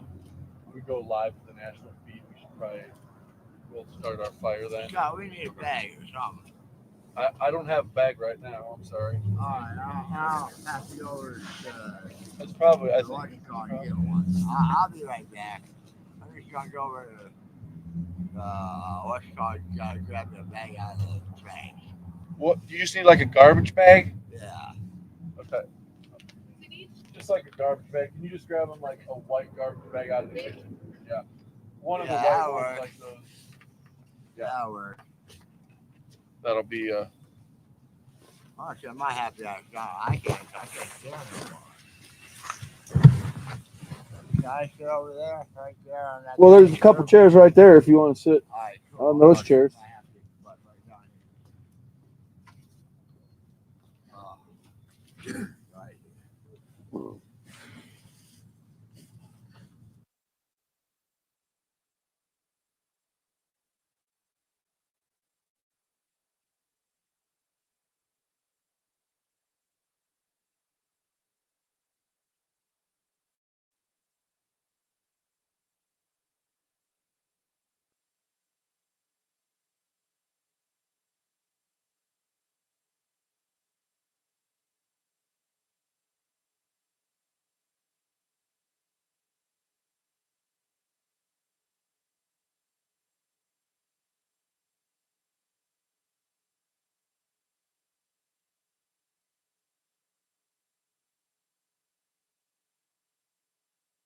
See you, and I'm hoping to see you a lot more because I really feel at home down here talking with people, and it's really what I live for. Like, this is not my first conversation on the bench. Yeah.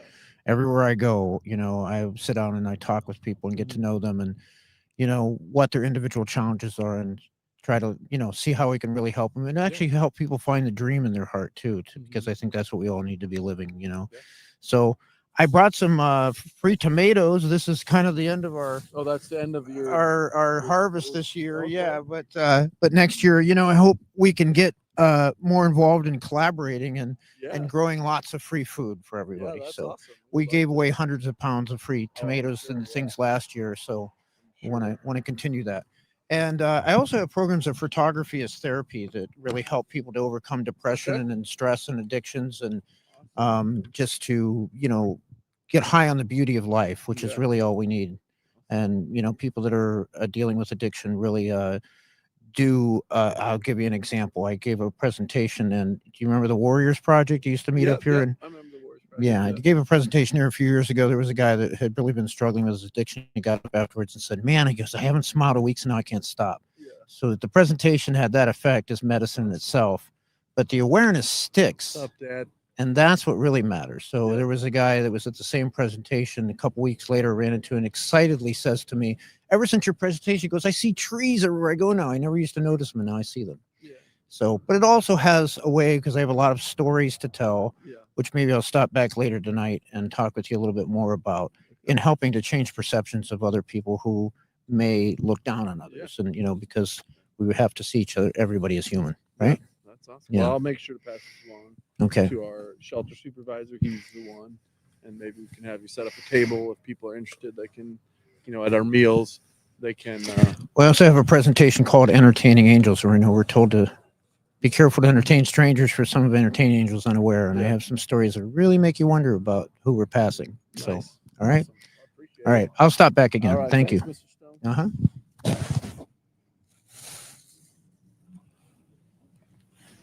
All right, Mr. Cruz. Ready? No, you're coming to sit with me now.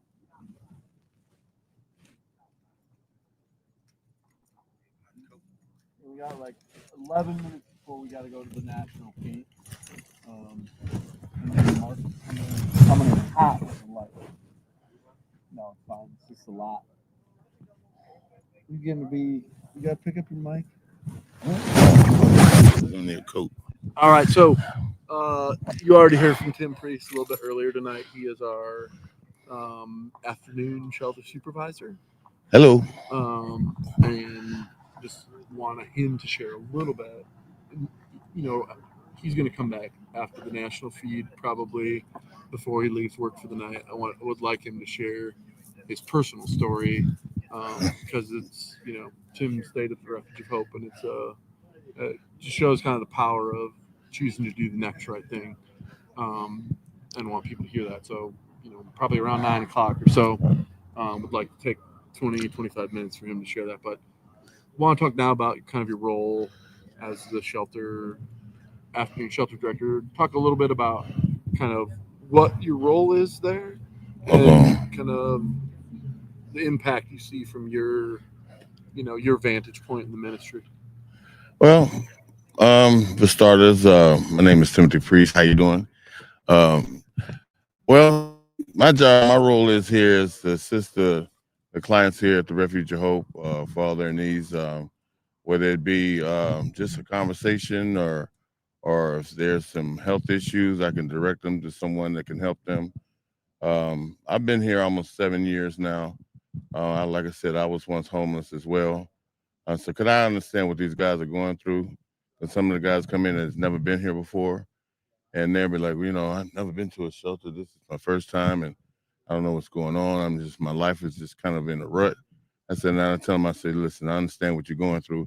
And sometimes, people judge a book by its cover, and they'll see me and say, oh, you don't look like you've been homeless. Oh, yes, I have. Been through the same thing these men here has been through. So it's easy for me to have a conversation with them as far as their life and what's going on, and how God can reach out to them and get their life on the right track. And I know it's not easy, because it's a new thing. Like for me, it was a new thing as far as being homeless and talking to different people and strangers, and kind of building my trust with people, because that's hard. But we're here to help them in all their needs, and quite naturally, it was the best thing ever happened for me, because I don't know what would have happened, if I hadn't came or got introduced to the Refuge of Hope. Even before that, just accepting God back in my life, because I was a backslider. I've been saved a long time ago, but just kind of backsliding and starting getting involved in the streets and everything, and kind of doing it on my own will, especially like if I got a job or I'm doing well for my life, and then not keeping my prayer life and giving my reverence to the Lord and Savior. In other words, is what I'm saying is taking advantage of a situation. You know, so I learned that because God can humble you in many different ways. You know, so I keep that in mind. And like I said, with the guys that's here, you know, I'm open for their conversations and whatever they need. They might want to talk something private, you know, because they have an understanding more than others because I've been in those shoes. So, you know, and I enjoy it, you know, and then sometimes, you know, you have some that just might fall by the wayside. They don't feel like having, you know, having that kind ear. You know, they just want to do what they want to do. And, you know, you can't force anybody to do anything. You can only just give them some kind advice and just use myself as a token as far as me, you know, getting to where I'm at today. So I just tell them, I say, listen, if I can do it, you can do it. Ain't no different from nobody else in here. I mean, it's the drug use or alcohol sip away. So going back to the same old thing that once I came from. So, and I try to let them know that, you know. So, you know, I talk with the guys, you know, if they need help as far as getting clothing, food, or jobs, you know. So I try to give them some type of direction, or if I don't have that answer, I know those that have different services that can help them out. So that's what I do. What would you say is like what you see the biggest challenges that clients face right now? Like the things that are hardest to overcome, or that you see like, yeah, man, people are really dealing with this particular thing? Well, one thing I know is probably on a daily basis is that, especially when you're dealing with a large group of men, you know, in a confined space, is not, I wouldn't say like it's small or anything like that, but that testosterone kick in and everybody wants their own elbow space. And, you know, I don't want you sitting by me, or, you know, if I could walk past and say, hey, how you doing? You know, sometimes it's just if you can't have something nice to say, just pretty much don't say nothing at all. Just kind of keep everybody, you know, be respectful for them, because everybody in here comes from all walks of life. Everybody in here has their own different issues, you know, and so I just try to tell everybody, you know, just respect everybody's space, you know, and so that way we can all be cohesive and then get along under this roof, because we're all here for a purpose, you know, and it's a temporary shelter here because you're not going to stay here forever. So you can use all the best resources to move on in life and get better. So I mean, you don't have to do the same thing over, you know. So, and I got a lot of guys that's working and doing good and saving their money, and then when their housing comes up, they elated. I should say, they elated about their apartment. Because I remember when I got my first apartment, I was smiling from ear to ear, you know. Yeah, we had to bring that up, but yeah, yeah, but yeah. So yeah, but that's it's just those things I try to help the guys with. So Well, thanks, Tim. yeah. Thank you for sharing that. And you know, Tim has been here now for Since 2015, I've been working here almost 7 years 7 now. years. So yeah, 2015 was when he was a resident here, but Right. he's been working here for 7 years. Provides such a valuable resource for our guys. Just to be like, hey, you can get out of here. There's a pathway. You Yeah. know, you got to use the supports that exist in order to get the help that you want to get. You know, and Tim is getting married here. In a few I weeks. knew you was gonna say that. Yeah, October 26th. Yeah. About to jump Should we that say, broom.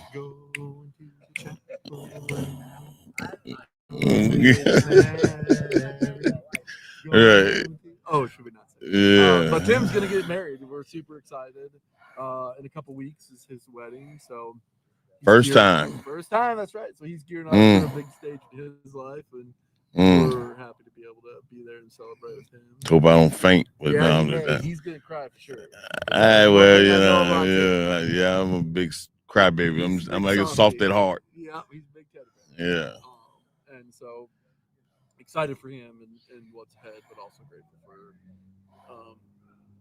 his service to the Refuge of Hope and everything that he offers. And just like so many people, Tim would be, you know, one of them to tell you like, yeah, I obviously come here, it's my job, but Yeah. the work changes all of us in the ways in which we want to care for. And also, you know, helping out in the meal ministry, dealing with our dinner guests. Yep. you know, for the vast community of people that come here.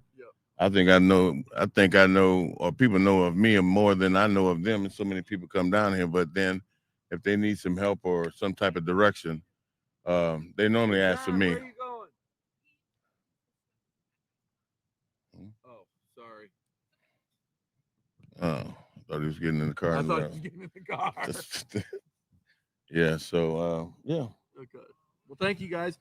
Just so everyone on the live feed knows, whoever's still there, we're going to be joining a national simulcast here in about 3 or 4 minutes, which is kind of bringing together all the 70 organizations that are working towards doing this at the same time we are. So all across the United States, Wow. people at 70 different missions are doing exactly what we're doing here. So we're going to clip into a live feed tonight at 11 o'clock. We're going to be talking with Jeff from Long Beach Rescue Mission in California. And then at 1 o'clock in the morning, we're going to be talking with Tom DeVries, who's the City Gate CEO, just talking about the impact of this event and what they hope to accomplish. And, you know, even we've been doing it 5 hours just to see, you know, kind of the cool things that, or 4.5 hours, the cool things we've kind of already seen God doing and things we're learning. So, yeah, thanks so much for tuning in. We'll cut to them live pretty soon. All righty. Get a half-hour break. And then I'm going to interview Mike.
Yeah, it's a Facebook Live feed.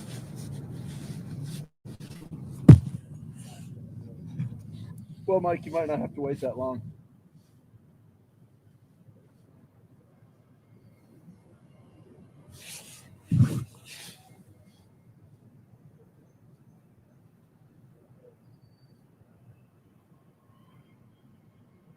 Hey,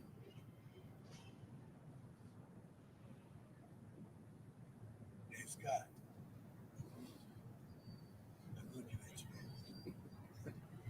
Oh, they must have stopped it. You looking at your phone. It's a 9-second delay, roughly. So Guess who I talked to today? Who? Olivia. Oh, for real? Yep. Erica's coming to the wedding. Oh, for real? Yeah. That's awesome, man. We had a good conversation. I haven't talked to her in a while. Yeah. Yeah, we had a good. Well, you know, she's grown now. She's got her own place and stuff. So that was refreshing to see her in her car, talking with me, and then her best friend, who I've known since they was in the car. Yeah. Hey, Taylor. You know, I'm like, wow. Yeah. I'm like, I said,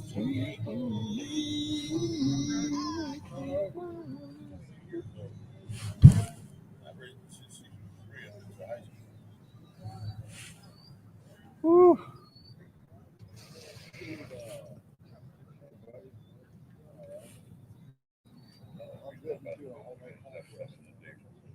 Staying out for 24 hours, man. So,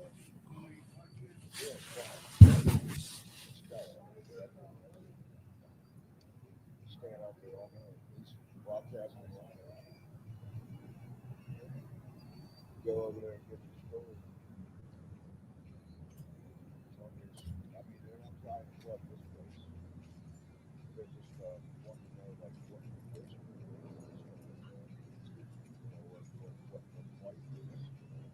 We ain't got to tell the whole story. Leave out. Yeah.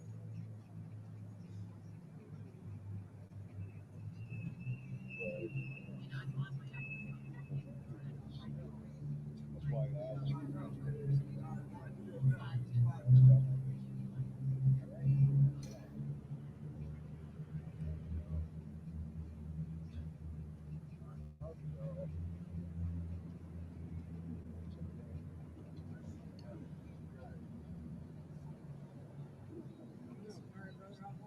All right, yeah, man. I don't get.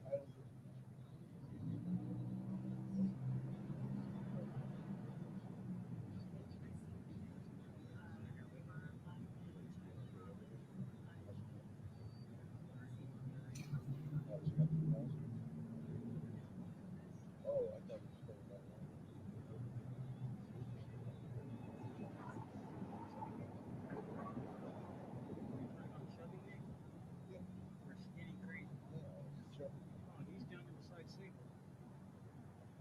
Oh, that's Wednesday. It's all right.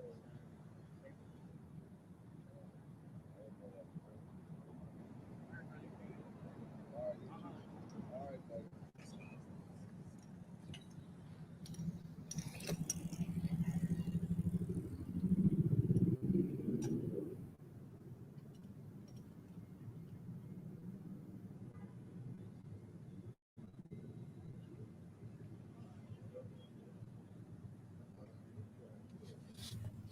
Do you want me to just kind of talk about what's happening?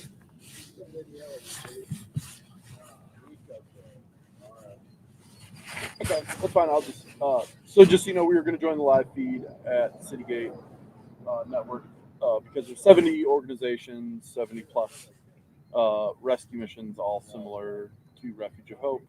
Some bigger, some smaller, who are doing the same thing. CEOs sitting on a bench for 24 hours to tell the stories of homeless individuals in our community and kind of what they're facing in a day. So we're hoping to join them kind of as a national feed to show kind of what's happening across the country and hear from the City Gate team who's organized this, and maybe even from some specific rescue missions across the United States. But that feed is not going to work. We can't get it to work right now, so we'll jump into some other conversations to join the next one. But I did want to kind of highlight again, for those of you who may not be watching from the very beginning, which if you aren't, we clearly don't blame you. To highlight the work that Christian rescue missions across the nation are doing to meet the needs of our homeless brothers and sisters, to provide a safe place to find shelter, hot, nutritious meals, clothing, showers, all that stuff, to kind of show the corporate impact that we're having across the United States. And so locally here, obviously, we're just one of hundreds and hundreds of rescue missions that are doing this really important and difficult work.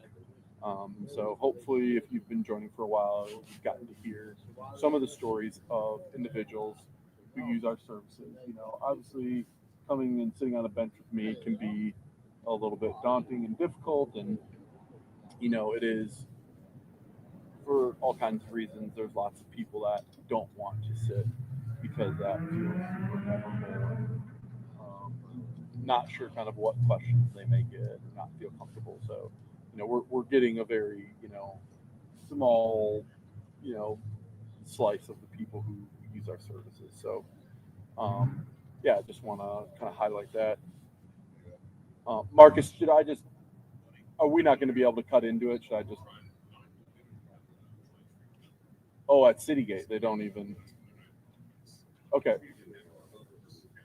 All right, I'm going to just jump in with Mike then, because he'll probably be, you think it'll be 15 minutes? Sure.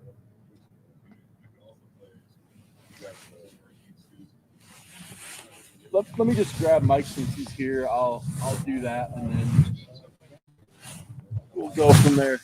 All right, Mike, you've been bumped up. Technical difficulties have made you join the fire here. Speaking of, we're close. We're ready to get that fire kicking. Are you moving it over here? We're gonna move it in front of us here. We got hot dogs, s'mores. We'll be ready when the time calls for it. So, awesome. So this is. Why don't you introduce yourself, and then I'll. My name's Mike. Awesome. So, Mike has been doing his own kind of ministry downtown since pre-COVID. Pre-COVID. Yep, since pre-COVID. Yeah.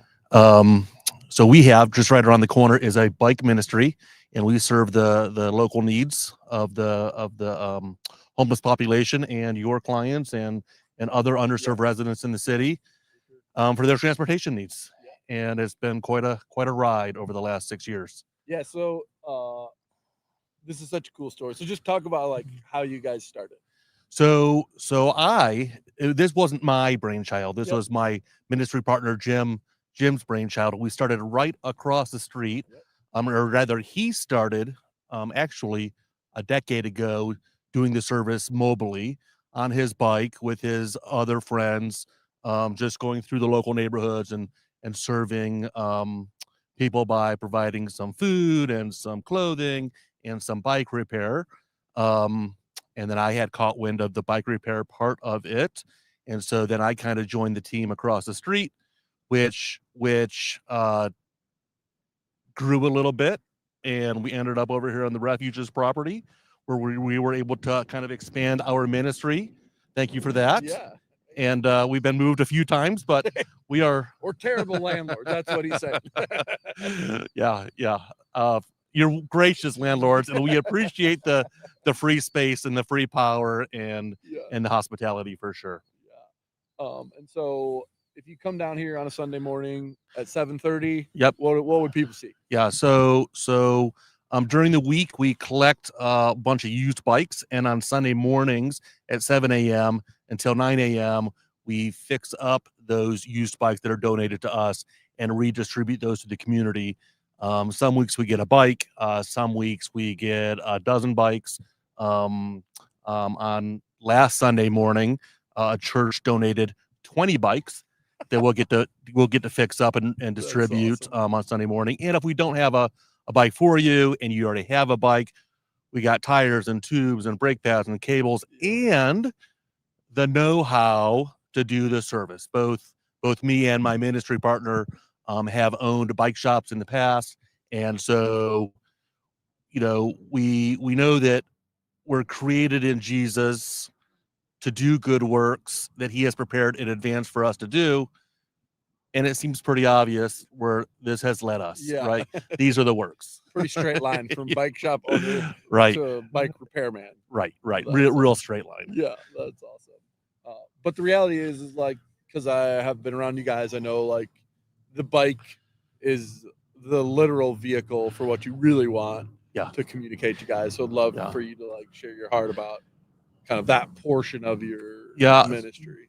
We like the people at Refuge modeling it for us, love people. We love Jesus, and we want to be obedient to him, and we want to love our neighbors the best that we can. And we know that the tool that we can use is bicycles to demonstrate that love. And so bicycles is certainly the means that we use to share this grace that the community provides to us, and we just kind of redistribute it. I think that for me and my experience over the last 6 years, it started off as a, what I can do to be obedient. But when I look at it critically, right, I have been blessed tenfold, because of the opportunity to serve, right? I mean, it is the people that we come Sunday morning to serve ended up blessing us beyond measure. Yeah. I mean, just in the conversations and the time and the hugs and the prayers and the, it's become its own little community. Right. And that whole idea, there was another gentleman from the community, similar story. He's a dentist, but basically it was at church. They were like, oh, you could serve in the clothing ministry. And he's like, well, I'm pretty skilled as a dentist. Right. Yeah. And I bet they could use dental work a lot more than a shirt, moving a shirt around. So he reached out, and it's kind of the same type of thing of like they were fixing bikes, and they were like, hey, well, we're pretty good at fixing bikes. Yeah. We've done that for a career. Right. Why not just use it to serve this population? And, we get to see firsthand the value of what transportation means to people that don't have a bike and how critical it is in accessing a job, or even if you get on the bus and then you drive that to the next place, Right. Just like talk a little bit about what you guys see, because I'm sure you hear even more stories about that, like what getting a bike might mean from somebody like me that I drive my car back and forth to work, but for these people, that's not the case. Right. Yeah. I would say that there are probably a quarter of the people that we serve, a quarter of them have employment, gainful employment, and they need to ride their bike beyond regular bus schedules. And so they're pedaling their bike 6 or 7 miles upwards to Belden Village, right? Or westward to Massillon, or eastward to Alliance, all in an effort to make a way for themselves, and that's remarkable, right? That in and of itself is remarkable. What I think is equally as remarkable, we just experienced again last Sunday when we moved our shed. The Refuge has done a great job modeling what it means to serve people, right? You and your staff do that beautifully, and that's a model to us. And then we get to model that to them. And so when we moved our shed on Sunday, I thought for sure that I would be down here by myself moving this shed. Yeah. But the men that we serve, our friends, friends, that are homeless. Some of them were homeless. Right. They were down here helping us move, picking up bricks, help leveling, moving parts. And happily doing so. And they don't do that, I don't think, instinctively. It comes because it was modeled to us. You modeled it to us. It's just, it's neat how that trickles down. And it just ends up serving the community in a beautiful way. Yeah, and they felt like I was there not helping, right? Because I wasn't sure exactly what was needing to happen, but to watch them feel invested in the ministry that was happening. Yeah. That they weren't just people that, I'm sure they probably did receive a bike, but they were there mostly to be like, hey, this benefited me. Right. They have a relationship with you. Yep. They're like, yeah, I want to help Mike out to make sure that he. And every Sunday morning they Yeah. show up to, not every Sunday morning, but most Sunday Sunday, mornings. yeah. And most Sunday mornings, there's a proclamation of Jesus by them to other people. Yeah. Which Praise is- God. Yeah. I praise mean, the Lord. okay. That's crazy. And that's really like kind of what it started as when they first started with the gym. Right. There was this across from us here was a grass field, and there had been a big cross that was in the middle with a about 3 foot wide bench in front of it. Right. And that's where Jim would post up, and people would ride up, and Yeah. he would tell them about Jesus and pray for them, and it kind of started like that grassroots. Yeah, very grassroots. Yeah. Very short grass. Yeah. Kind of short grass and gravel. Yeah. And then over time, people knew that people were meeting there. They knew they were filling a need. So, as they did it, but people know like their vehicle is literally the mode that they're using Right. to tell people or show people the love of Jesus. Yeah. There's no other, Yeah. That's the reason they're here. And then when you start that ministry, just like us, it's like, oh, you begin to see like, wow, I didn't expect to be impacted in the way I thought this was going to be me helping you. Right.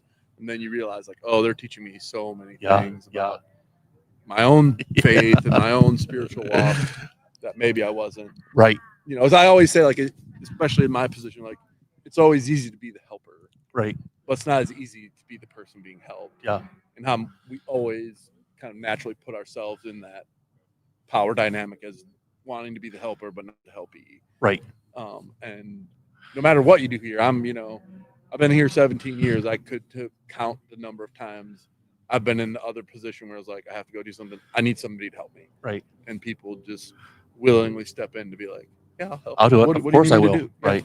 Yeah. Yeah. But that doesn't come instinctively. That Correct. that Yeah. becomes because it was shown to them. Yeah, that's true. Yeah. I love that. So, that's one question I've been asking people, like, who've been sitting on the bench who are doing a ministry is like, what are the ways in which, you saw God work that maybe you weren't prepared to, or like, oh, I never thought God was going to do that with what we were doing Yeah, here. yeah. And I'm so surprised. And For me, I think there's a number of moments, but there was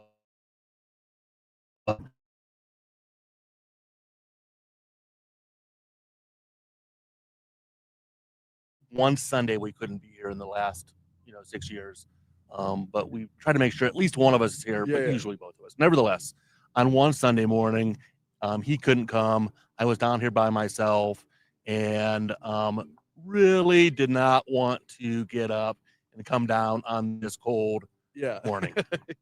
It was still dark, right? Didn't want to be there. Yep. Not even a little bit. Yep. Because sometimes, as you can imagine, sometimes the people that we serve aren't very thankful, Yeah, right? yeah. And that just sours me a little bit, Yeah, right? yeah. So I'm doing my business, and I'm doing my very, very best, knowing in my mind that I didn't want to be there. And while I was nice, I was probably a little bit more short, curt, and I would typically be usually a little bit more joyful, but I wasn't. Just all business, man, all business. Yeah. And one of the guys that I came down and thought I was going to serve, he has ended up serving me more than I've could ever imagine helping him. So he came in that morning, and he said, "Hey, Mike," he says, "Hey, Quincy," he says, "How you doing?" He says, "Honestly," he says, "Yeah, man, honestly," he says, "I'm having an awful morning. Yeah. I absolutely don't want to be here. Nobody's grateful. I just would rather be at home right now." And he said that, and he did this, and he's unhappy. And he goes, "Well, there you go, Mike. What do you mean?" He goes, "Remember this moment, because this is you in your flesh. This is all Mike and your ugliness and your nastiness, and right, this is who you truly are." He goes, "All those times when you come out here with the great joy, that's Jesus, his spirit in you. That's all the good stuff." This is from Quincy, right? Yeah, yeah. This is the guy that I am supposed to be mentoring, and yeah. he's mentoring me. And it's the best thing ever. We talk Yeah. about this exchanged life, and he's like just just hit me with it. Just- Wow, this is why I'm here. Right? It's that whole two-way street. It's a two-way street. That it catches, I've been doing it 17 years. It still catches you by surprise. Right. But it's always true, You come in hot and heavy like you are doing something for the community, and that's a part of it, Yeah. but you end up getting served. Yeah. And that's why I always just say, as like, well. even with volunteers that come in, we always say, like, yeah, make sure you take the posture of, like, you're willing to be served as much as you're willing to serve, because, like, there's change that's going to happen from you in ways maybe you don't even know yet, because the Lord will just show up in ways you maybe aren't expecting, and in ways you haven't seen, because in your normal life, Right. everything is routine and normal, and you know what to expect, and you have so much control. And when you come here, like, you just see, like, what little control that you have. I mean, even in the time we've been doing this Right. live stream, we've got an ambulance that's going on. Yeah. We had a gentleman, have a kind of a moment on the bench here of, like, saying, like, hey, I don't even know why I'm sitting here. I need help. Right. And you're like, And here we are. This is the Refuge of Hope. Yeah. This is the place. Yeah. I'm not sure how we're going to help you. Yeah. But we're going to do our best. yeah. And it was an interesting time. It had gotten to a point where I was like, okay, we got to cut the mics, because Right. this is like, there was like a too personal moment where Right. you're like, hey, this guy is, like, needing help. And Yeah. not everybody needs to hear the kind of help that he's going to need. Right. But it was that, like, yeah, even when I started to do this, I wasn't, so I'm gonna have some good conversations, help people give a voice to the voiceless in some way, but not something where it's like, I expect somebody to sit down on the bench and Right. kind of go there. I was like, okay, I should have known. Like, Well, I've done this long enough. I here should we know better. are, right? Yeah, exactly. Here we are. So thanks so much for sharing about It is my honor. I consider, I know Jim considers it a great blessing Yep. for us to be here. It's God's rich reward for us to be able to do this service for these guys that you serve to. It's beautiful.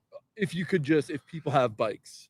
Oh. If people are out there, they have bikes that need a repair, Mhm. flat tire, and they want to donate it. Where are the places Mhm. they can take them?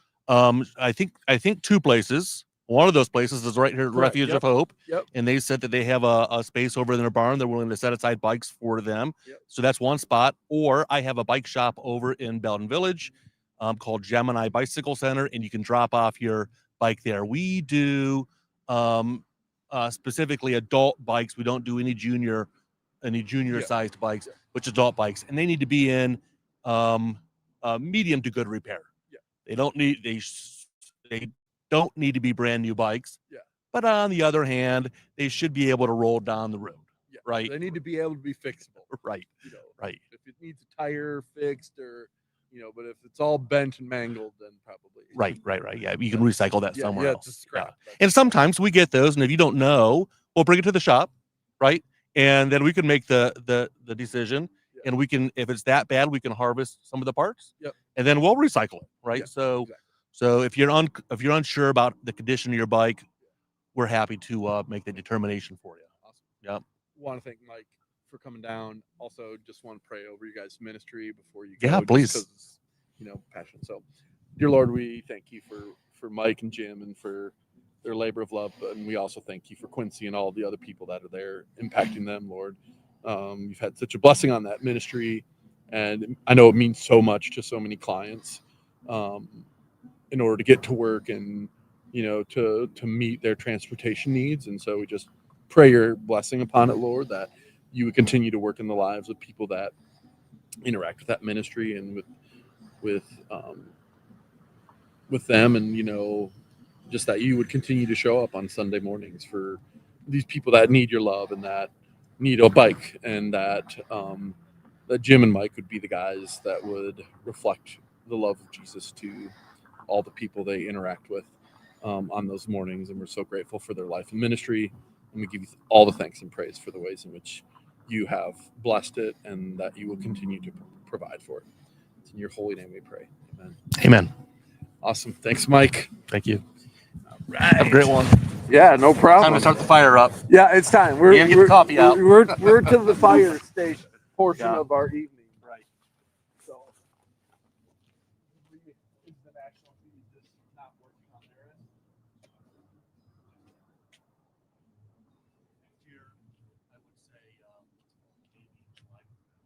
Well, that's why we don't have a say. They did it in January. Oh, I'm sure. Yeah. There's a cloud and it's light outside. Yeah.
Those are all dead. So like there's like 11 documents.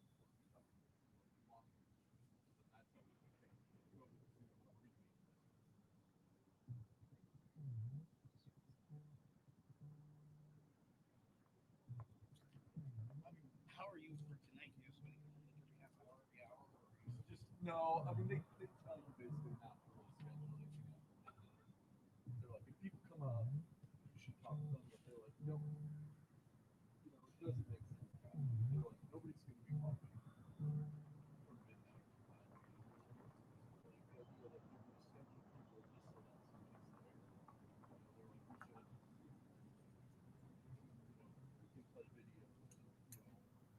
So one, you know, Christy, Marcus, Christina, yeah.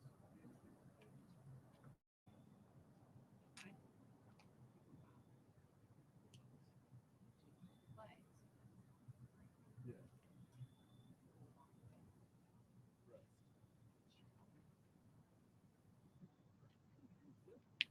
Yeah. It's fine.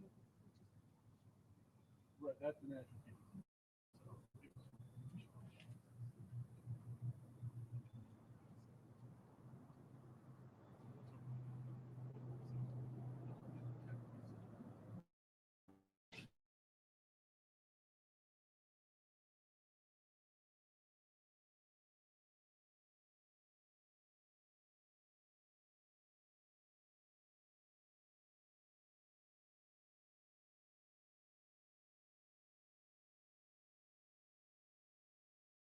so do you have some questions?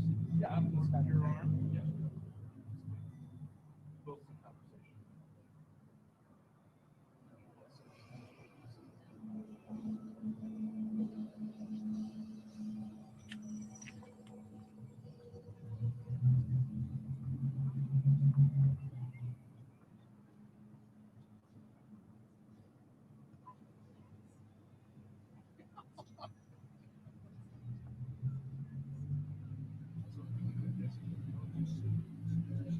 It is a little bit, I think, too initial. I think tomorrow we're gonna have a little bit more like of just happening.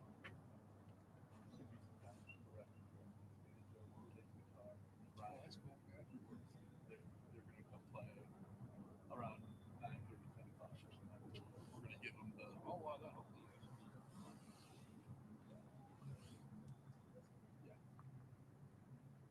So what are we gonna do? So we're gonna sit on that bench here. We're live, ready to go. So if you want to go, I know you've already got a long day. And you've got a long day ahead of you, so just be careful. Like the mic picks up apparently a lot because people are talking way over there, and they're like, "Oh yeah, we could hear all of that, Scott." I'm like, "Okay." So, but they were. He was probably talking about as loud as those guys were talking. Oh, really? Yeah. So it's talk super, quietly. You know? super sensitive. No, you can talk at normal length. So, Now, what are we supposed to talk about? Do you have a script or? no, we'll just talk. So my thought is we'll just kind of talk about what your connection is to the refuge. What about your, kind of what's your role on the board? What makes you passionate about, being a board member and about the mission work that we do here. And then Am I on the board? So, thanks guys. Sorry, we were taking a little break there just because we're going on almost 5 hours of being live. So, 19 hours left. But so just taking just a short kind of step away from the bench, but brought on Bill Morgenstern, who is on our board and has been on the board for how long? You been on the board? Several years. I can't tell you exactly how 7, many. 8 years, however 7, long. So 6.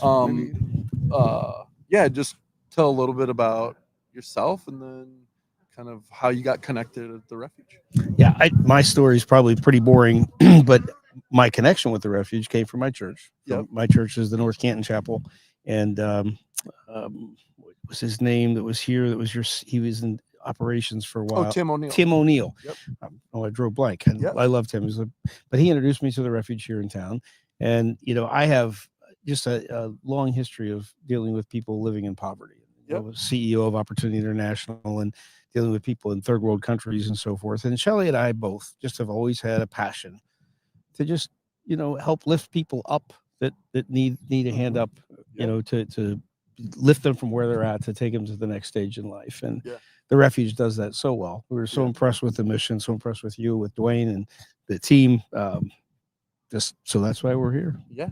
Awesome. So, and I don't know all of your story, Bill, you don't have to share, but is there a personal connection to the mission that we do here? Or was it just like from serving the poor? Or was it just, my church was serving, seemed like a good opportunity?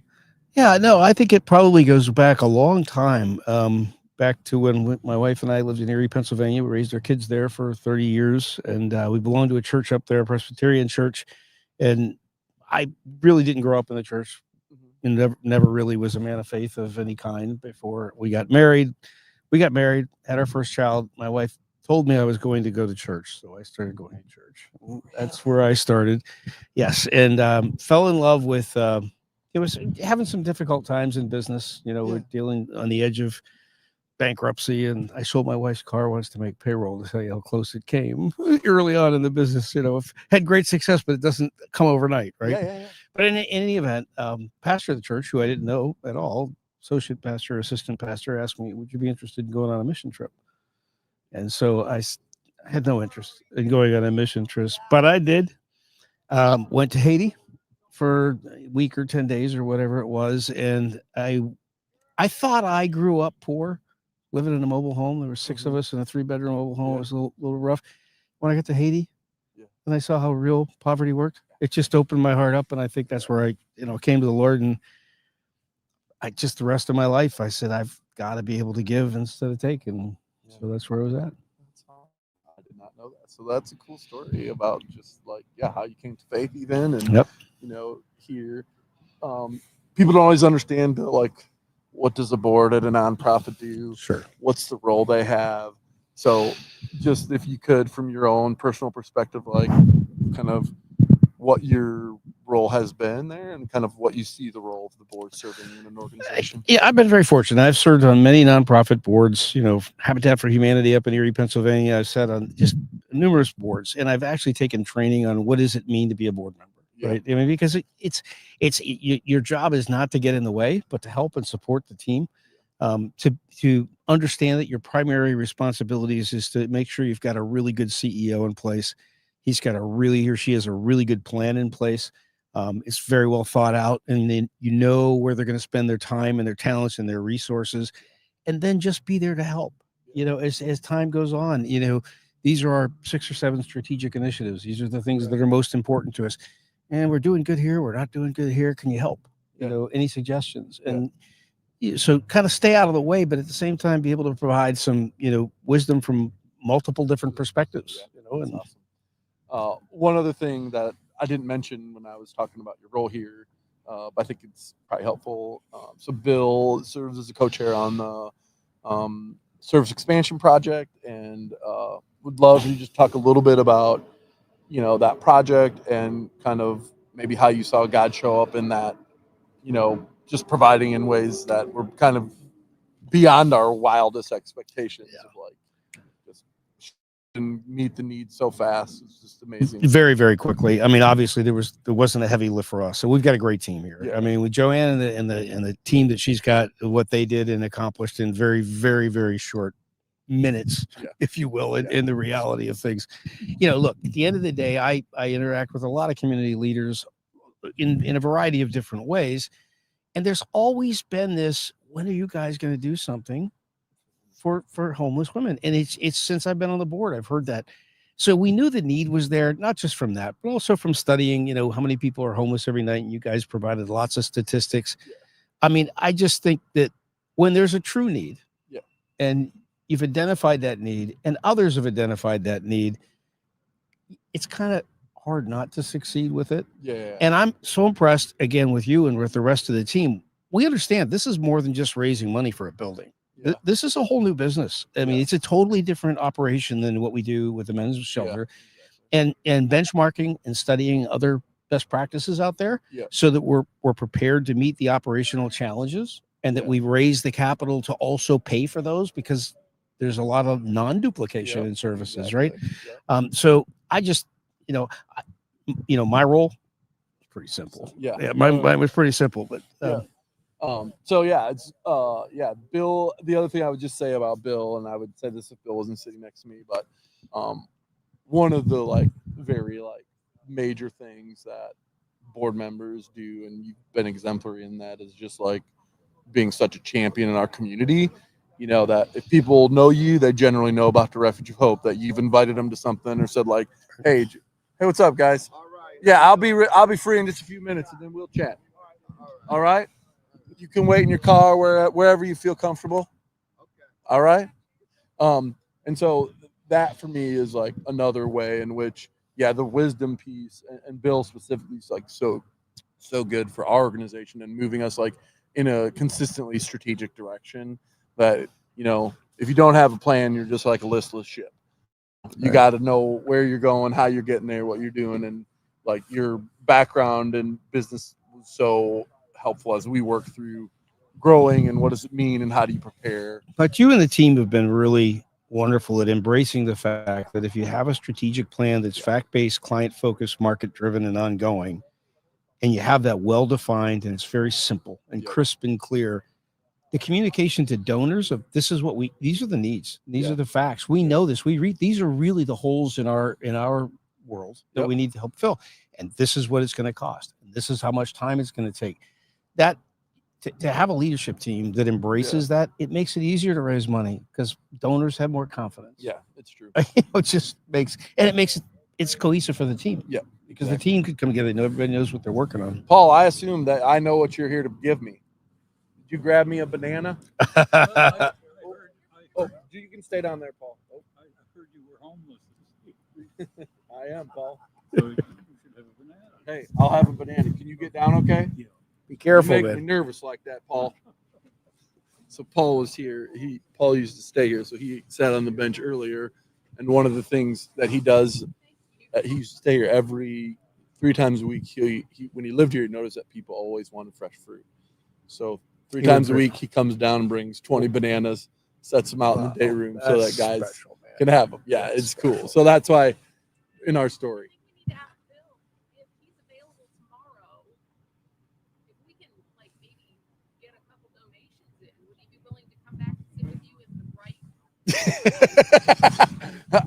I don't think there's a high enough price for him to don the Browns gear. Are you asking me to wear Cleveland Browns? Yeah, that's what Okay. she's trying Let me to tell you, do. the pastor of our church, North Canton Chapel. Shout out to North Canton Chapel, big supporters of the Refuge of Hope. Right. Brandon Marshall and his lovely wife Mandy and his beautiful daughter Hannah are going to the game with Shelley and I on Sunday. So Oh, nice. You yeah, guys so are all we'll going be seeing, together? and they're Browns fans, so it'll be. I'm noticing this is on the bench, and I The thought bad Yeah. news all for the Bill things is we could that he's talk in a board about. meeting all day tomorrow. Oh, Yeah, I am. That's good news for you, Hey. actually. Yeah. Otherwise, we'd be It's a making great that challenge. happen. Yeah, All I can't tomorrow. That's impossible. But so I mean that those things for me are just have been such a gift for us. And I was saying earlier too, like with the board, like we're so fortunate. Not only that we have people that like are committed to the mission, but also like come with like a servant heart and like, hey, how do we support? You know, and sometimes you have boards where there's like, you know, hear stories, but for us, it's just been like everybody has been just so on mission and so supportive and just like, hey, how do we help? And from a nation standpoint, it can be like I spend zero time worried about managing board interactions, You know, and in all most CEOs don't do But that. you know what? In all leadership positions, you got to manage up, you got to manage sideways, you got to manage down, right? If you have a high maintenance board, you got to ask yourself the question, why is that? And if it's because you lack strategy and you're chasing bright shiny objects, or you know, this is what we bring to the board this board meeting, and the next board meeting we bring something different, and the next board meeting we bring something then board members get to think, wait a minute, what's going on? But you don't do that. So give yourself and your team is focused. Your team is focused, and they want to do the right things for the right reasons. So you deserve to have that kind of a board. Awesome. Well, thanks for giving us some time, Bill. You're I know welcome. you're busy. You've had a long day, so we appreciate your time. Thanks for joining us, and I think we've officially reached the fire stage of the evening here. Okay, well, listen, we'll be watching you and praying for you, and thanks for doing this. Appreciate Thanks it, a lot. Yep. Bill.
Pick that end up, man. Move it just a little bit. Well, I want to move it just a little bit over here. Is this gonna distract Christy? All right. After I'm done talking, yeah. Okay, take your time. All right. Oh, this is going. Still going. Good.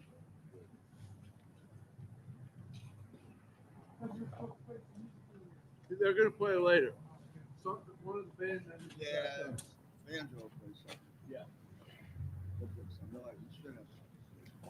Yeah, he won't. Alan won't. Oh, would you like to be on the bench? Okay. All right. Let me. Are you staying here, Alan? Yeah. Let me. Well, I want to get you before you go in. Okay. Let me do Manny, and then I'll grab you. Yeah, you can ask him. I've been here. Yeah. And then I'll grab him. We'll let Bill go by.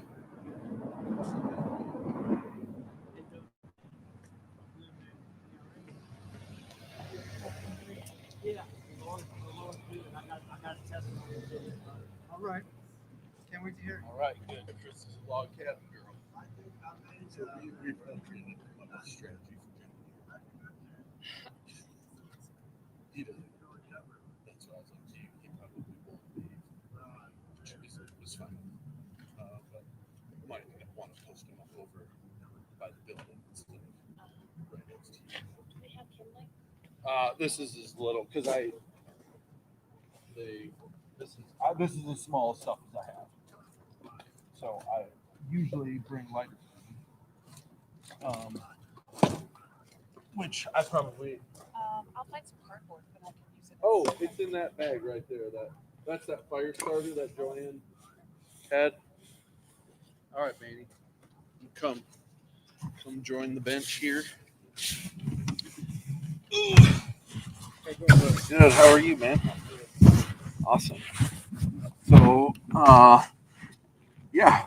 How are we on here? Let's see, Manny. We are almost 5.5 hours in. Okay. Which seems like. Are you gonna sleep out here?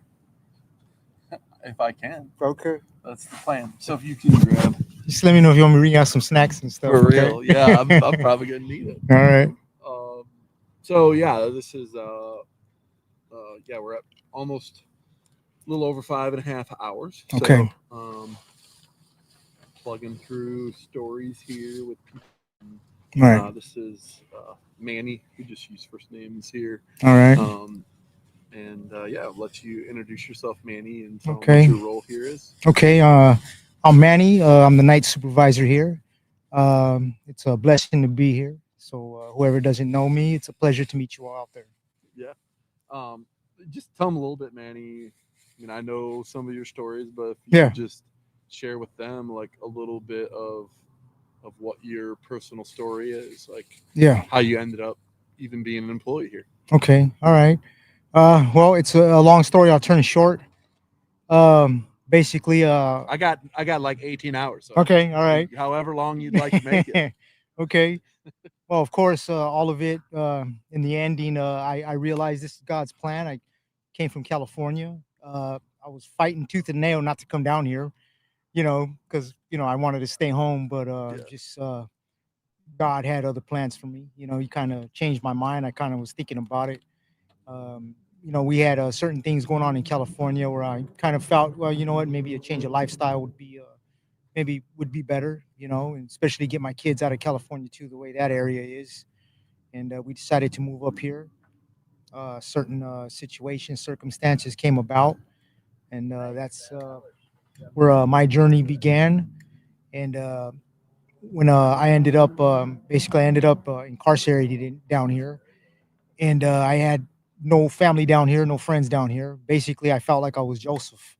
I kind of reminded me of Joseph in the Bible when his brothers betrayed him, and then he ended up in Egypt and he ended up in prison and stuff, and he was in a foreign land and didn't really know anybody or anything. So I kind of felt like that. I didn't have nothing down here. So when I got out, somebody told me about the Refuge of Hope, and I was at the McDonald's over here right next to the old Refuge of Hope over here on Third. And I asked an employee at the McDonald's, "Have you ever heard of Refuge of Hope?" And he goes, "Yeah." He goes, "Yeah." He goes, "It's just right over there." So he pointed out over there. And secretary greeted me at the door. I don't remember who it was. I don't know which one it was. Yeah. I know this was in 2017. Yep. And when I came in, she goes, "How can I help you?" And the words just came out of my mouth. I said, "Oh, I'm here on a mission from God."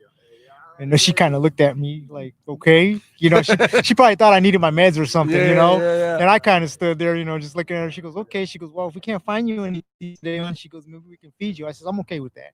I said, "God will take care of the rest." Yeah. So she went back there. She said there was nothing available. Then she goes, "Well, hold on. Maybe God was tugging on her or something." All I know is Jerry popped his head out, called me in the back, and got me a cot here, and that's where my journey began.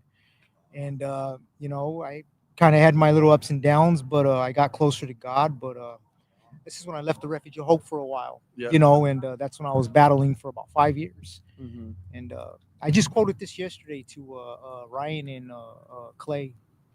I told him, I says, I lost.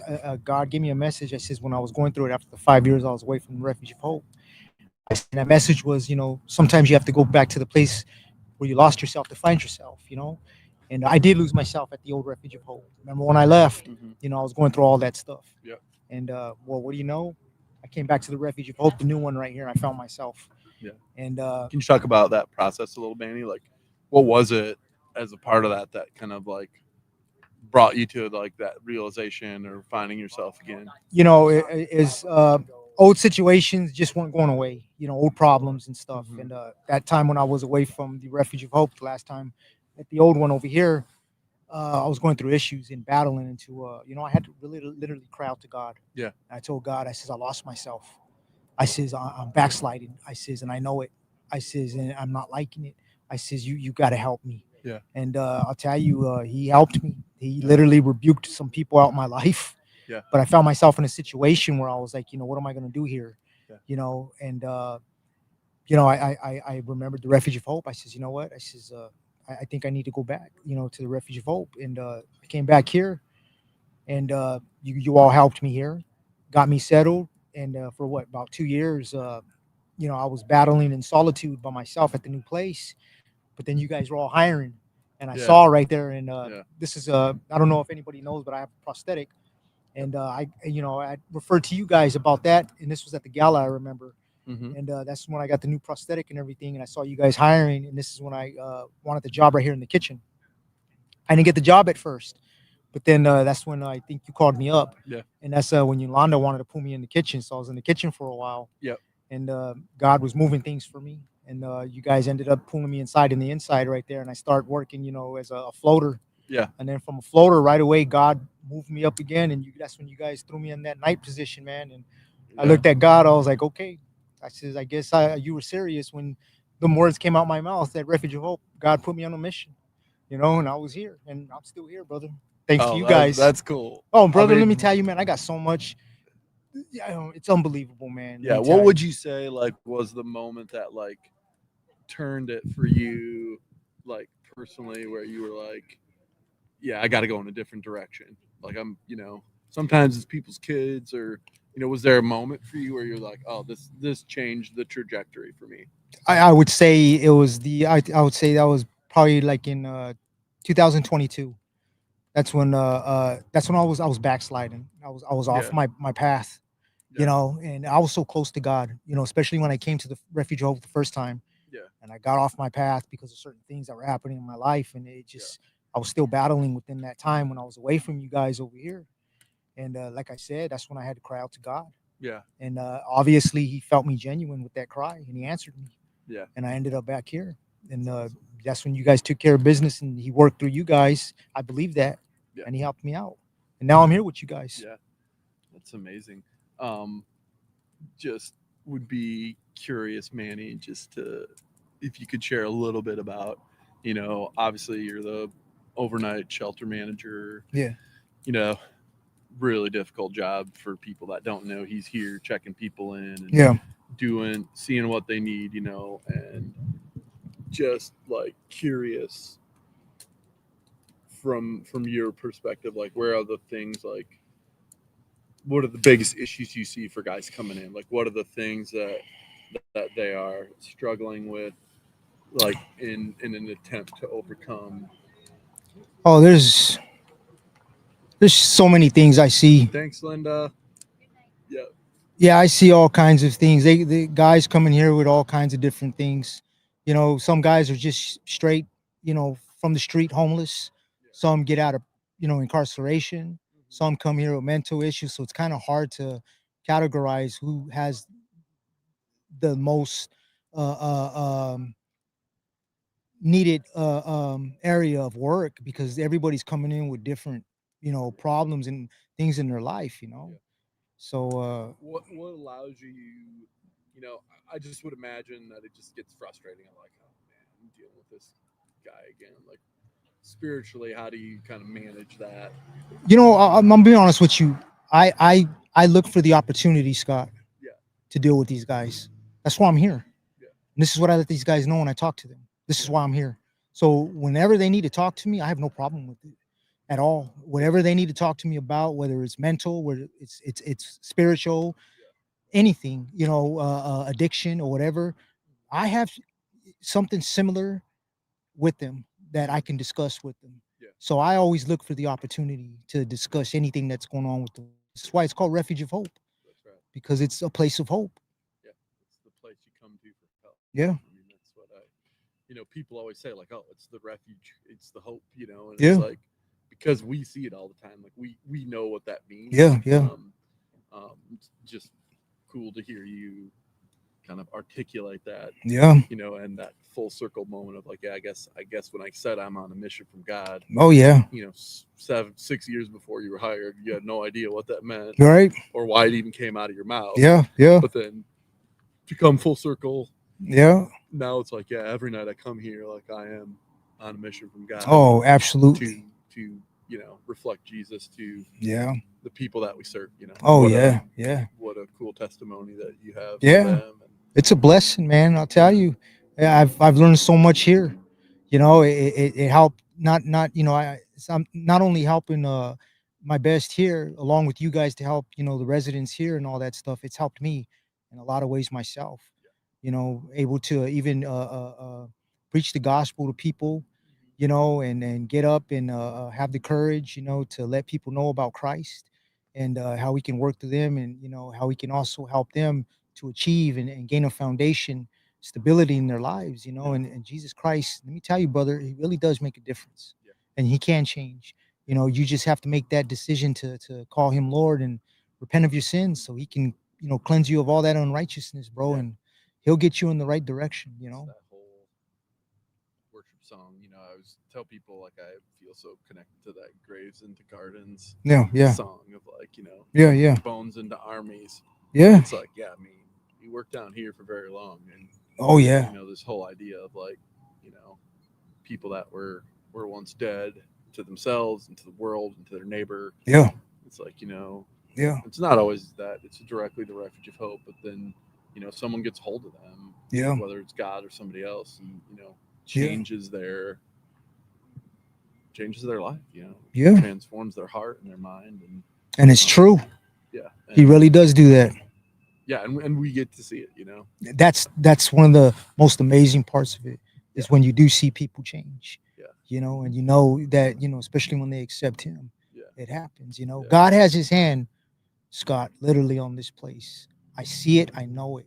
And there's more to come. Yeah. I've seen a lot, man. And you know, especially when you guys said this women's shelter right here. Yeah. Let me tell you something. I'm not saying I predicted it, but I knew it. And I already told people about it. I says, watch. I says, Refuge of Hope. I says, they're gonna be building a women's shelter soon. And what do you know? When you guys were already saying you guys got a secret, I already kind of knew, but I didn't want to say nothing. I was like, I bet you it's a women's shelter, man. And when you guys said that, and then I had a dream. You guys opened up something else, and I ain't gonna say nothing. I'm not gonna wait till this women's shelter gets open. But you guys Please got do. Yeah, we got to get that built. Oh, yeah, I yeah. don't need the pressure of anything else. Oh, right no, now. man. Like we haven't even started yet. Hey, but God, I'm just letting you know, God loves Yeah. this place. He loves what everybody's doing for the people, you know, and he's, absolutely. One other thing I just would love to hear you kind of talk about is your personal perspective of having, you know, you stayed here. Yeah. You know, you were in whatever bed number you were in. Mhm. You know, how does that kind of impact the ways in which you do your work here as a third shift supervisor, or the way you relate to guys? I remember what bed I was in. I was in bed, I think 15 it was. Yeah, in the corner there. Yep, in the corner. Okay, You know, yeah. you know me. I like to be secluded Yeah, in my own world. You know, I'm surprised I'm even sitting up here right now. You know, I'll tell you. You know, me liking to be in my own solitude by myself. Yeah. Being here though, because I was in a state of depression. Yeah. See, I was never diagnosed with anything and all that. I'm just myself, man. Yeah. So, you know, I just, you know, I battled my own demons. You know, God helping me and stuff. But this place did open me up, you know, to being around people. It did help me, you know. And I'll tell you, being here made me realize and observe a lot of things and perspectives of other people's lives and stuff, that with the things that they're going through, gave me a better respect for people. Yeah. You know, even though I was going through my own issues and stuff, you know, it helped me kind of look at my own self and the things that I'm going through, and kind of realize that I'm not the only one that's going through it, you know? Yeah. Yeah. Well, thanks for sharing that. Yeah, you know, I do think, absolutely. you know, for people that aren't maybe totally familiar with the refuge, you know, we do, you know, most of our direct service staff Yeah. are people who used our services at some point. Mhm. Especially in the shelter. I think every shift supervisor is somebody that stayed in our shelter, and Yeah. they have that ability to relate to the guys in a way Yeah. that it's, you know, just like authentic, like, hey, I was there. Yeah. You know, there's a way out if Oh, you, yeah. if you choose it, and here's what it could look like, and Yeah. it could look like this for you, but you kind of have to choose into that. Yeah. You Yeah. know, to making the change, or to whatever's wrong, you know, whether it's drugs or alcohol, or Right. you know, depression, seeking mental health assistance. Yeah. You know, maybe it's just like, yeah, I wasn't feeling good about myself, and now I have to figure out a way to think differently about myself, and, you know, the ways in which I'm a child of God, and, you know, Yeah. kind of live into maybe some lies that you have believed. Yeah. And so, hey, John, can you stay out of there, John? I know. Just, yeah, because there's a lot of technical stuff there. Okay. Thank you. So yeah, so it's just cool to see so many guys be able to give back, and Yeah. you know, it's you're around enough, you see, you know, that. The other thing I always think is like such a gift, and I always say this to people when they ask, like, oh, you know, what's your role at the refuge, and da da da. Yeah. And I always say, like, you know, one of the cool things about the refuge is, like, our ministry, part of our ministry is belief. Yeah. You know, Yeah. in that, you know, somebody may come in, I'm sure you've seen this, you know, it might be the 7th, 8th time they're in, and they're saying that they're going to get clean. Yeah, and, yeah. You know, the gift that we have to offer them is the belief that, you know what, Yeah. I've seen people where it's the 8th time and Yeah. it finally takes. Yeah. And people where it's 10th time and it takes, you know. Yeah. So it's like our ability to provide them that belief, Yeah. is our ministry in some ways for those guys. Like, Yeah. yeah, maybe this is the time. You know, Right. you never know. Right. So that's one thing about the Refuge of Hope is, you know, just like God is, you know, your arms are always open to people. Yeah. You're always giving them a chance no matter what, you know. Yeah, what is for it? sure. What is it? The Bible verse, the righteous man falleth 7 times, but gets back up, you know. Yeah. Dust yourself off and you try again until you get it right. I don't know how many times it took me to get it right. Yeah, exactly. But I finally got it right. Yeah. You know. And just like to see like how much your life has changed. Oh, yeah. You know, like from coming and staying in bed 15 to now being like, yeah, I'm the overnight supervisor. Yeah. And Yeah. the respect and mentoring nature of your relationships with people. Yeah. And also like, yeah, man, does a devotion every morning. Yeah. And, you know, he's passionate about like, hey, I want to make sure that I'm Yeah. giving people a word Yeah. before they leave, something Yeah. positive to think about, or ways in which maybe I feel convicted. Yeah. Yeah. To challenge somebody in their walk. You know? Right. Right. I think that's like super cool. Yeah. And so I appreciate your time. Yeah, here, man. absolutely. If you get bored, I'll be out here Yeah. for a while yet. Yeah. Well, if you're taking a nap, maybe I'll nudge you a little bit, Hey, man. I'm all gonna right? be laid down here at some point. It's just a matter of when. All see you, man. Yeah, appreciate that. So got the fire going now. For those of you wondering, it's getting a little bit colder out here, so we're starting to make some movement here. So yeah, just kind of working through. Who is?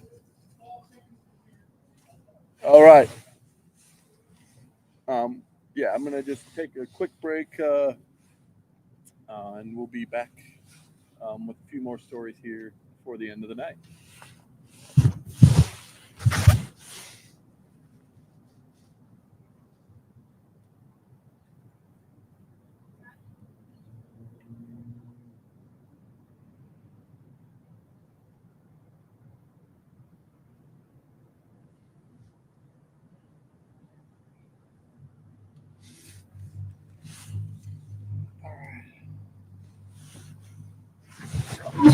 So probably too late to order Mike's pizza.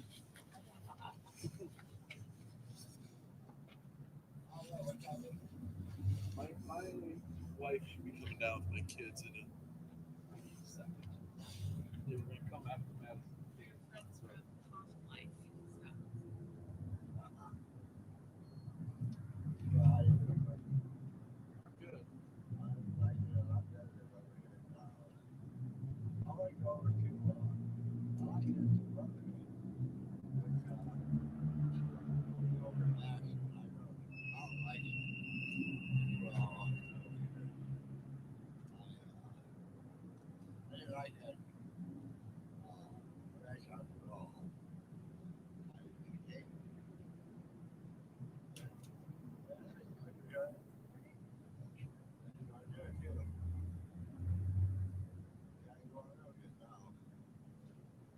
Log cabin never fails. Yep, I have, but I was professional.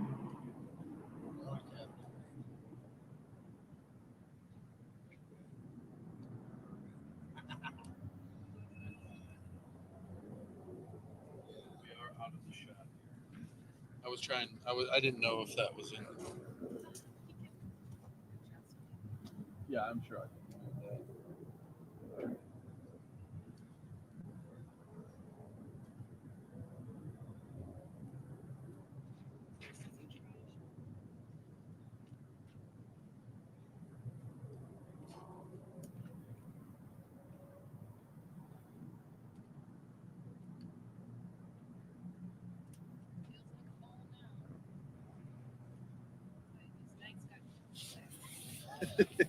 Isn't it funny?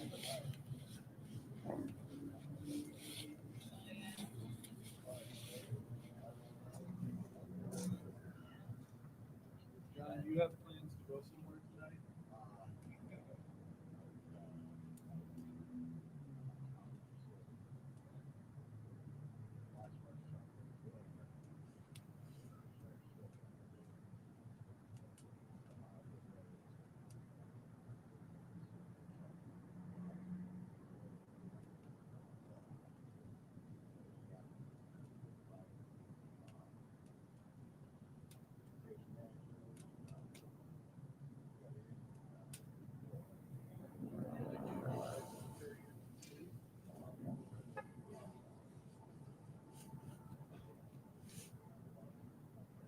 Why are you doing her period?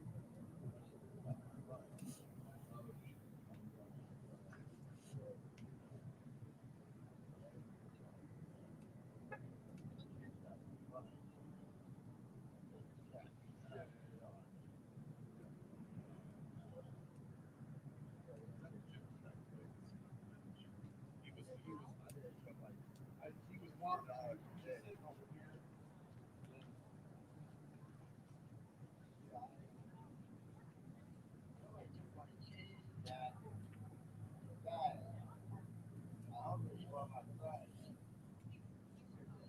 Oh, he's on the phone. Okay.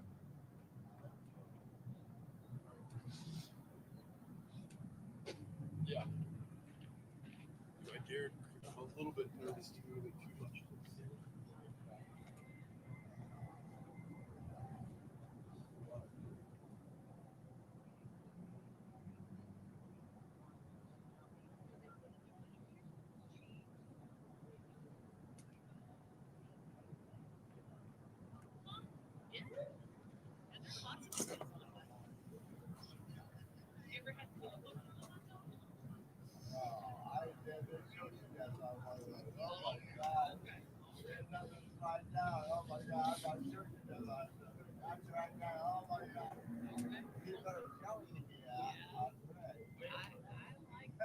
You ready, sir? Are you? What do you mean? Yeah, you're good. You're good till 10. This is only gonna be like probably like 5-10 minutes.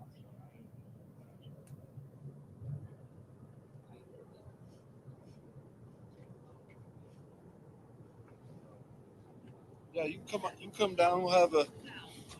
All right, Al. Al. Well, whatever you. What do you prefer to go by? Alan. All right. Nice to meet you, Alan. I'm Scott. How long you been here, Alan?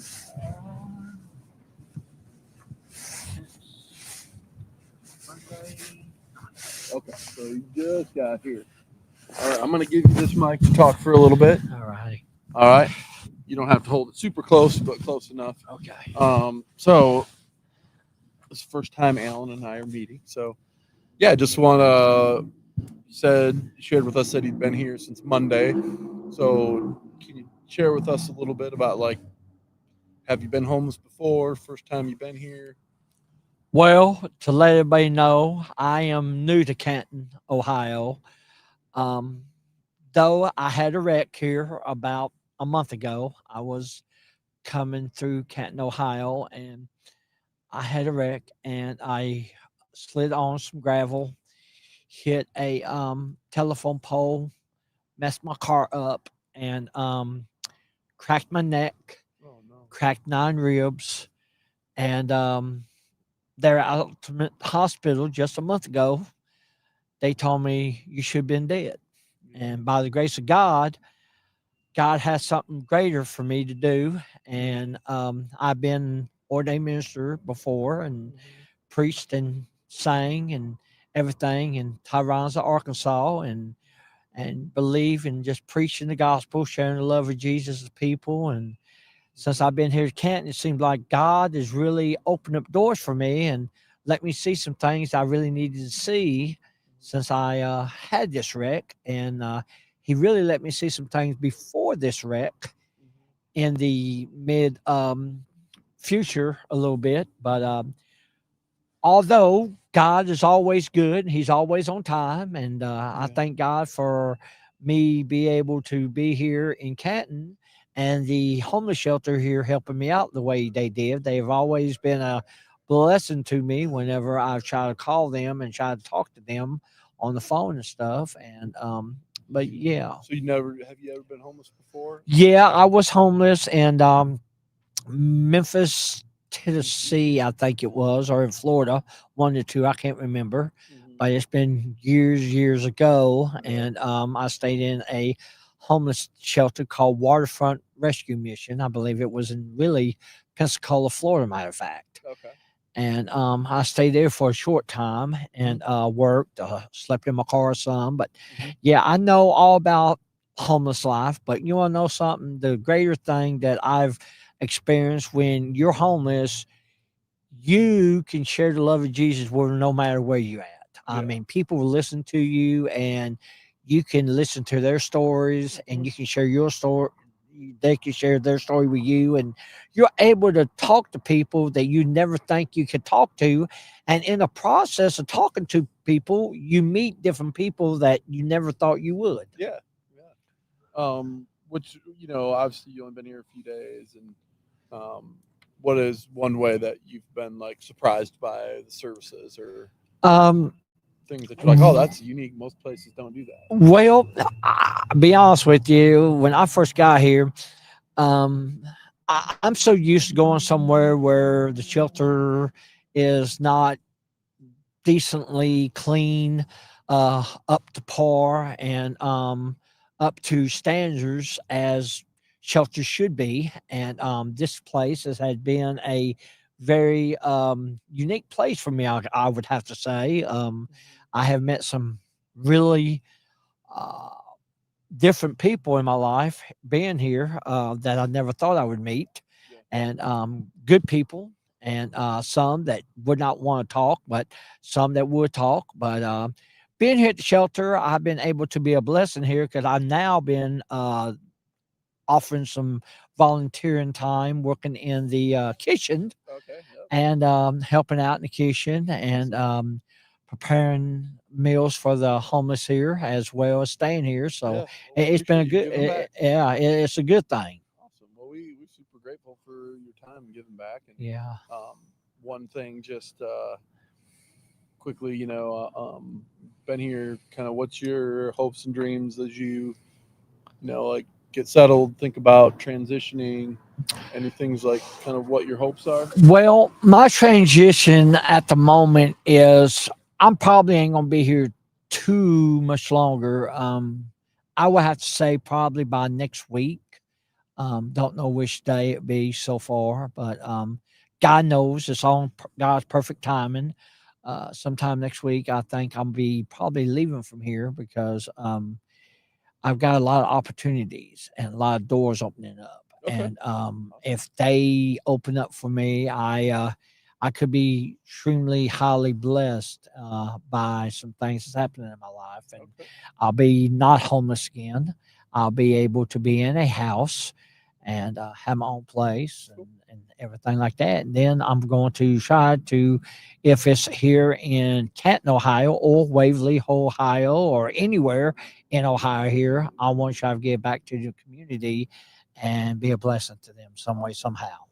Well, thanks, Alan, for sitting down with me, sharing your You're heart, welcome. and telling us about your story. We appreciate it. You're welcome. I know it can be hard. Not everybody Yes. is willing to, but it's helpful to understand. Like Yes. sometimes it's unexpected stuff that happens. Yes. Like an accident, and when things are tough, you're right on the edge of Yes, sir. being in a position you probably don't imagine yourself to be in, and so thanks for your vulnerability and sharing that. You're welcome, sir. All right. Hopefully Yes. you'll get in there and get a good night's sleep. Yes, sir. And I'll be out here. You come check on me in the morning. When you all get right. up. All right. Well, God bless you. Yeah, Thank you. Thank you, Alan. And nice meeting you. And Nice two, meeting you. to tell everybody out here in Canton, if you want to go to a homeless shelter, come right here to the Refuge of Hope. That's right. They will love you in so many ways. You'll have to love one of them. Yeah. All right. Thank you, Alan.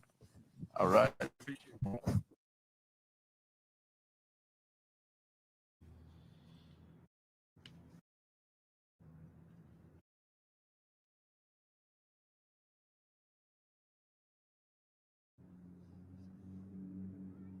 What's up, buddy?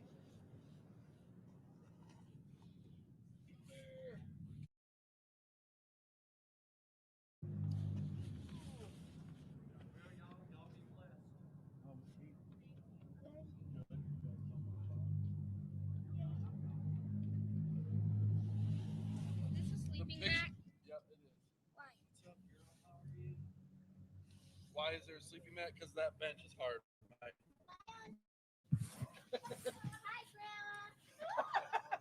Shout out to Grandma. Grandma's probably not watching. She's probably sleeping, but that's fine. You guys want to be interviewed? You ready to be interviewed? No, me first. Okay. I second. Okay, you got to sit over here. Actually, You can go first. All right. So for those of you that don't know, this is my beautiful daughter, Madison Grace Schneiders. Tell us a little bit about yourself, Madison. I'm 8. I'm great at dancing, and I'm awesome as a person. Agreed. Totally awesome as a person. And so we're talking about conversations on the bench. So what do you know about homelessness? That it is, I don't know, What do you feel because about when you think about people being homeless? sad. Sad. What do we do at the Refuge of Hope here?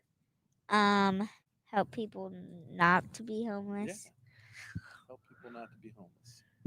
You said on the way to school this morning that you were going to work at the Refuge of Hope. Yeah, Yeah. What job are you going to do? the boss. You're going to be the boss. Okay. Yeah. I thought maybe dance instructor was on the list. You talked about maybe. I said we didn't have a. Oh, yes, I'm going to be the dance teacher. Yeah, dance teacher. We don't have much of a dance program these days, but hey, shoot for the moon. Maybe that's the next thing. Oh my, Grandma's watching. Hi, Grandma! Shout out, Grandma. So, Yeah. My brother said Grandma's watching. Well, what could be better? Tell us about what's something you get to see me at home? What's something you know about work here? That you work hard. That we work hard. Yeah. And what else? What do you do when you come down here and visit me at work? I help serve meals. You help serve meals. Yeah, that's awesome. You're really good at that. Anything else you want to be interviewed about? Any questions you have for me? Yes.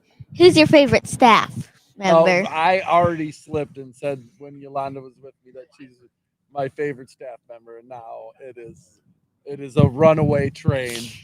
So just slip of the tongue there. Nothing. I take it back.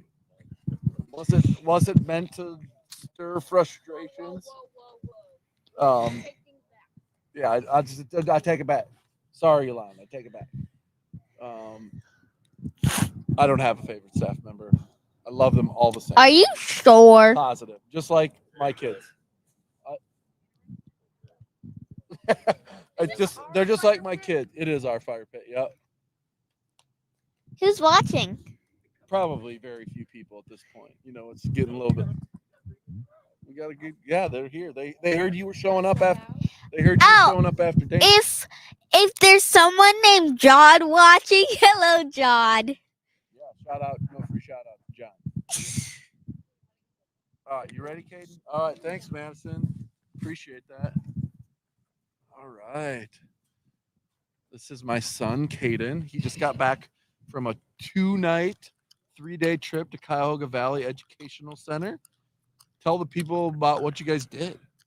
So we saw some salamanders. Oh, wow. And we got to go pond dipping.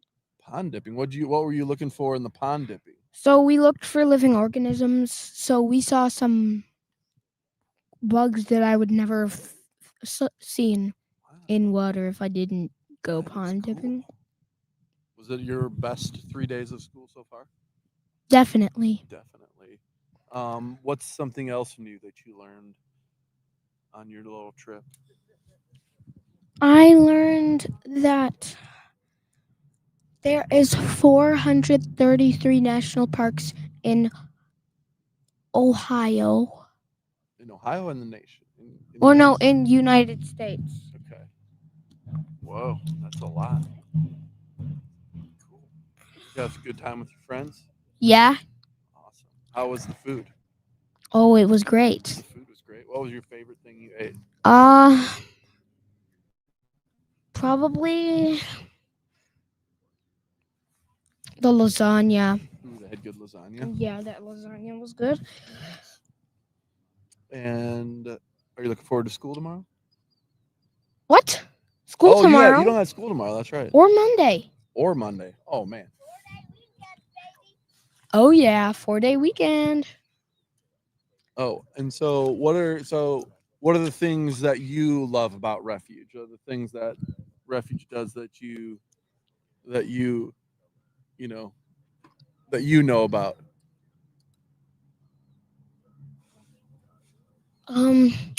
They help homeless people get a place to stay. Yeah. And all the staff are nice. Yeah, the staff are they're the best. Mm-hmm. Who's your favorite staff member? Marcus. Marcus. Oh, Marcus is yours. That's nice. And that's right. What about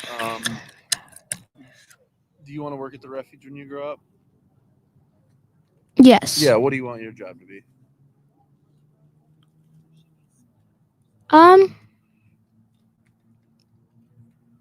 Where we help people move out to new houses. Oh yeah, that is the best job here. The people that could help them move out to new houses. That was my favorite days. I would often say that when I came home, that when I moved people out, that that's my favorite day. Hard to have a bad day when you help somebody find a place to stay. Mm-hmm. So, yeah. Thanks so much for sitting down with me on the bench. I appreciate it, dude. Any questions you have? You're gonna go to bed. Must have taken a bath. I don't want to go to bed. Oh man, I slept in your bed 2 nights ago. True. Madison slept in your bed last night. She was missing you so much. Huh? Daddy. Yeah. Why can't you just come home? Oh, I'll be home. I won't be home until tomorrow after 3 o'clock. I'm gonna be out here for. I know it is a little bit sad since we haven't seen each other in a few days because you've been away at camp. That's nonsense. But when I get home, then we'll get to hang this weekend. And I'm gonna be off Monday, so we'll be able to hang on your day off Monday. Love you, bro. Love you, Daddy. Love you. Come here, girl. Love you. And to people watching, remember, I'm a better dancer. Okay, Queen. Hi, Grandma. All right. Those are my. And I'm a faster runner. That's right. Player of the game here last week at the flag football game. Game-saving tackle, touchdown pass, touchdown run. Have a good night, guys. They wanted to join in on the fun here down at the bench, so thank you for coming down, guys. Appreciate it. I'm gonna roast a hot dog over here by the fire.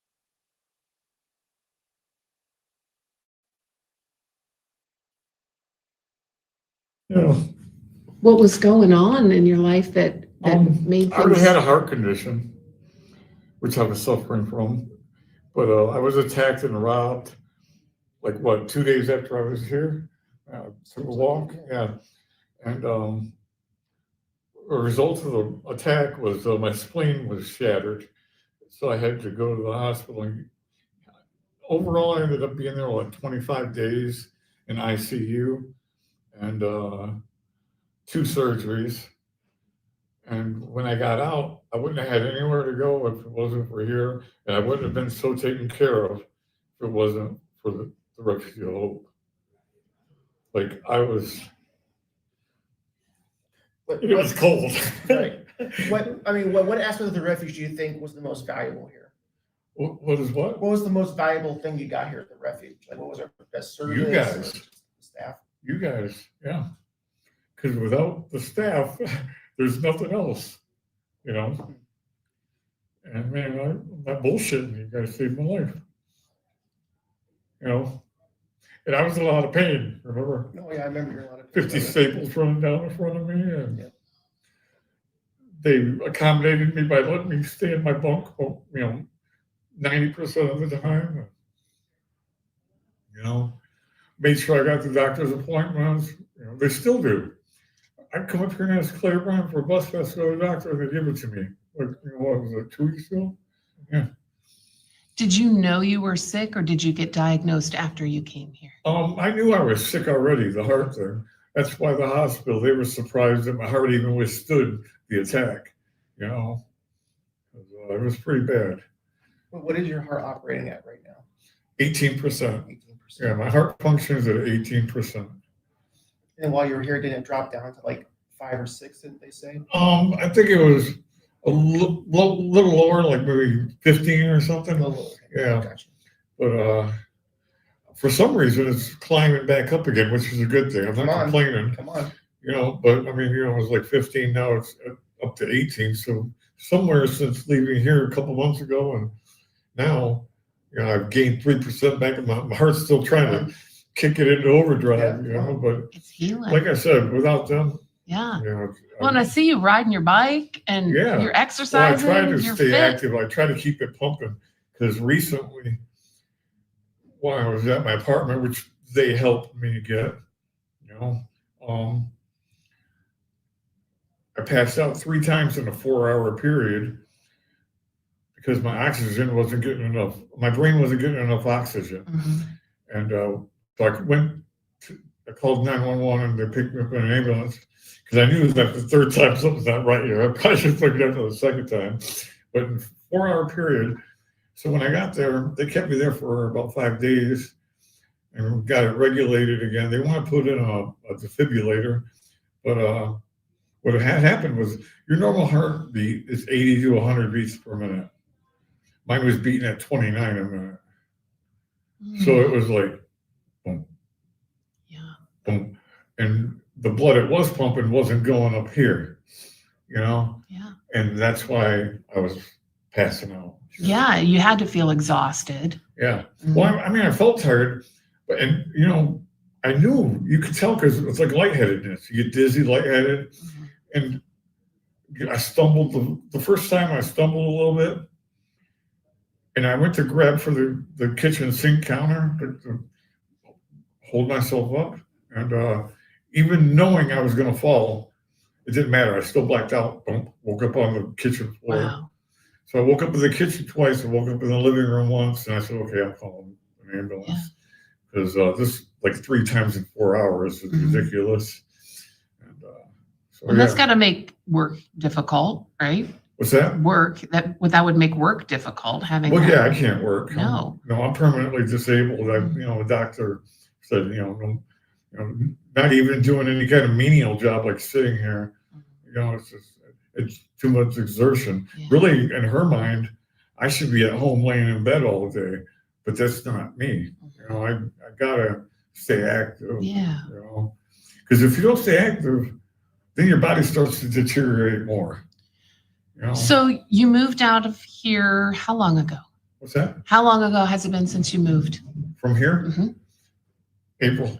April. Okay. Okay. So a couple months. Yep. What does that look like? What did it look like when you found out you had a place?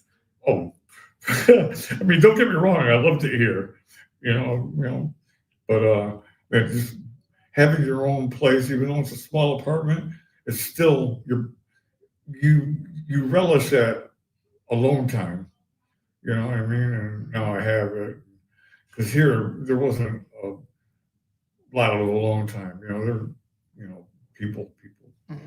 Yeah. And I'm not that, for Brian, I didn't keep much of a circle here at all except for the staff. It's about who I talk to. Well, and while you were here, Ryan was newer. Ryan had just come on staff. He was the new guy on the block. Yeah, but I liked him immediately. Yeah. Yep. I have things. What clicked? No, I'm joking. I love it. You just grabbed your beard. That's so funny. But I drove a truck for 25 years until I couldn't pass the Department of Transportation physical. Yeah, well, passing out and driving is a real not a successful combination. Every 2 years you got to take a DOT physical for the feds, and you get a medical card. It's called. Okay. And when you get pulled over in a big truck, you got to give them your CDL, your logbook. Well, that was electronic logs. Your logbook and your medical card. You got to have that on you all the time. And I tried several times to renew mine, and I couldn't pass. I couldn't pass, so I couldn't work anymore. And I hauled steel for 25 years. Yeah. And, so not being able to work anymore. I mean, it's just terrible. Yeah. You go from having, I'd say I made between 1,400 and 1,700 a week. Okay. And you don't think you could live without that after so long. 25, not the whole 25 years of that, maybe the last 5, but first 20, anywhere between 800 and 1,100. I mean, so you're always making good money, depending, especially based on inflation and all that. You don't think you can live without it. A question I have for you is, since you've had time, so like, I've always, while you were here, I saw God working in you. Like you're a testimony to His grace. Like you got beat down, He brought you right back. You got sick, He brought you back. So, like, what is something that you've taken from this experience through God's mercy, and like, what's a testimony you can give to God about what you've taken from the time here? I mean, it's the way I look at it is, God worked through you guys. You know what I mean? And he kept my drive alive too. You know, my will to want to keep going. Because you see a lot of people, they give up. You know, and I'm not a quitter. And I think there's sometimes I wanted to, and there's like some kind of feeling. I mean, just said, you know, go, you know, don't stop. Because I mean, I was jumping on the spot every time we needed to do something good, progressing to where I needed to be. And he gave me the strength to do that. Because you saw me walking around here. He was helping me walk around here. I had literally 50 staples running through me.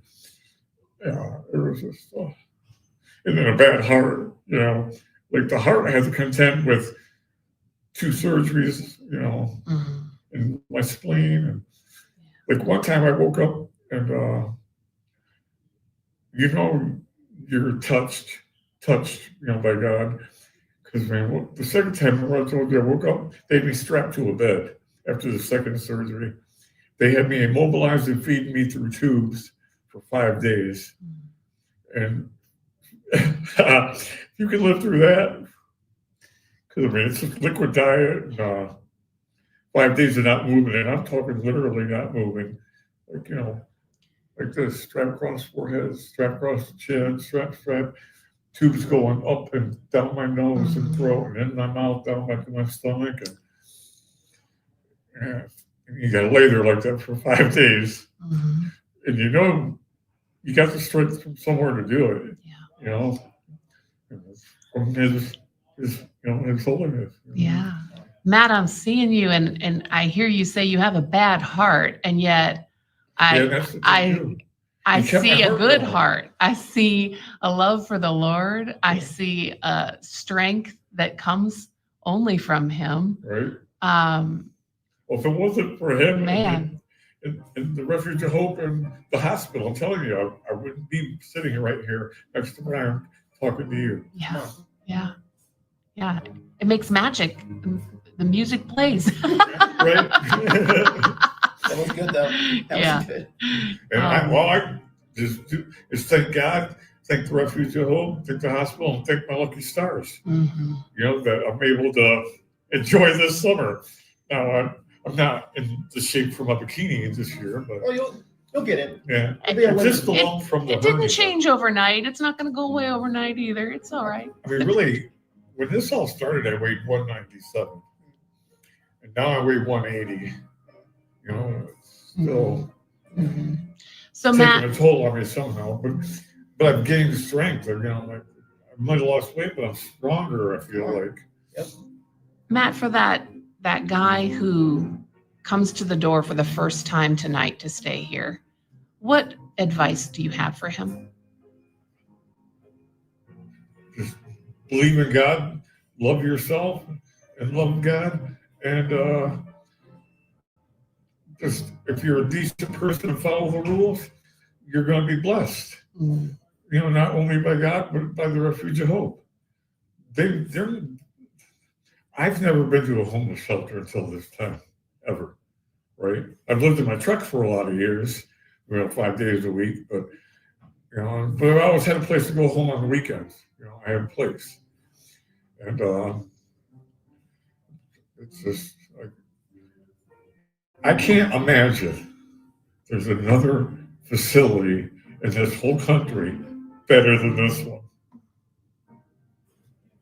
Well, we have a lot of people who love this place and everyone in it. Our donors are so incredibly generous with their prayers, with their gifts to help us do what we do. So we thank them for making it possible. But you're doing the work. Misgivings about a homeless shelter and how horrible it would be, and you hear horror stories about other ones. I just can't possibly imagine, and I don't care where you go, that there's a better one than this one. You know. Well, we have Ryan and Clay and the whole team of 2 of my best friends. Oh, good guys. That's the best part about working in the shelters, relationships you get to make with these guys. And that's one of the ones that He was riding his bike earlier today, and I was like, I had to yell, Matt, so I can get the Yeah, I attention didn't so see I can him, hug him. So- but as soon I didn't have to see it when I heard the voice. You know, I knew it was him immediately, and I turned around. Well, I love that you still come down for meals every once in a while, that we get to see you. We get to see Yeah, you doing well. I don't come down every day because it's all the way up there by Altman and St. Joe's Church. But now I got a bike, so I come down more frequently. But to walk, man, the walk, you know, it's a 40-minute walk one way. Did you get that bike through the bike ministry? Yes, I did. So Mike Ludwig and his team Yeah. from Gemini, they And, helped you know, out. That was a blessing too, because usually I heard it takes 2 or 3 weeks to get on the list or wait. You know, the first Sunday I went down there, I got there at 6 o'clock and waited. Finally, it was 7. And he took my name and put it on the list. And he said, well, why don't you come back in an hour and a half? And I said, oh, here we go, spin job. You know what I mean? Thinking to myself, I said, okay. So I went and walked around, went to Centennial Park and stuff for an hour and a half. I came back and he said, well, why don't you wait around for another hour? I said, okay. And then I came back and I ended up waiting another 45 minutes outside of the shed. So I waited for a total maybe 3 or 3.5 hours. But, you know, he was working on the bike the whole time. And then he handed some other bikes off to other people that were already on the list for 2 or 3 weeks. And then he motioned me into the shed and said, this one's yours. And he handed me a pink bike. I said, look, I'll take it. You know, it's a lot better than walking. And so that's another thing. It's like I get help from above. You know what I mean? Like my dogs were killing me. You know, I was getting healthier and healthier walking, but my feet were starting to really hurt, you know. And I was thinking, well, it'll be worth it if I have to wait a couple of weeks. And the very first Sunday I was here, I got a bike. That's good. Yeah. So you see how things just keep going for me, which is just, there's no hope, but it's a miracle from there. That's all it is. Yeah. Nobody can be as lucky as I am. Not without a little bit of help, right? Nobody. Because I've been exceptionally blessed and exceptionally lucky, and more blessed than lucky. Yeah. You know, I don't consider it luck. I consider it just, for some reason, being loved. Yeah. Well, Matt, we're thankful that God has blessed you and this place to be able to offer those blessings to you, but also so thankful that you are so courageous to share your story with us. Yeah.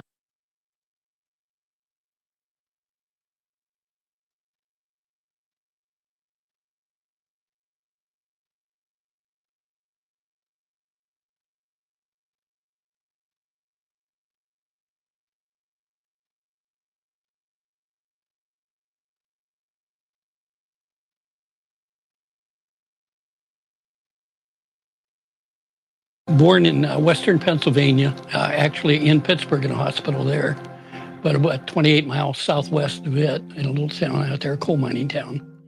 And I'd lived there up through the 4th grade, and everybody there is so close-knit, and everybody just knows everybody.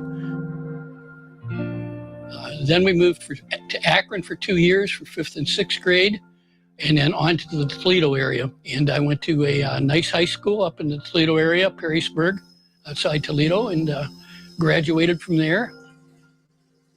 I spent 2 years in the Navy during the Vietnam time. And when I got out of there, I went to college on the GI Bill and got a bachelor's degree from Defiance College up in the Toledo area. And then later on, I got a master's degree at the University of Michigan. The first job that I had then from college, I got interviewed at the college. I took a teaching job up in Michigan.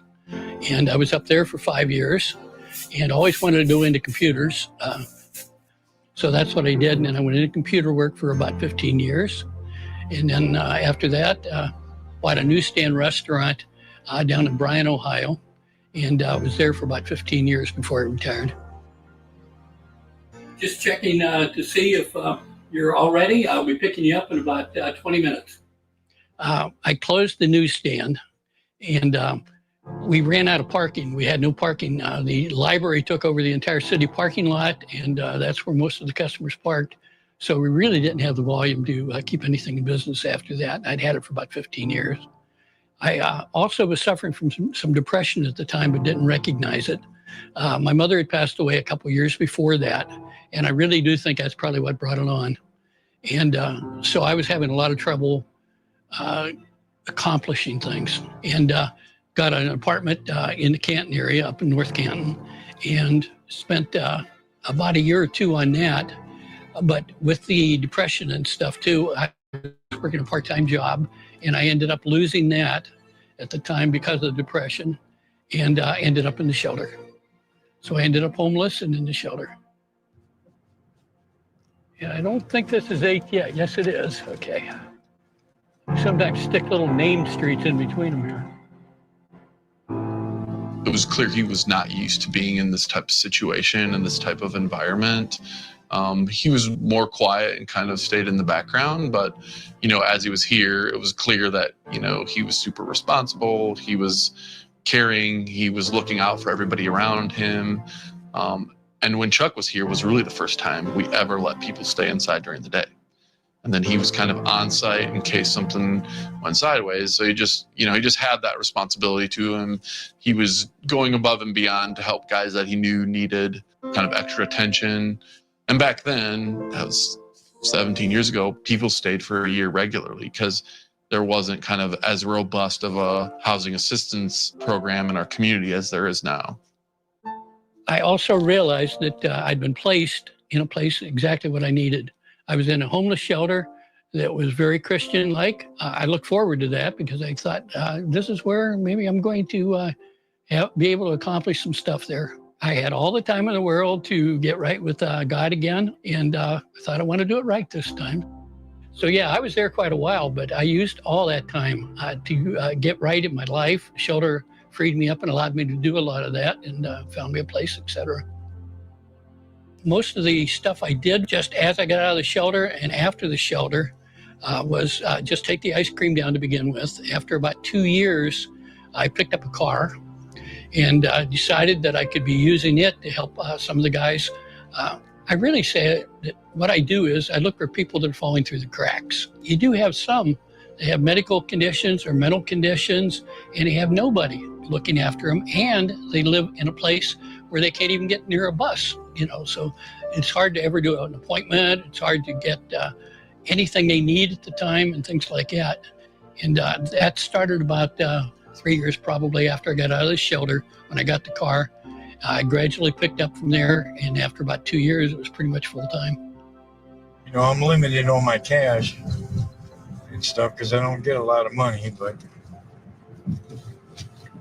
the help they do is definitely helping me survive, that's for sure. I thank him all the time. I mean, he's kind of stubborn because I tried to get him to, you know, take a little bit of gas money and stuff at times. He won't. Try to get him to let me buy him dinner or something once in a while to show my appreciation. He won't. But other than the fact of being stubborn, and I don't know where I'd be actually.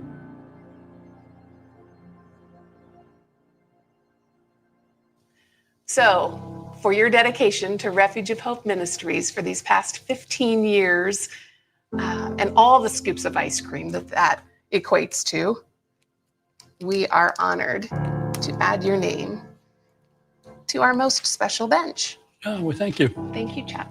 Okay, I appreciate that. I really do. Well, the people that need the help that I do work with, they need you to come alongside them like that. And they need the support. It can't be just a one-time thing on stuff like that. A lot of them need that person there with them, and they need the help more than once on stuff. So yeah, I make sure that I have the time for them. Satisfied would be the word. I don't pat myself on the back for it. I don't think I'm really doing anything that I wouldn't hope everybody else would be doing.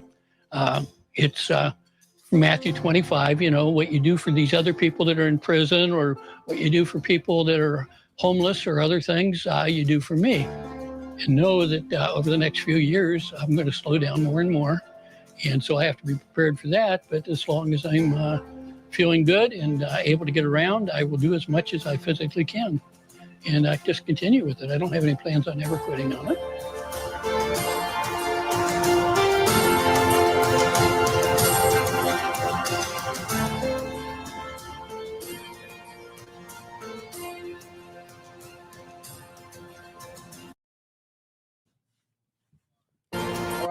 welcome back.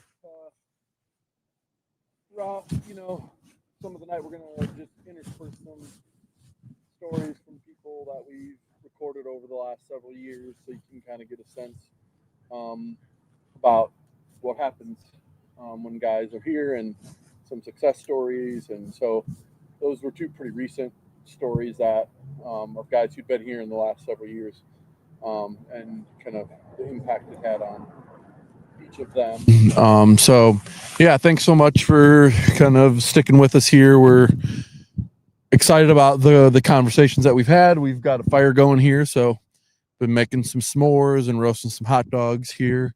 Currently on my first can of Mountain, or first bottle of Mountain Dew. So imagine there's going to be a few more of those tonight before we get too far down. But yeah, it's starting to get cold out here, so probably going to see us bundling up a little bit more.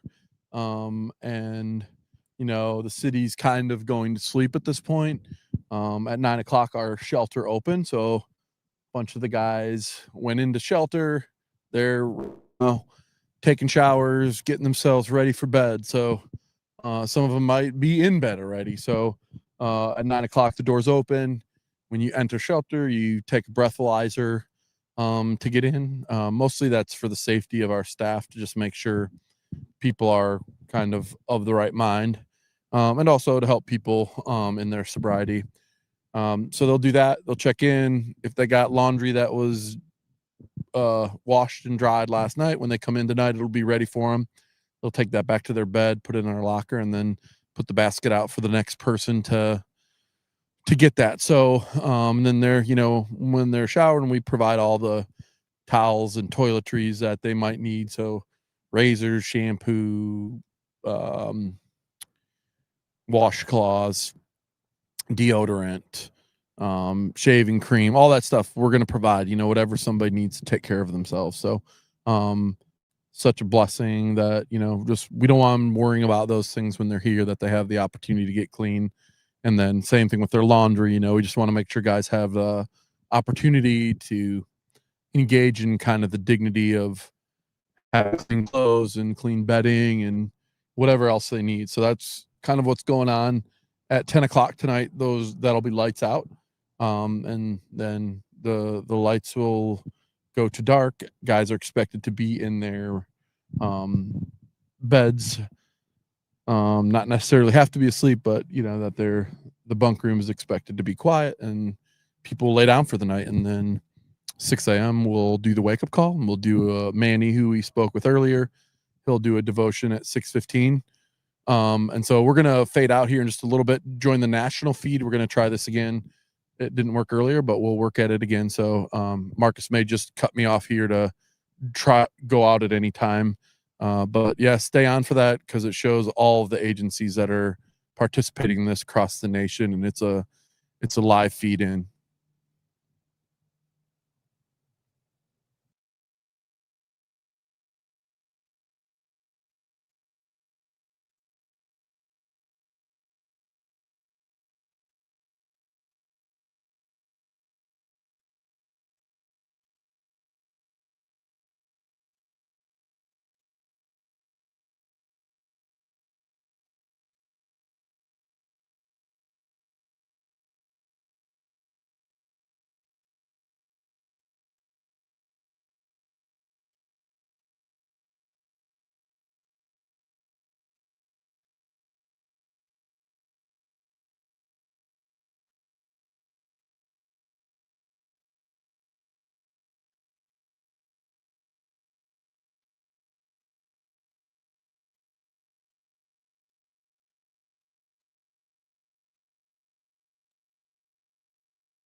Okay.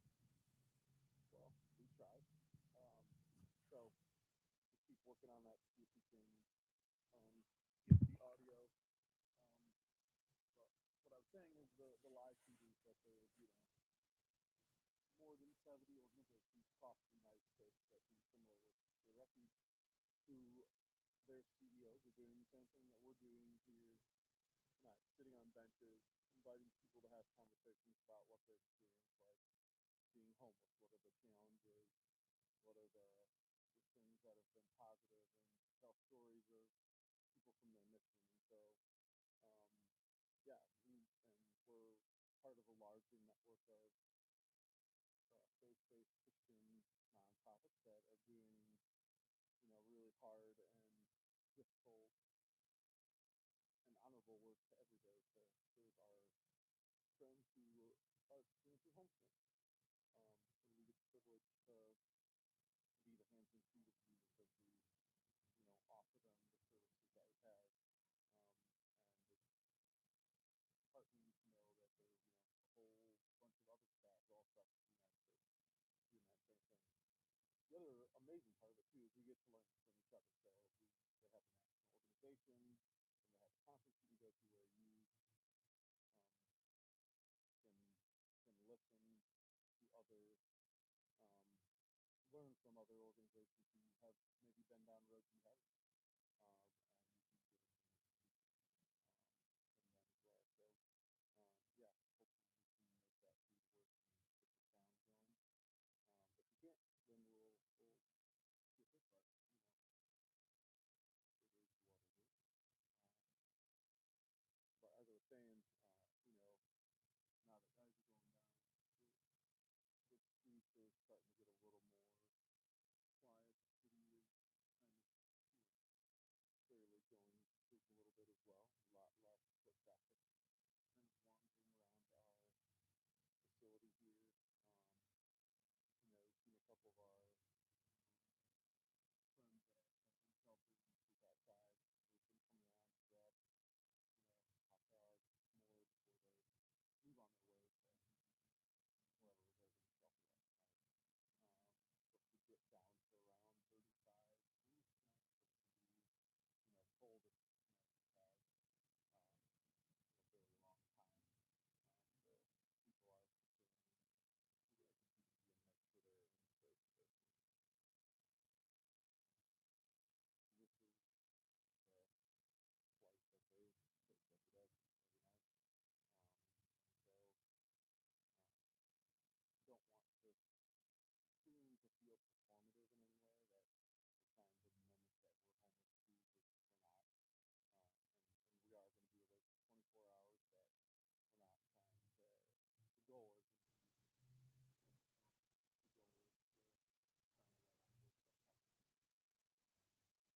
is to try and let out this stuff. So, what? We're still doing it, man. How are you doing? About to go in and lay down? Nice. You want to sit on the bench and have a conversation? You get it. No, it won't take that long, man. It can take as little as 5 minutes. Sure. You guys all, both of you want to sit down? You guys know each other? I'm Nick. Awesome. Cool. Just meet you, Quincy. I heard about you already today. No, it's good things. It was Mike was telling me. Mike Ludwig was telling me about.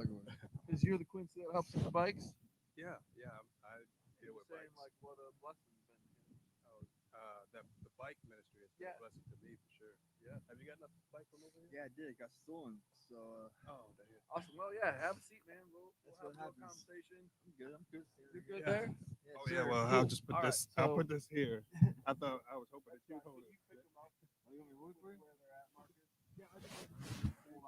I want to make sure people hear you. Hey, can you say something right now?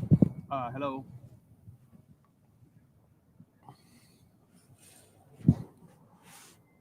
Yeah, tell me about when your bike got stolen. Right. Oh, well. Maybe we'll get another one. They only give us one bike. Yeah. Yeah. Okay. We can hear it with the mic there. So yeah, tell me your guys' names. Quincy. Quincy. Nicholas. Nice. And how long you been at the shelter, Nicholas? I've been here just the second day, but this is my second round. I was already there for 120 days. Okay. And I had to leave for 10. Yeah. I stayed out for like a little bit, and I just got back now. Okay. So yeah, I'm glad to be back actually too. Well, awesome. And Quincy, are you staying in shelter? No, I'm not in the shelter now, but I was in a shelter in Alliance. Okay, yeah. But I got into that halfway house through ICANN. Okay. Which is on Canton, in Canton on Market. Okay. Are you sleeping outside? Or are you sleeping? You got a place? Oh no, I have a place now. Oh, that's through awesome. ICANN. Through ICANN? Oh yeah. Yeah. Did you work with Aaron? Let's see, I forget the name. But Tanya Oh. was the name of the house supervisor. Yeah, at Alliance. In Alliance. Yeah. Yeah. And she was great. So, Awesome. That was after hurricane. Hurricane. I was in a hurricane in Florida, and then I started going here and there, kind of despondent after the loss. Yeah. And I was in Texas, and I was in New Orleans, and then I was in Mississippi. So how long you been in Canton? I've been in Canton for a year and a half now. Okay. And I found recovery in Canton. Awesome. And I got here, and I was able to get meals at this place. Yeah. And while I moved into my new place, that I've been on the street for about a year and a half after that hurricane. So this place really helped me out. Then I was able to get a bike over here from Mike. Yeah. Can you talk a little bit about your, like, what helped you to find recovery? Was there a specific moment or any incident in particular, or was it just kind of like you felt it was time? Just curious. I always loved hearing these stories. For me, I realized that I could be homeless next week if I don't continue to surrender to my higher power, which I choose to call Jesus. So I learned that I have contracted some type of social disease called homelessness, whether it's from a hurricane or my ineptitude to prepare for such a thing. I realized that I'm going to end up homeless. That is more than likely my fate if I do not do the next right thing. So what is the next right thing? That's getting around the right people, doing the right things, going to the right places, dealing with those right things, surrendering to my higher power.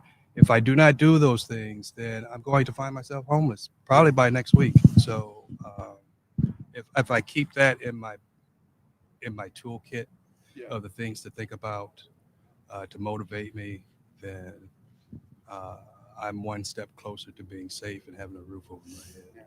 So if that makes any sense. No, I hear that. Yeah, it's just kind of the idea of like you have to stay connected to the things that work for you. Yeah, you have to stay connected to the things that work for you. And that is surrendering to my higher power, which I choose to call Jesus. Yeah. So, what about you, Nicholas? What brought you here and what? Homelessness, usually, I struggle with addiction myself. Yeah. That was my whole life. I just got out of prison 4 months ago. So that's when I came here and just started another journey. And I struggle with it every day. But Yeah. I'm on something right now that helps me with it. So it's doing good. Yeah. And I can't complain. I'm in a good place right now. And Yeah. I'm happy. Are you like pursuing it through? Yeah, I know. Like as far as like in your recovery or in the kind of place you're in now, what are the things that for you help you either pursue sobriety or not? I need a good cast behind me, good support system. Because without that, I won't be able to do nothing. Yeah. Then I'm not doing nothing for myself either. Yeah. So I need support, and that's why I ask for. I don't like to ask for help, but it's there, so you might as well get it. So that's what I do. when you say that, it makes me think that this place could use some more anonymous meetings, like more. Yeah, there's no AA or NA around. Yeah, there needs to be this some more building, there should Narcotics be. Anonymous meetings and AA meetings. Then this place would be perfect. But I guess we'd be in heaven. Yeah, if everything was exactly. perfect. But that's from your guys' perspective, like having an NA or an AA meeting here a couple times a week. We used to Every day at noon, high time, noon, when action is about to take place. Yeah. When an addict feels like it's time to go do something. Yeah. Now they have a choice to either go to a meeting and get connected to their higher power, or go do. I got a curfew. I gotta go.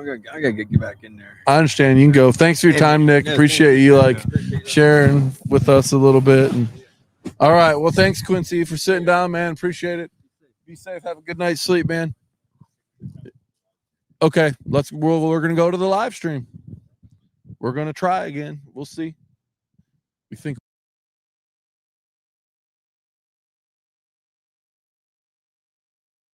have been eager to do. So there's always been this marriage between the proclamation of salvation in Christ and the demonstration of what that salvation means, particularly for the vulnerable.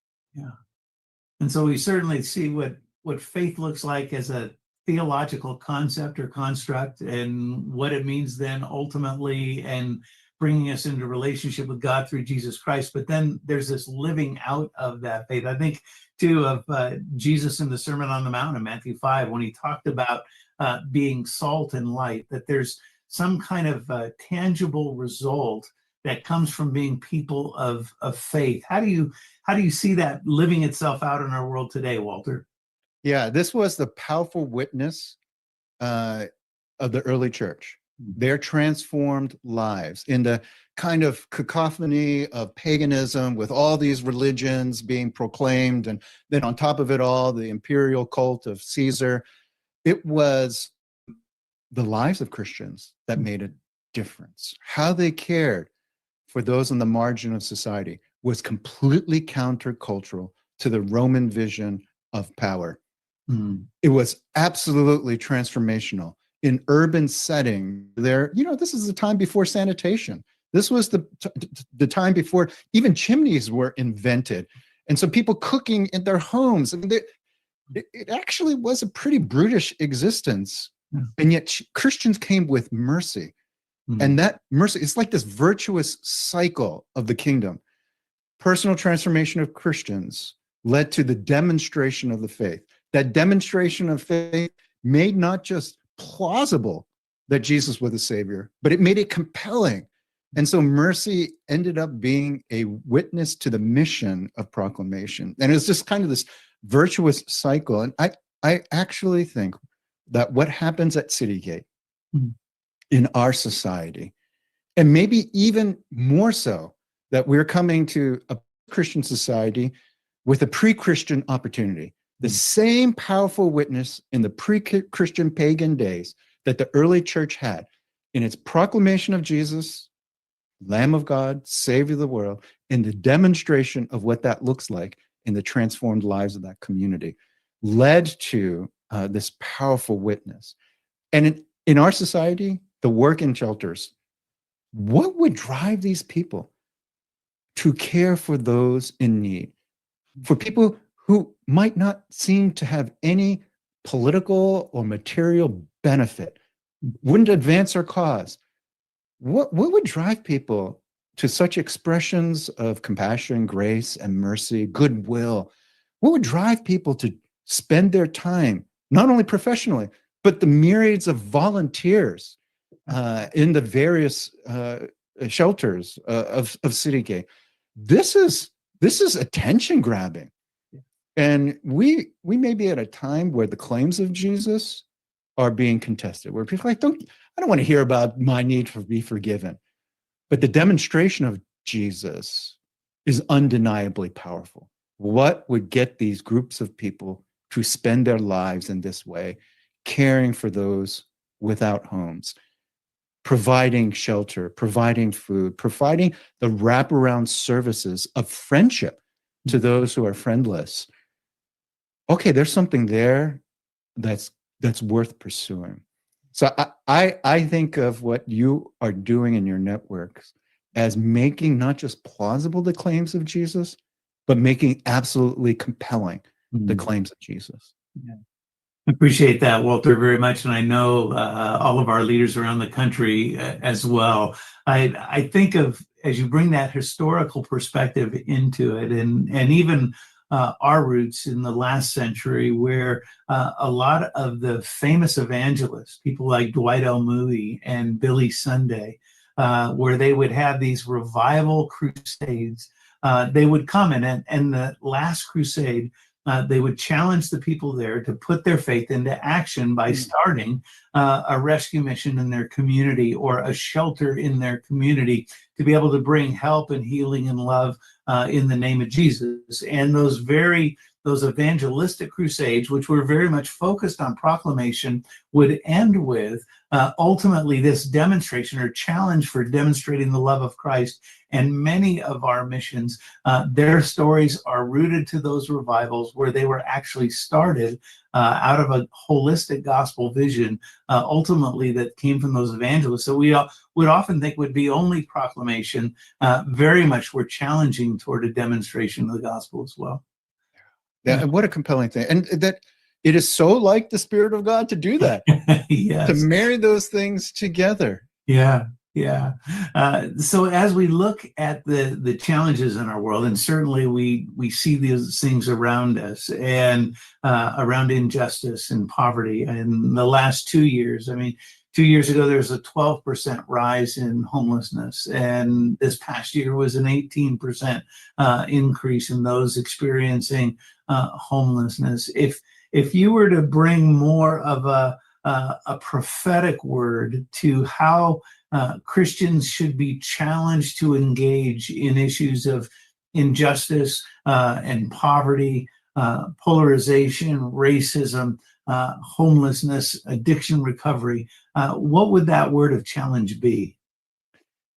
I would say there are three things. Yeah. One, don't let ideology prevent you from getting involved. So I think in our ideologically contentious moment, debating on, is this systemic? Is this personal?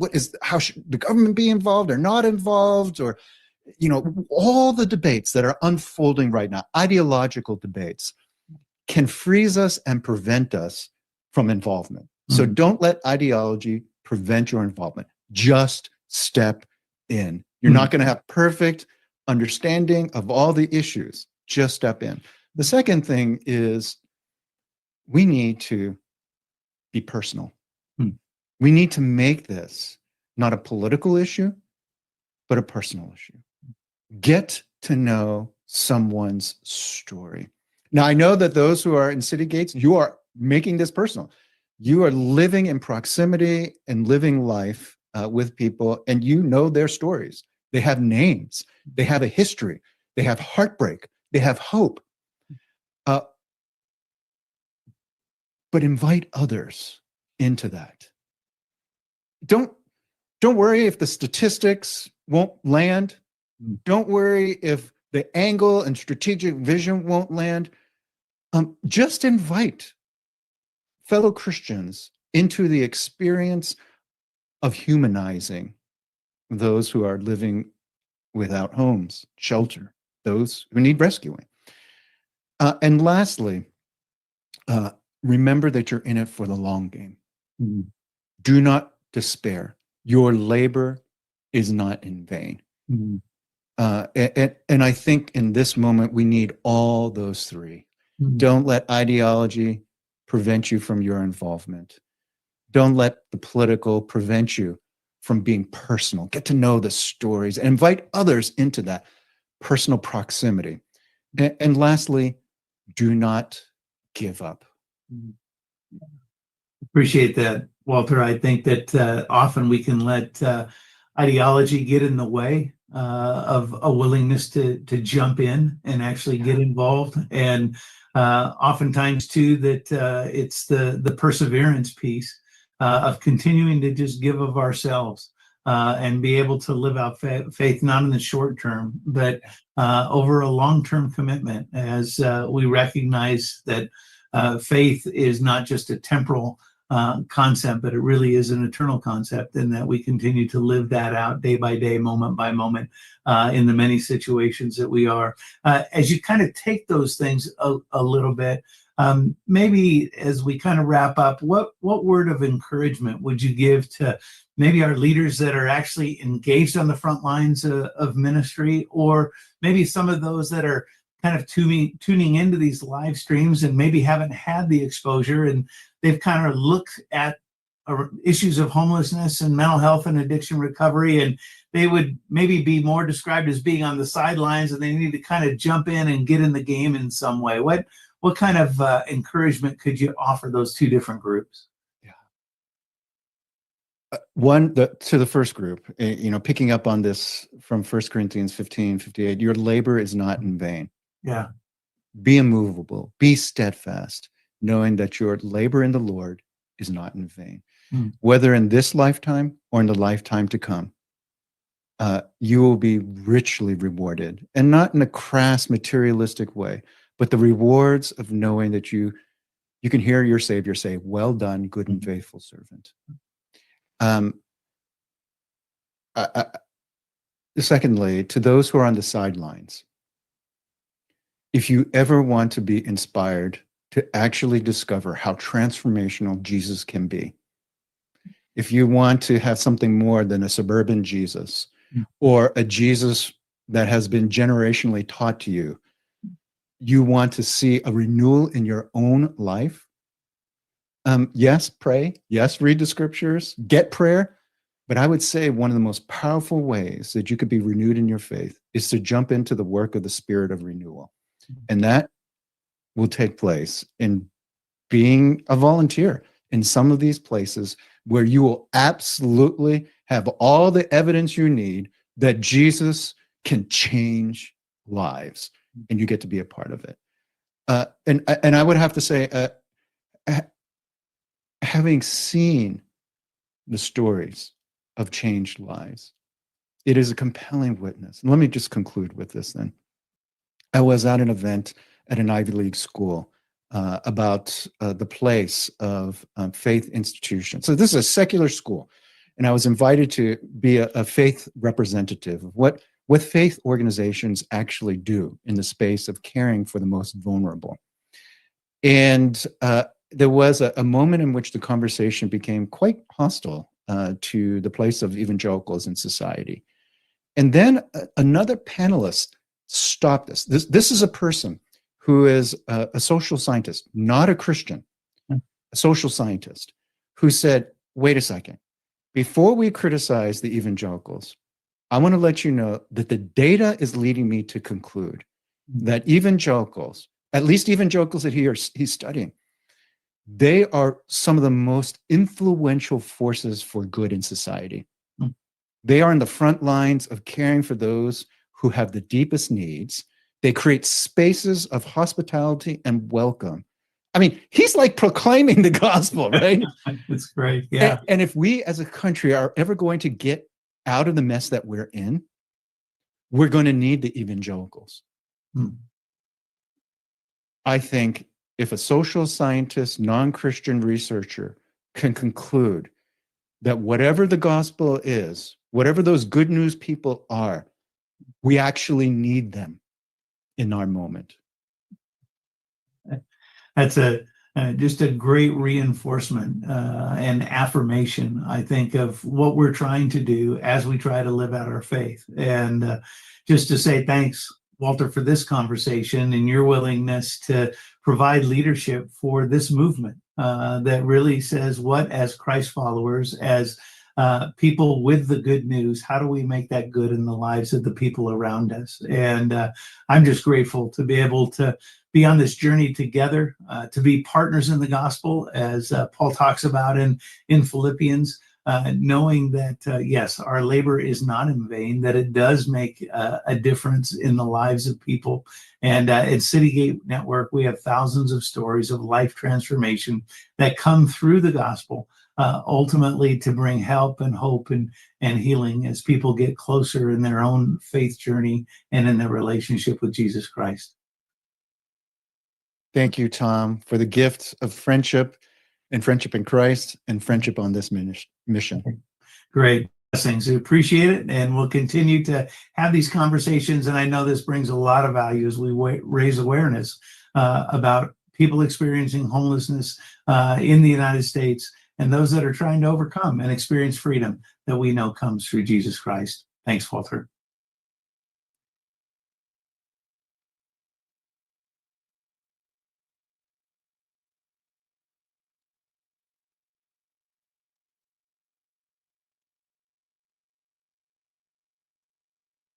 Great to be able to continue with conversations on a bench and to have this conversation now with my good friend, Gabe Salguro. And Gabe is the president of the National Latino Evangelical Coalition and the pastor of The Gathering with his wife, Jeanette. And Gabe's been a good friend, I think, for almost 2 decades, Gabe. And it really is good to be able to journey together and to partner in ministry together.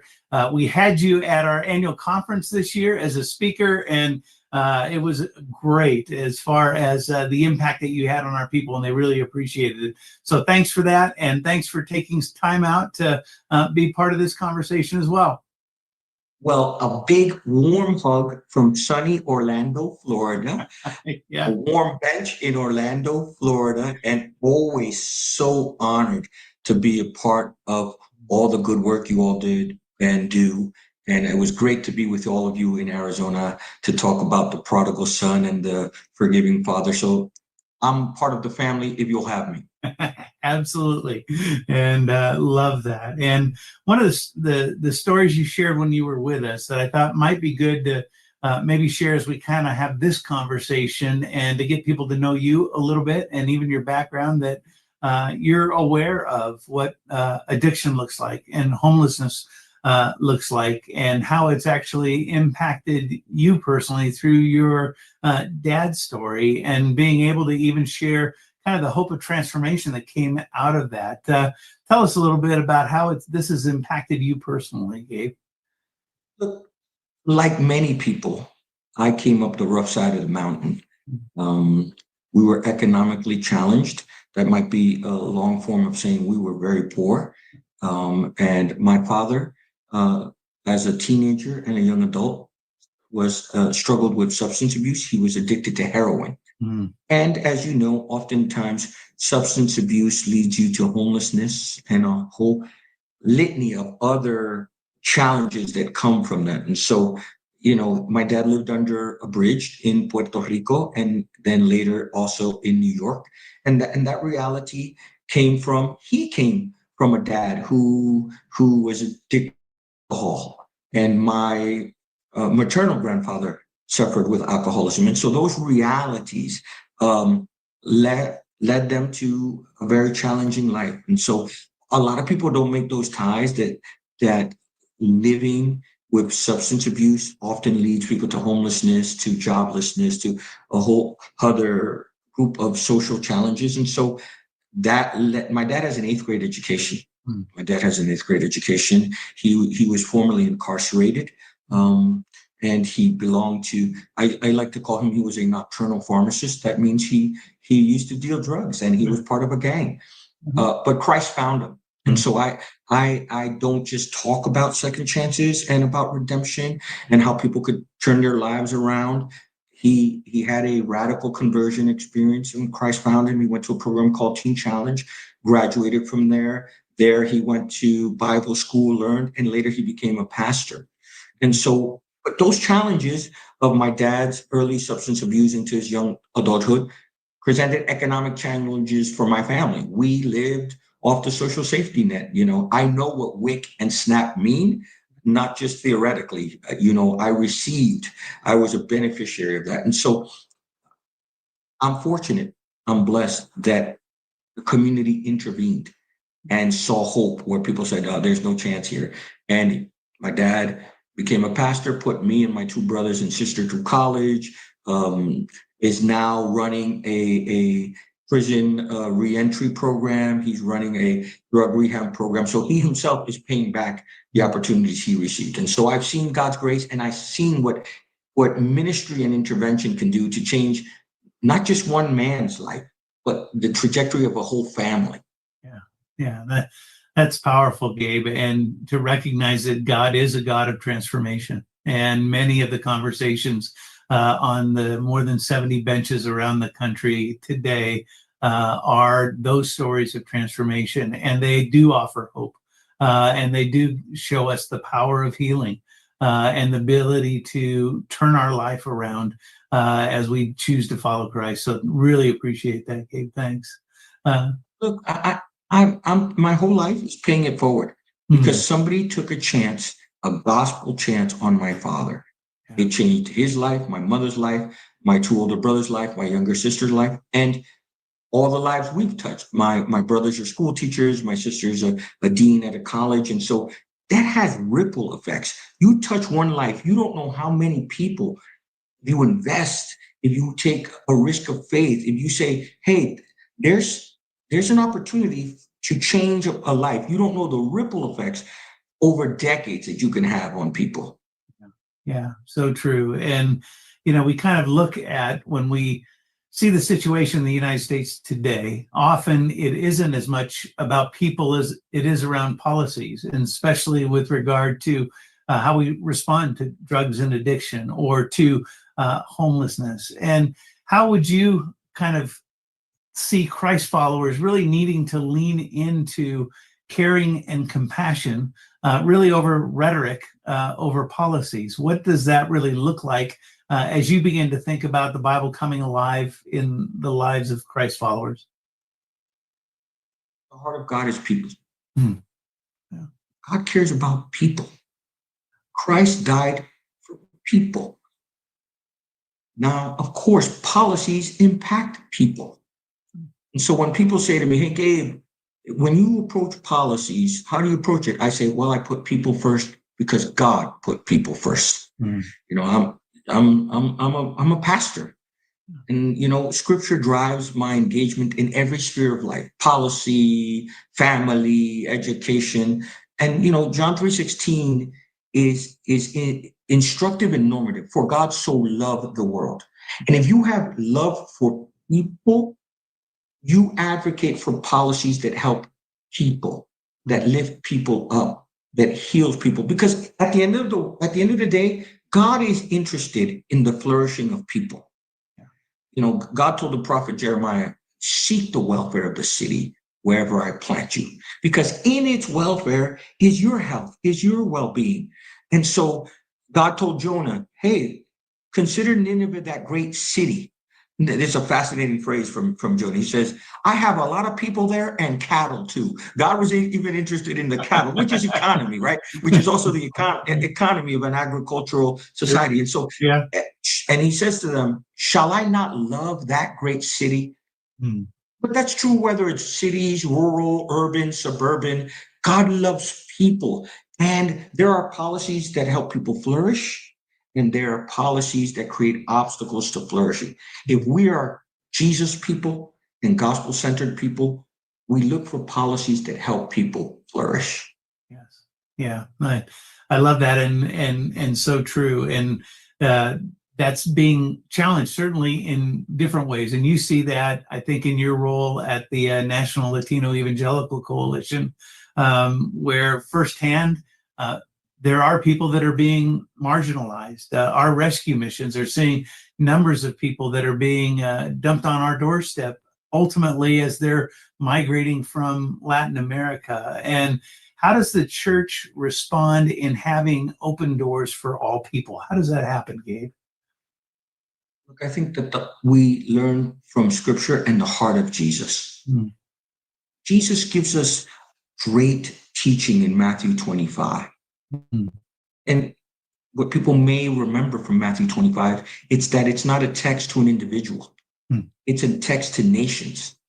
It says that when the Son of Man comes and all his angels with him to judge the nations, in Greek, the ethnes, all the cultures, all the ethnicities, everybody, black, white, Asian, Latino, so forth. He says, he's going to say one thing to people: for I was hungry and you fed me, naked and you covered me, thirsty and you gave me to drink, in prison and you visited me. I was a stranger and you welcomed me.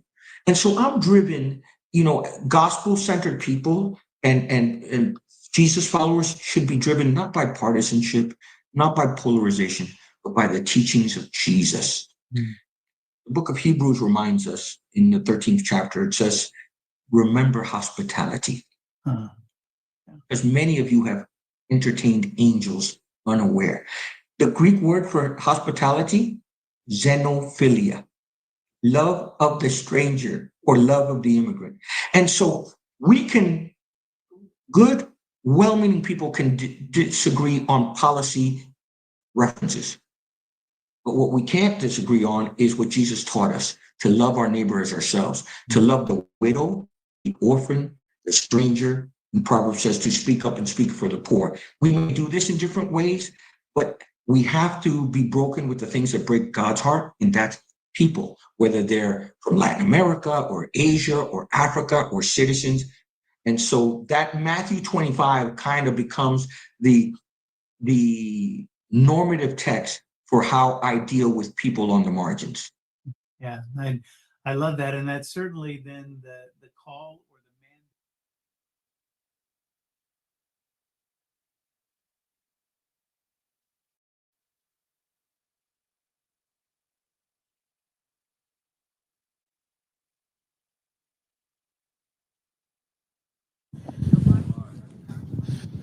Awesome. Welcome back, guys. We just faded out of the national feed, so back here at the Refuge of Hope. This is Banjo. That's his street name. Is that safe to say? Sure. Yeah. Banjovi is what Steve told us. Yeah.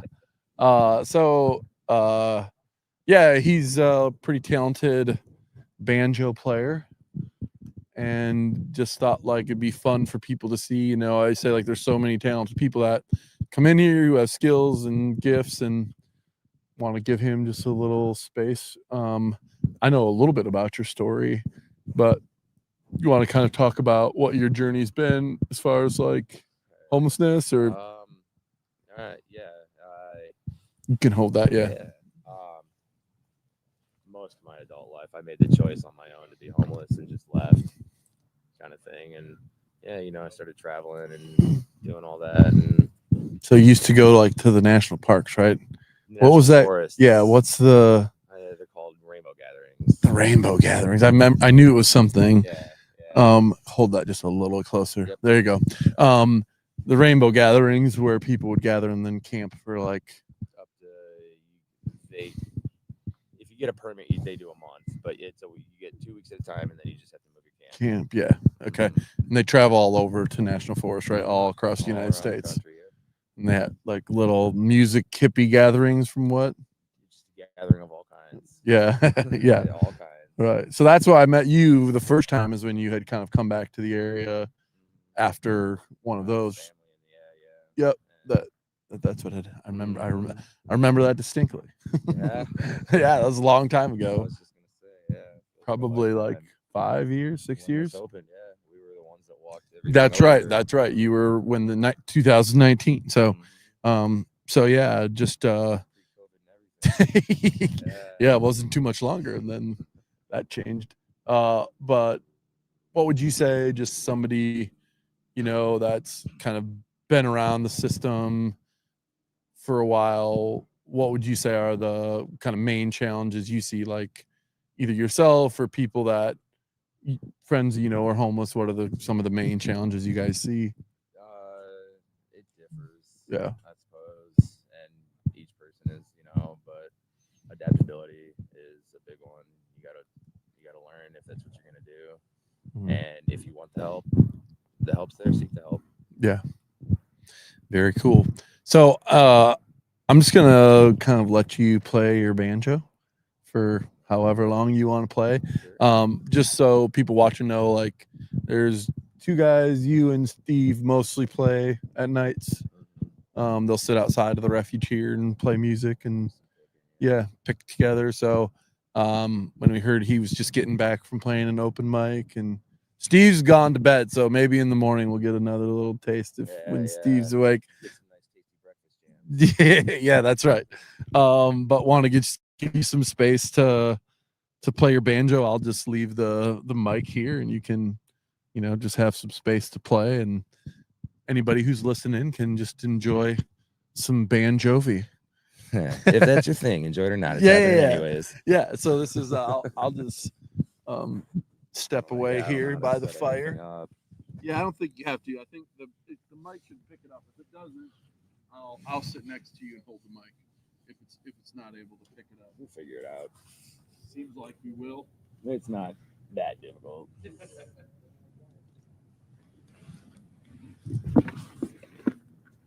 Where'd you play open mic at?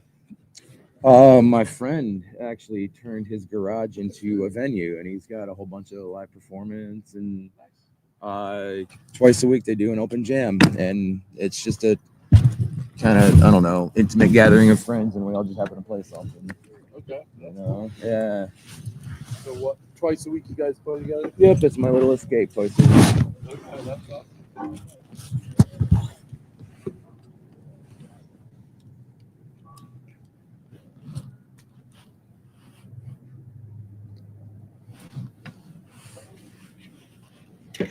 Tune, that's a question. About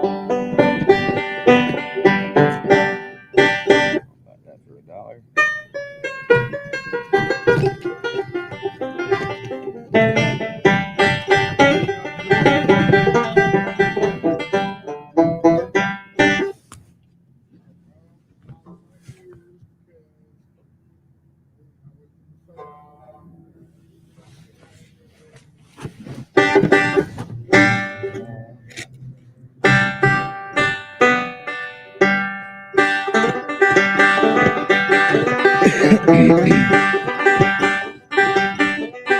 I lost all my money but a $2 bill.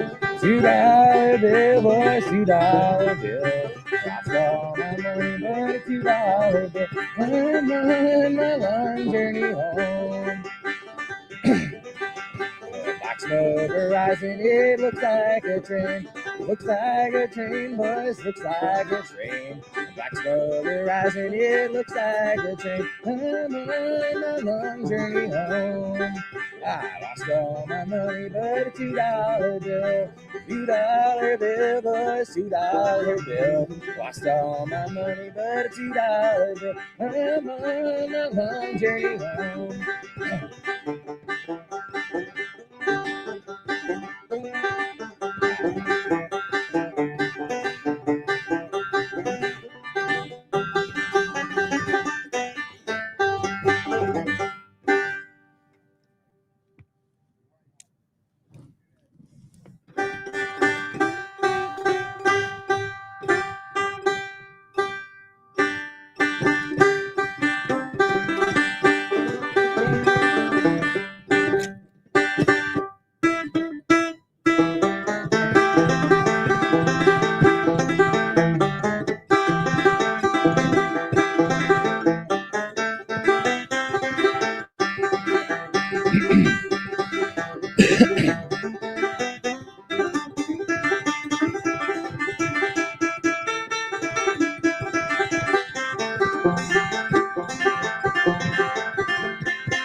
We're getting. I've also been playing for 3 hours straight.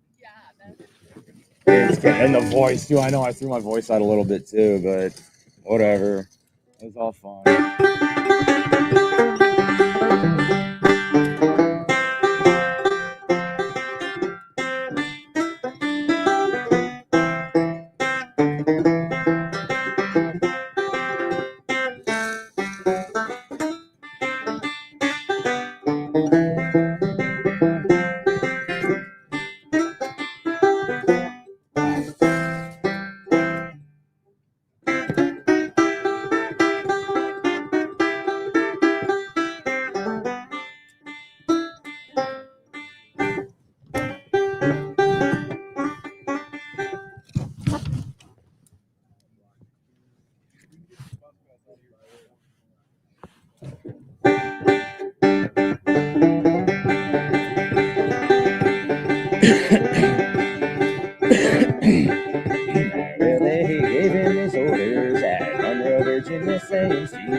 behind time.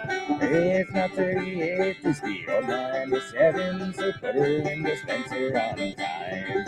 Well, he turned around and said to this big greasy fireman, "Hey, shovel on a little more, boy."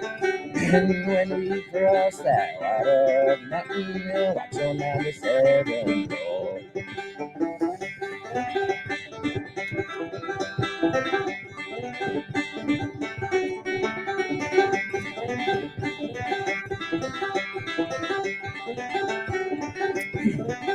It's a long rough road from Lynchburg to Kendall and now I'm on a 3-mile grade. He's on that grade when he lost his head brakes. He should have seen that jump he made. He was going down that grade making 90 miles an hour. His whistle broke into a scream. He's sounding out back with his hands on the throttle. He scalded to death by the steam.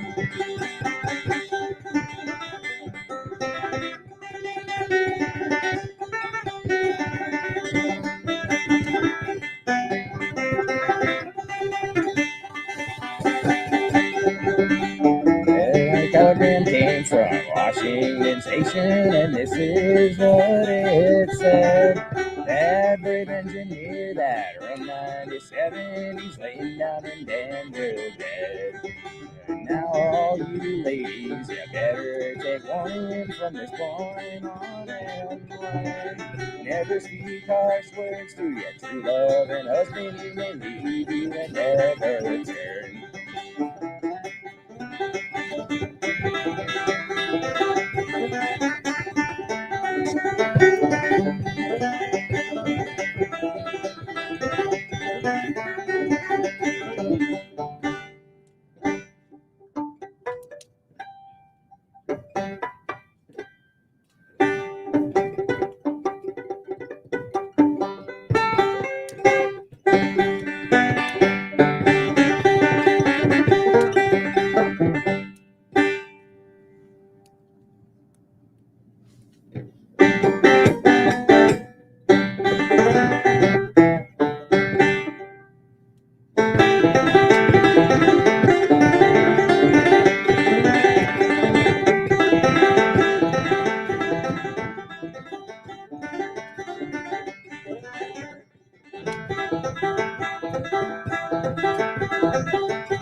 One Mountain Dew, huh?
Getting the band back together.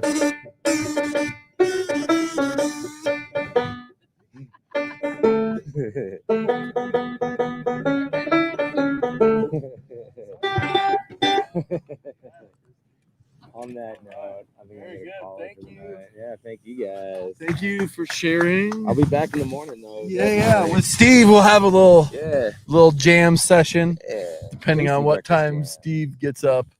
No routine. Yeah, 6 a.m. Everyone will be Yeah. up. Hey, don't walk this way, John. I know, but you're gonna trip over something. Can you back up, John?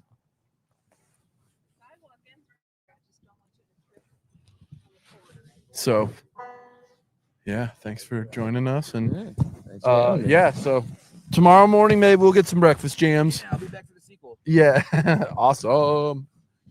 So yeah, so night. It's just after 10, I think. If I have the lights out, 10:30. So the last cigarette, if people want it, is 10:30. Got to be in. Lights will be out already, so guys are going down to sleep for the night.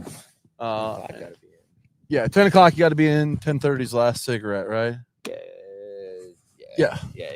If that's your thing. Yeah, and then everybody will be up at 6 a.m. tomorrow. I can't remember when the first cigarette is. Right after coffee, usually. Yeah, so sometime between 4 and 5, I imagine. I appreciate that. I'll be back in the morning. All right. Yeah. So, all right, thanks, Casey. So yeah, that's kind of what's going on in the shelter tonight. So, people are getting bedded down, and we will, things are pretty quiet around here now. There's not much activity from just people walking the street or passing by. Generally, if people are sleeping unsheltered or outside, they kind of are hunkering down for the night now if they're out of sight, and then they'll pretty much stay where they're at until the morning. So we'll probably see some activity around 6 a.m. again when people start, moving out of their space where they've been at. So, yeah, just kind of give you an idea of what people are doing this time of night. Just some things to bring people up to speed on if you're still watching. We are approaching 7 hours almost, a little over 7 hours, 7.5 hours of live streaming here.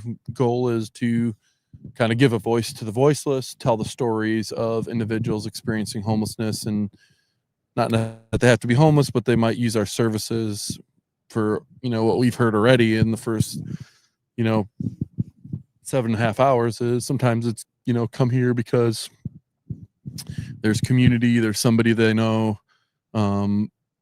If they're looking for, maybe to stretch their paycheck a little more, those are options for them where they can, make their dollar go a little bit further. So that's kind of the nature of what we see, what we've heard from people so far about why they use services and kind of challenges they face. So the last two that were up here I thought that was actually some helpful information to just say like, hey, it would be, oh my gosh, John, stop going over by there. I know you said that. I've already asked you twice. You're going to tip something over.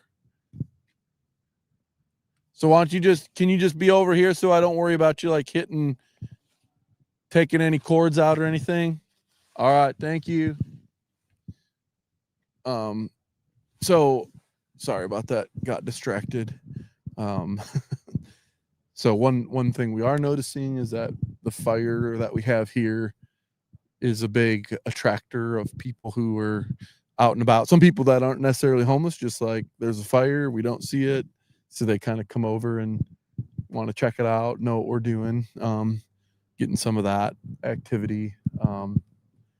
And then, what our night staff sees regularly, which we just encountered kind of off camera to the side, but gentleman kind of lost his housing at the last minute, didn't have anywhere to go, anywhere to stay. So he shows up here at, 10 o'clock at night looking for assistance, and then trying to figure out how to get him some help and get him where he needs to get going, or needs to go. So, for the staff that work on the front line, really,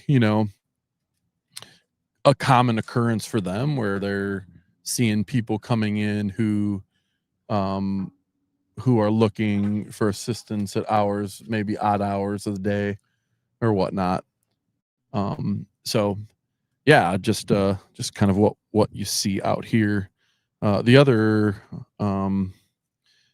interesting, I thought really helpful tip from our last conversation before I got distracted was the two guys that were here both were in some form of recovery, and we're saying like, hey, it'd be really nice if there was an AA meeting, at least a couple times a week where, if guys were looking for a supportive community, that they would have a space they could come to, get some assistance. And so, I feel like that's one like good takeaway, just hearing from them about having that support. We used to have them, and since we moved into our new building, controlling access was a little more difficult, but feels like, maybe that's something to explore to figure out, can we offer that support on site? Because it seems like, that's one of the major issues we see, especially right now with people coming in, is that addictions, at least some part of their story. It's not always the main part, but it's definitely, connected in some way to their story. So yeah, just, and that's the purpose of sitting out here, is to hear from our, clients firsthand about, hey, what are you experiencing? What can we do better? Maybe where did the system not work, so that we can figure out how to make it work better. So we've heard a couple suggestions around that too. So just trying to take in that information and use it to, we don't think we're perfect, so we want to do better. And if this is an area where we can, try and take some feedback from our experience doing this. Trying to think, for those of you that are just catching on new, probably lots of you are not watching us for 7.5 hours straight, but we have this board here about like, how do you love your neighbor? And so people have been, filling out and writing hearts on here about how they love their neighbor well. So, showing love in small deeds by saying some kind of words, being considerate, sharing. I show the grace of God has gave me, and I give it to my brothers and sisters. Another one says, Jesus helps me love my neighbor by listening with love. Another says patience, kindness, and understanding. There's another one. I can't love your neighbor as your kin. And then just some drawing. Oh, grow and share free food. And another one here that says accept that others have different perspectives and needs. So just trying to like give people that maybe, obviously sitting on a couch or on a bench with somebody and sharing maybe isn't comfortable or feels intimidating. So this is a way to share that kind of information with our friends. So yeah. So now we're, kind of in for a rather long, probably 5-6 hours of, when the city's quiet, we'll be out here. If people kind of roll up, want to stand by the fire, this is kind of what we'll see. We'll probably try to lay down and sleep for a couple hours, at least try to get some rest before tomorrow. And so if you tune in, in the middle of the night, we have a call scheduled at 11 with a rescue mission in Long Beach, California. Jeff and his team, just to kind of hear how things are going for them, share about what's happening at their ministry, how they're seeing God move. And then we have a phone call with Tom DeFries, who's the CEO for Citygate, at 1 a.m. And then that'll be after that one's over, do 3 hours or so of, we'll probably leave the mic on, and if people come up, but we'll probably talk a lot less. Then from 6 a.m. on, we have we have quite a few people scheduled to come in and talk and hear their stories, and, both guests coming to our meals and also different community members. So we'll kind of begin to work through some of that. So if you're not aware, also organizationally, just to bring you up to speed, we had a groundbreaking September 24th for a women's shelter. So we're going to be expanding our services to include a shelter that'll serve single women. We've had a couple conversations off to the side of the cameras of women needing help and, kind of telling us their story, but being a little bit too intimidated to get in front of the camera. But just, we know it's a need. There's a couple women sleeping up next to the building here, just aside from us, because they know there's a camera, they know that it's a safe place.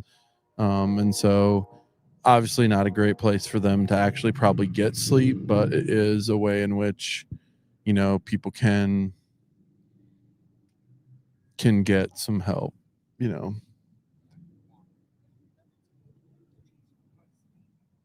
So we're, that's the reality that they face. But so we had a groundbreaking. We are, in the process of, finalizing a contract, and then we'll see some dirt moving, and we'll see us begin to build a shelter for women.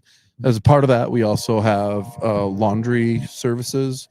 One of the main barriers our clients face who use our clothing ministry and why they come regularly is that they don't have any way to launder their clothes, which can be expensive. So we'll offer like a no-fold laundry service where people can drop off, a load of laundry. It's in a big, industrial size washer, and then we'll wash and dry that for them, and then they can come pick it up the next day. And so they get the dignity of, like having their own clothes, a favorite pair of jeans, where you're not just turning clothes over every day, so that you just have something clean, and using the clothing ministry kind of in that way. So yeah, we're working towards some of that stuff. So that's kind of things that are going on around here. Been super fun to tell the story of the Refuge of Hope through this experience so far. I've been here for almost 18 years. I think next week is 18 years, October 12th. So that kind of longevity, you know, I've gotten to know most of the stories of people who've been here, so it's fun, you know, to share the stories like Manny's about, like, when he came in to get a bed, he's like, "Hey, I'm on a mission from God," you know, and not even knowing why he said it or what happened, and then to see God use that to now, you know, he's the person here that's, you know, checking people in and mentoring people that need, you know, support over the overnight hours, and just such a person of hope for people to access, you know.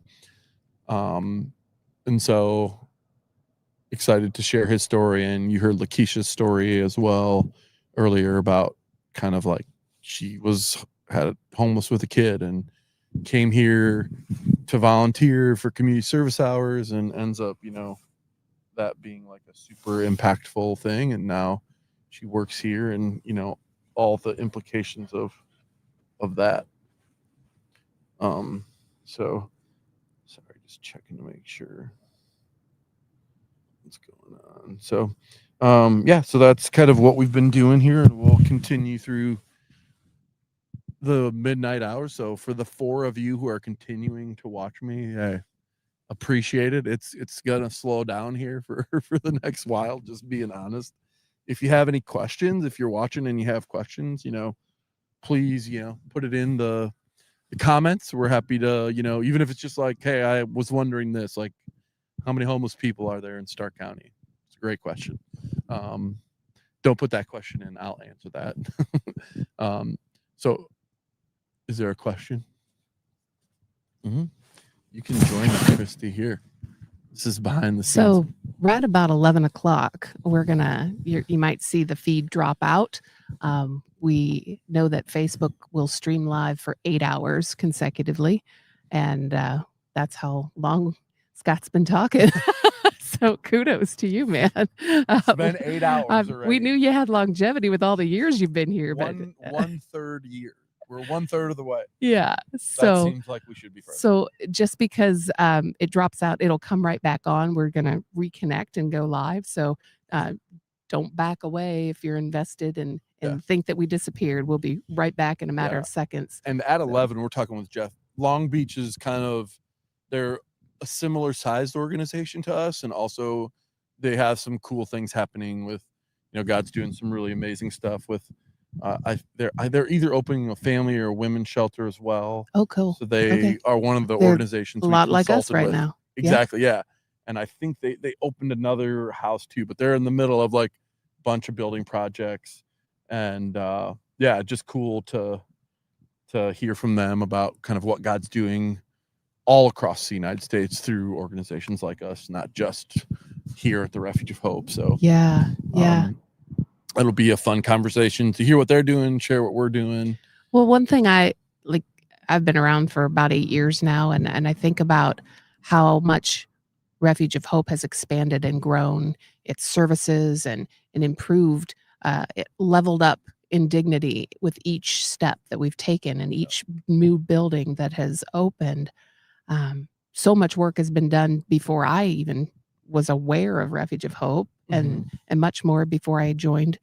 And to think that, you know, we're building a women's shelter, and we're thinking about how can we improve services? How can we serve women even better than we've been serving men? And we're going to increase, you know, such needed space for the ladies in our community that for a long time we thought those needs were being met. Yeah. And to learn that they weren't, and the wait could be as many as 2 weeks for a bed. Yeah. Man. Yeah. And just the vulnerability that single women especially face. Yeah. You know, there's one female who's, you know, to our left up against the wall. Yeah. You know, basically because she knows that there's cameras. It's And she's well safe lit. here. She knows she's going to be safe. Right. But it's not a dignified way in which to take care of someone. No. And we had a conversation off camera with a woman who is certainly not comfortable sharing her story publicly, but the fear of trying to close her eyes at night. I mean, it's not just about finding a place to lay down and sleep. It's about worrying about what happens to you, what happens to your stuff when you close your eyes for even a few minutes. Yeah, and if you're watching, there's a gentleman who's wandering. Mhm. You'll probably see him behind us, so you might hear me tell him not to go by the technology stuff. Right. But one of the things he is kind of obsessed about, he keeps coming back to, is his belongings. Like, Yes. how do I make sure nobody takes my stuff? Well, his stuff is within our sight. There's nobody around here, but you just kind of can understand the paranoia. Yes. That kind of sets in after you've spent, you have so little, but you want to make sure it doesn't go missing. And the stuff that we're talking about is a block of cheese and a jar of peanut butter. And they're important to him. I mean, we're going to offer 9 meals a week to the community, but when you're given something, that's not for somebody else to take from you. And who takes a block of cheese from a man? The block of cheese is something to consider, but yeah, so those are kind of the things that we're seeing at this point in the night. Yeah. And I would just say those are some themes. We have had several people, rarely is there a fire, but we have had a handful of people just walk up who are wandering, Mhm. who we think probably are homeless. I had a gentleman that just saw the fire. Yeah. And you were talking, and I explained what we have going on tonight, all through 3 p.m. tomorrow afternoon, and invited him to have a conversation. And I said, "What you up to tonight?" He said, "I'm walking. I'm just walking." Yeah. And he's going to walk because he doesn't feel comfortable settling anyway. And we talked about mental illness and the impact it has on the number of those experiencing homelessness. And he said, he's good when he's on his medicine, and then he feels like he doesn't need to take it, so he stops, and then he's not good anymore. Yeah. And he's just spending time walking. Yeah, and that's a common story, as having been in the shelter for so long, Mhm. is that people are well as soon as they start doing better because they've had some assistance and gotten some support, and then they're like, "Oh, I'm doing good. I don't need that support anymore." Right. And then as soon as that support stops, it's a rough. And sometimes landing. it's a lifetime maintenance, and that's okay. Yeah. But you don't realize that until you step away from it and try to see how life goes without it. Yeah. And Yep. hopefully you don't spiral before you realize, no, maybe I do need this in my life, and that's not a bad thing. Yep. Well, I'm gonna check on this feed over on the tech side of the world here. So hang on just a sec. Thank you, Christy, for jumping in here. Appreciate that. I was nearly done talking to myself, so at some point I'm gonna probably just set the mic down for a little bit. We're gonna work through the tech side of making sure we can get connected with Long Beach, and then we'll kind of jump back on when we have everything set up with them. All right, do we need to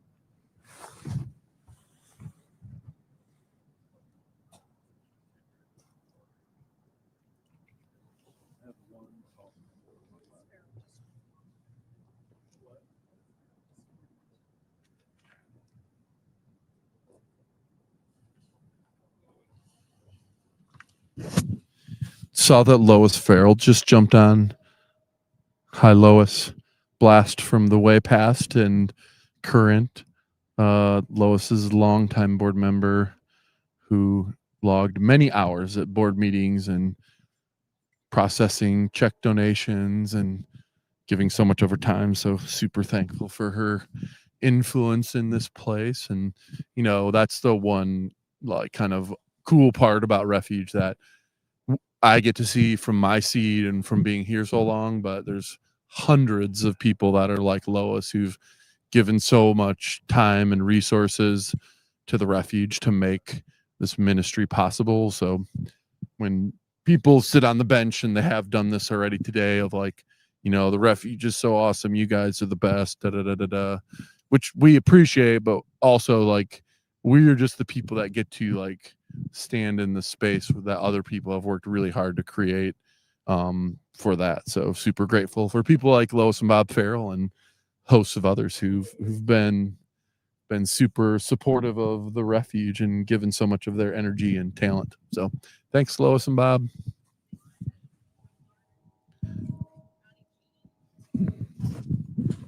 Hello, Jill Harder. Joe Harder. You're also on the feed. Thanks for, and Connie Jean sticking with us. This is like, we're talking 11 o'clock here. Is that where we're at? So almost 11. So yeah, if you guys want to pop in back at like 3 a.m., then we'll probably not be talking anymore. We are almost a third of the way home. So we're getting closer and closer. I'm going to set the mic down just for a second. You got this.